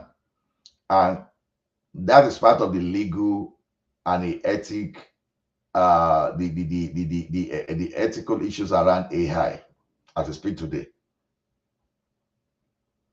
But thankfully, the thing we still have today is that because of IP and because of the standard already created by IEEE,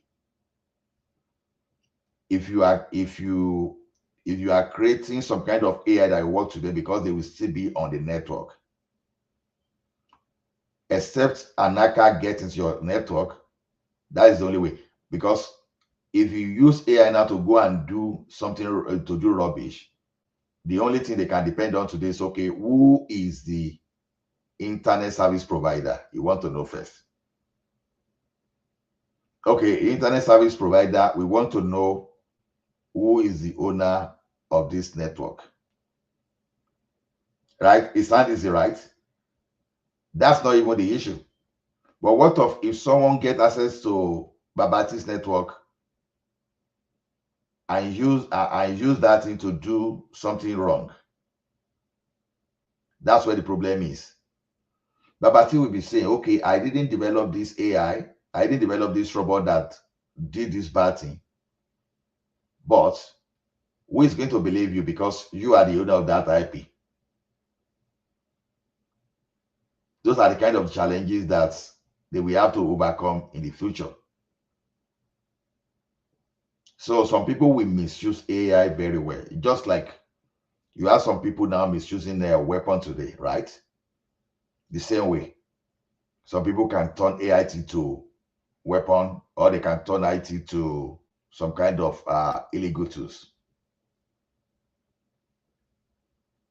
You understand? But as it is today, like I said, like I remember I was telling someone like this thing 3 years ago. We were in a presentation where we're saying why the autonomous or the self-driving car will not work. People were thinking that, okay, because it can identify some situation. I already told that person categorically that a stage will come that AI will recognize a drunk man, someone that is already drunk. We'll be able to associate some characteristics with it that, okay, this guy is irrational and may want to cross the road, and immediately can sense that, it activates himself to make sure that it's slowed down so that it will not commit some kind of hit and run offense. Okay, and how will those AI know that? Is that number one, you have some kind of IoTs now. You have some kind of equipment now that are on internet in the medical area. You know, when the medical doctors and all those start putting some kind of parameters, you have all these service provider, all these cloud service provider like Microsoft, like Google and Co. They start documenting all those data. So over time, you build some characteristics of a man that is drunk, of a drunkard. So you start building the characteristics of different type of man. You know, there are different type of man how they are going to behave in certain situation. And before you know it, all those cars, they start becoming more intelligent, smarter, because you are going to install some kind of computer, some kind of chips in them that will be able to draw or do all the data to be able to make a decision, to make decisions. And you see this vehicle, they will drive fine, they will see keys, and they will still obey traffic regularly. We are getting there, to be honest. Ola, sorry to interject you. I heard you saying that self-driven car you discuss with your friend and it's not possible or whatever. In 2020/2021, in a University of Shenzhen, they developed this self-driven van and car, and they used it in the university. They test run it and they started using it, but not in a big scale. So what I want to tell you is that the Chinese have already done that. So yes, it's still with some challenges though, because I can tell you that like I don't know the type of vehicle you use today now. You know, there are some vehicle now, they have a pre-collision system, right? What do you mean by pre-collision system? Pre-collision is that when you are driving and maybe there's a vehicle in front of you. Yes, I do. My car has that one. It will give me an alert if I'm too close to the car that I should give me a kind of. And if you don't listen, what it's going to say, it's going to apply brake itself. Have you noticed that? I don't know about that. But another thing is also, there's also one thing that it does that I like. When you are driving, if you are driving out of the line, the road demarcation, it will give you a sign that you are already driven out of that line, so that you can go back in between the line that demarcates the road. That's a lane departure system, right? That's lane departure system. Lane assist. Lane assist. And it also have you can also put it in autopilot that can drive for itself for some. That autopilot is very intelligent, because I noticed that too. Because if you are, let's say, 110 and the vehicle in front of you slow down, the vehicle, it will also slow down too, right? I've never tried, but I do have. But because I'm afraid, hey, if something happens, if I put it on autopilot, and then Remy, I might too get autopilot, but if you remove your hand on the steering, it will beep. It will beep 3 times. If you didn't sense your hand on the steering, the car we came to automatic stop by itself and put up the emergency light. So what is the brand you are driving? Because the other time you said you bought a Avra. I know that Ava. Aval, yes, Aval, the hybrid, yeah. Yeah, I know. They have a lot of, Thomas, when those vehicles, those plans, when they started, nobody buy them. It's full Australia now. Everybody. They give it like a giveaway price, but now they develop their electronic concept and the design have changed. It looks more beautiful with so many concepts. I think the world has really changed, to be frank. My brother, the technology will the body of that car. It pass Benz will be $150,000. They just pack it. They just pack with so many stuff like that. I think my auto cruise. We put it in the duration of the kilometers you want. Immediately it sends a car in the front. It will brake by itself. If the car is moving, it will accelerate by itself. If the car stops, it will come to complete stop by itself. You don't need to press the brake. You don't need to do anything. Penkele Messi, you asked the question that how can Nigeria use AI? I think in Nigeria already they are already using AI now. You understand? So, Ola, I want to say something. Don't you think nowadays that the government, I'm not saying because of I like Tinubu, it's like they are doing something that most people want. It seems that agitation is already dying down slowly. And because maybe more Nigerians are now interested in what is going on in their country, they started to put more pressure on their state governors instead of talking about the president every time. So, and then with this new tons of events in Nigeria with the dollar, the naira appreciating against the dollar, and things are falling into places little by little. So that's why sometimes when you flip the newspaper page now, there's not a lot of negative news like before. Like every time, like that daily trust, the daily post, everything is about negative news every day. So I think sometimes because of that, like today, I'm not saying they did it, you understand, but sometimes there are some kind of politician. Oh, Babati, don't go. We will come back. There are some kind of politics we don't know. Yeah, I'm not saying don't quote me, sometimes Brian look maybe exchanging hand, don't never trust all those media. And for this thing, for Nigeria Labour Congress, the day they started playing politics, already So that They're means already Tinubu is reducing their right vote when he potency. called So out Ajero that wait till 2027 before you start your politics. The guy does not even wait till 2027 before he started fighting with Abure. So that means all those things that is representing Nigerian labor corps is just a rules. It's just so Nigerians have seen now. You are not representing Nigerian workers at all. You are just doing it on but from my own perspective, which people you may not necessarily agree with, people may not necessarily agree with, is this: do I think this government is moving forward? I think so, because I measured improvement from the policy. I don't necessarily measure the improvement from the current impact, because over time, what I've noticed is this: a well-implemented policies, you may not feel the impact until like a decade sometimes. But it doesn't mean that you should not do things that will put food on people's table. It was today that we were discussing things now. People were saying, oh, they will boot Tinubu out in 2027, in 2027. I said, okay, I don't hear you. But how is it going to be possible? Is it going to be easy like that? People no, just politician. He said in North they will move. They will move Tinubu out. I said, okay. How can they move him out? How? And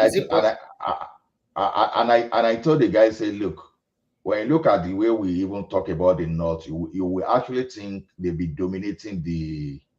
No, they are not dominating like before. That is why they themselves, they are now calling for regional government and for state police. They are not dominating like before. That was then.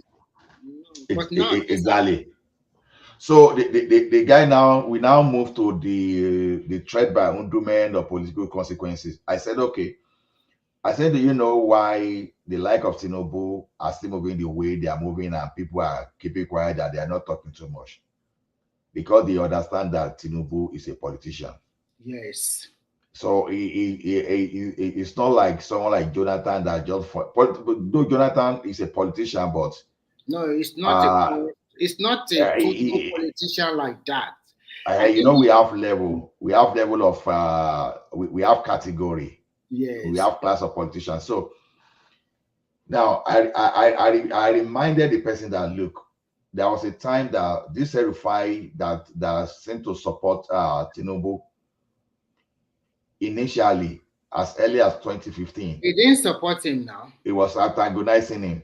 Yes. I said, when you look at it over time, he must have seen that, okay, this guy is not a pushover. And towards the end of it, he supported. This is just my opinion that I presented to him. He has his own personal interest, so preparing his plan for himself in the next 8 years. That's what he's doing.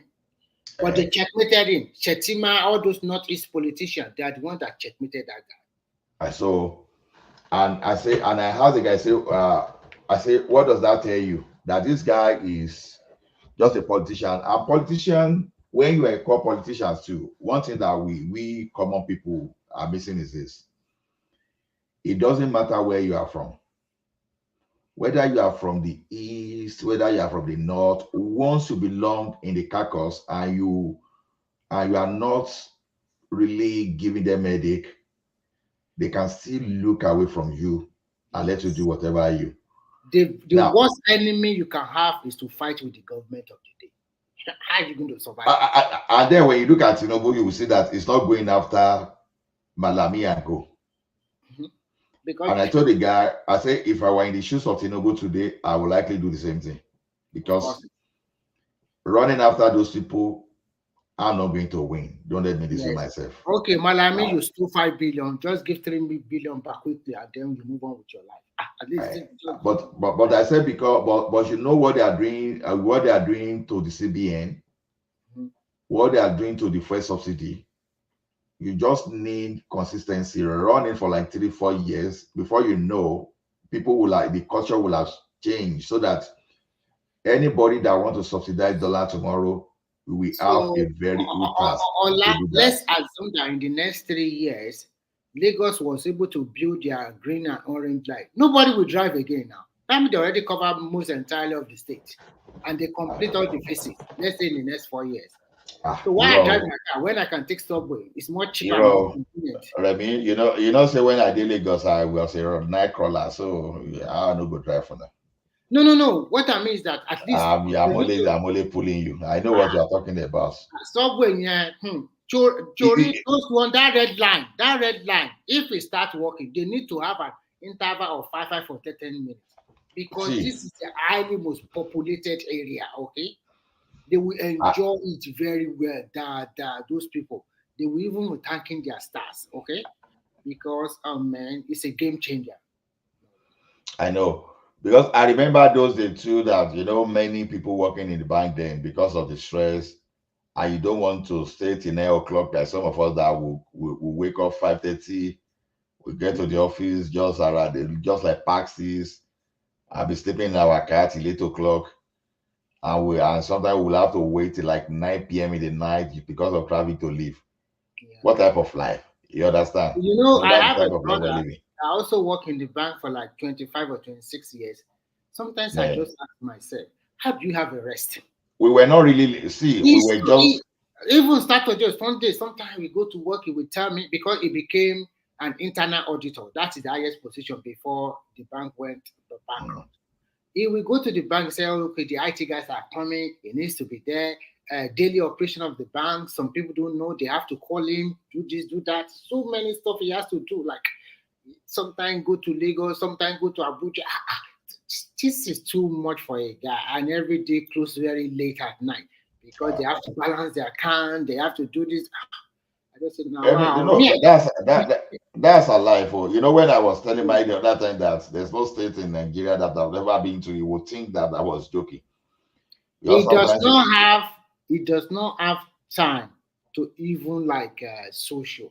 How can he have? He's already dead tired by the time he's coming back home.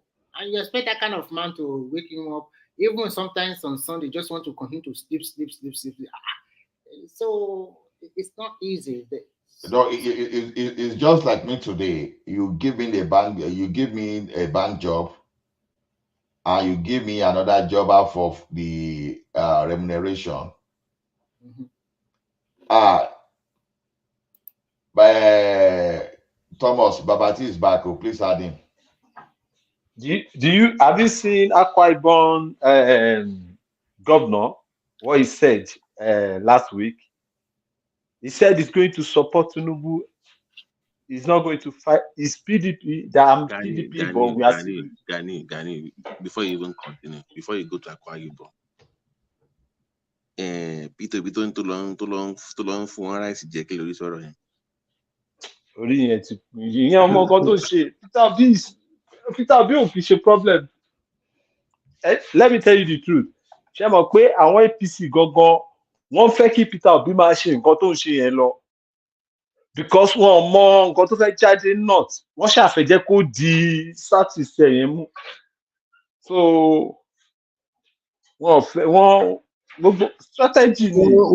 Gani kò sí nǹkan tó máa jáde mẹ́ wọ́n á tún dìbò fún lẹ́lẹ́kejì náà because at the end of the day àwọn ló kàn lẹ́yìn ìgbà tó ń bá lọ́dún mẹ́jọ ẹ̀ kó ń bẹ̀ àwọn náà mọ nǹkan tó ṣe orí wọn ò dàrú àwọn á lọ gbé fún ànádà Igbo àbí Yorùbá mi yẹn náà fẹ́ lọ́dún mẹ́jọ àwọn á dún ọdún 12. It's not easy. Nigeria policy still local. So and ó dẹ̀ try fún wọn ní náà tí wọ́n tàn pariwo náà ó try fún wọn because àwọn ṣẹ́rí mi máa ń sọ máa tún sọ àwọn obedient nìkan they are the only problem ta ní Nàìjíríà and ìgbà táwọn èèyàn máa ń sọ pé Nigeria are tired Nigeria ó máa ń bí nínú because just say obedient are tired.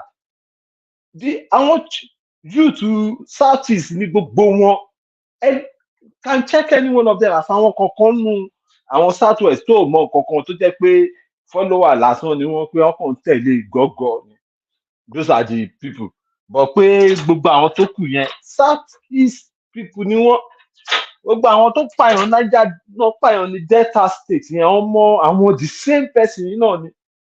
The same. But look at what someone just did in that. Sorry, rò pé bóyá àwọn South yẹn they are bidding for the vice president once Tinubu leaves. One more now. Iṣẹ́ tó wọ́n ti iṣẹ́ tó ń ṣe nìyẹn iṣẹ́ tó ń ṣe nìyẹn South ló máa in fact South ló ń lọ sí tí Tinubu bá kúrò báyìí any northern man tó bá mú wá South ló máa lù second guarantee so gbogbo kọ́ máa ṣètánú wọn lọ àwọn nọ́mbà. South ti play politics right àwọn Wike àwọn Akpabio wọ́n play politics wọn right àwọn Obaseki gbogbo wọn they are playing their àwọn ilé ìkọ́ máa wà bó ṣe máa pariwo ìtò ké pé wọ́n deport òun láti Australia àbíbo ló ti ń pariwo lẹ́ẹ̀kan ìgbà àwọn nìkan wọn I don't know mi ìmọ̀ bá lọ́run ṣe dá wọn máa gbogbo nǹkan burúkú lẹ́nu máa ṣe.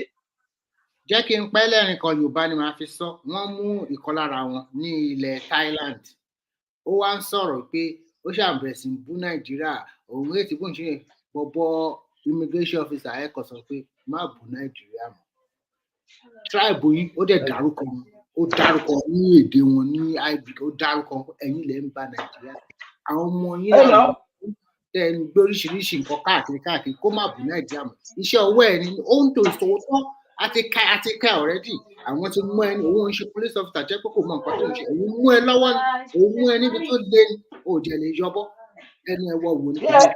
Guys, we have to go. Let's go to the background. Let's go to the backstage. Okay. Yeah, thank you so much. Yeah, thank you everyone. It's been a nice session again today. Yeah, we just have to go. The end in the cinema. Oh, thank you guys. Yeah, see ya. Yeah. These recent elections.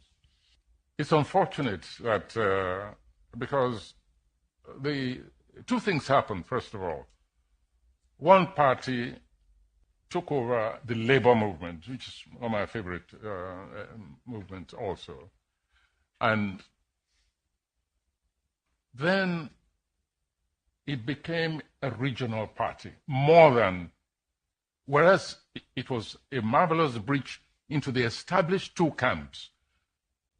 Peter Obi achieved something remarkable there, that he broke that mold. Yes, however, he did not win the election. In addition, my own organization has a monitoring unit. You know the one I'm talking about. And so I could say categorically that Peter Obi's party came third, not even second. And that the leadership knew it. But they wanted to do what we call in Yoruba, Bajue. That is, you know, you have force of arms. You also have force of lies. And it was gearing up towards violence. They were going to send, some of the hardliners were going to send crowds, young people, into the streets to demonstrate. I'm always ready to be among such demonstrators, but only on the banner of truth, not of lies, not of deceit. These recent elections. My convoy is 5 vehicles, and you cannot buy fuel unless I'm inside the car, so I will pay them. No more. I know. The governor was paying for petrol himself for his convoy. When they get to a gas station, he will come out and bring out money and pay. In fact, at Oka government house, then when he was governor, forget about drinking champagne, what they are now doing there. Then he gave out old newspapers as substitute for toilet roll. If you are going to the toilet, he will just to save money. Yeah. He was going to run somewhere. He said he's going for interview for job. Peter, can't you give him a job? Peter, can't you do this? The boy doesn't even have. I said, none of my children have car. I was the only person who is governor and bank chairman, not to them. Isn't that mesmerizing? But I know that Peter B. I know that he's a smart man. You know.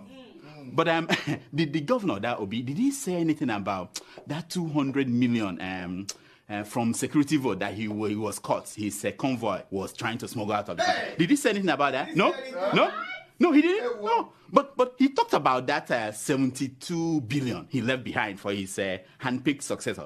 Because when you hear that Peter Obi left 75 billion, if anybody doubts it, call me. I know where the money is. I kept it. Did he talk about? Yeah, he did. Yeah, he did. I know the man that he's now fighting. You know, remember? Yes, now. I know. Of course. Did he talk about what is it called again? The liabilities he left behind. Did he talk about that? No. Like signed contracts that were not paid for. Did he talk about? No. Like thousands of workers that he hired during the last weeks of his administration without provision for their pay in the budget. Did he talk? No.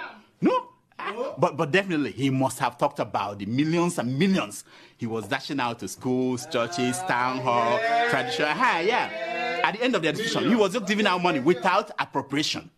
He talked about that, huh? Of course. Of course. Okay, one last thing. Did P2B finally explain how bodies of Biafran activists ended up floating on Anambra River when he was governor? Did he explain that? No, he didn't? Why? It must be an omission. Tense.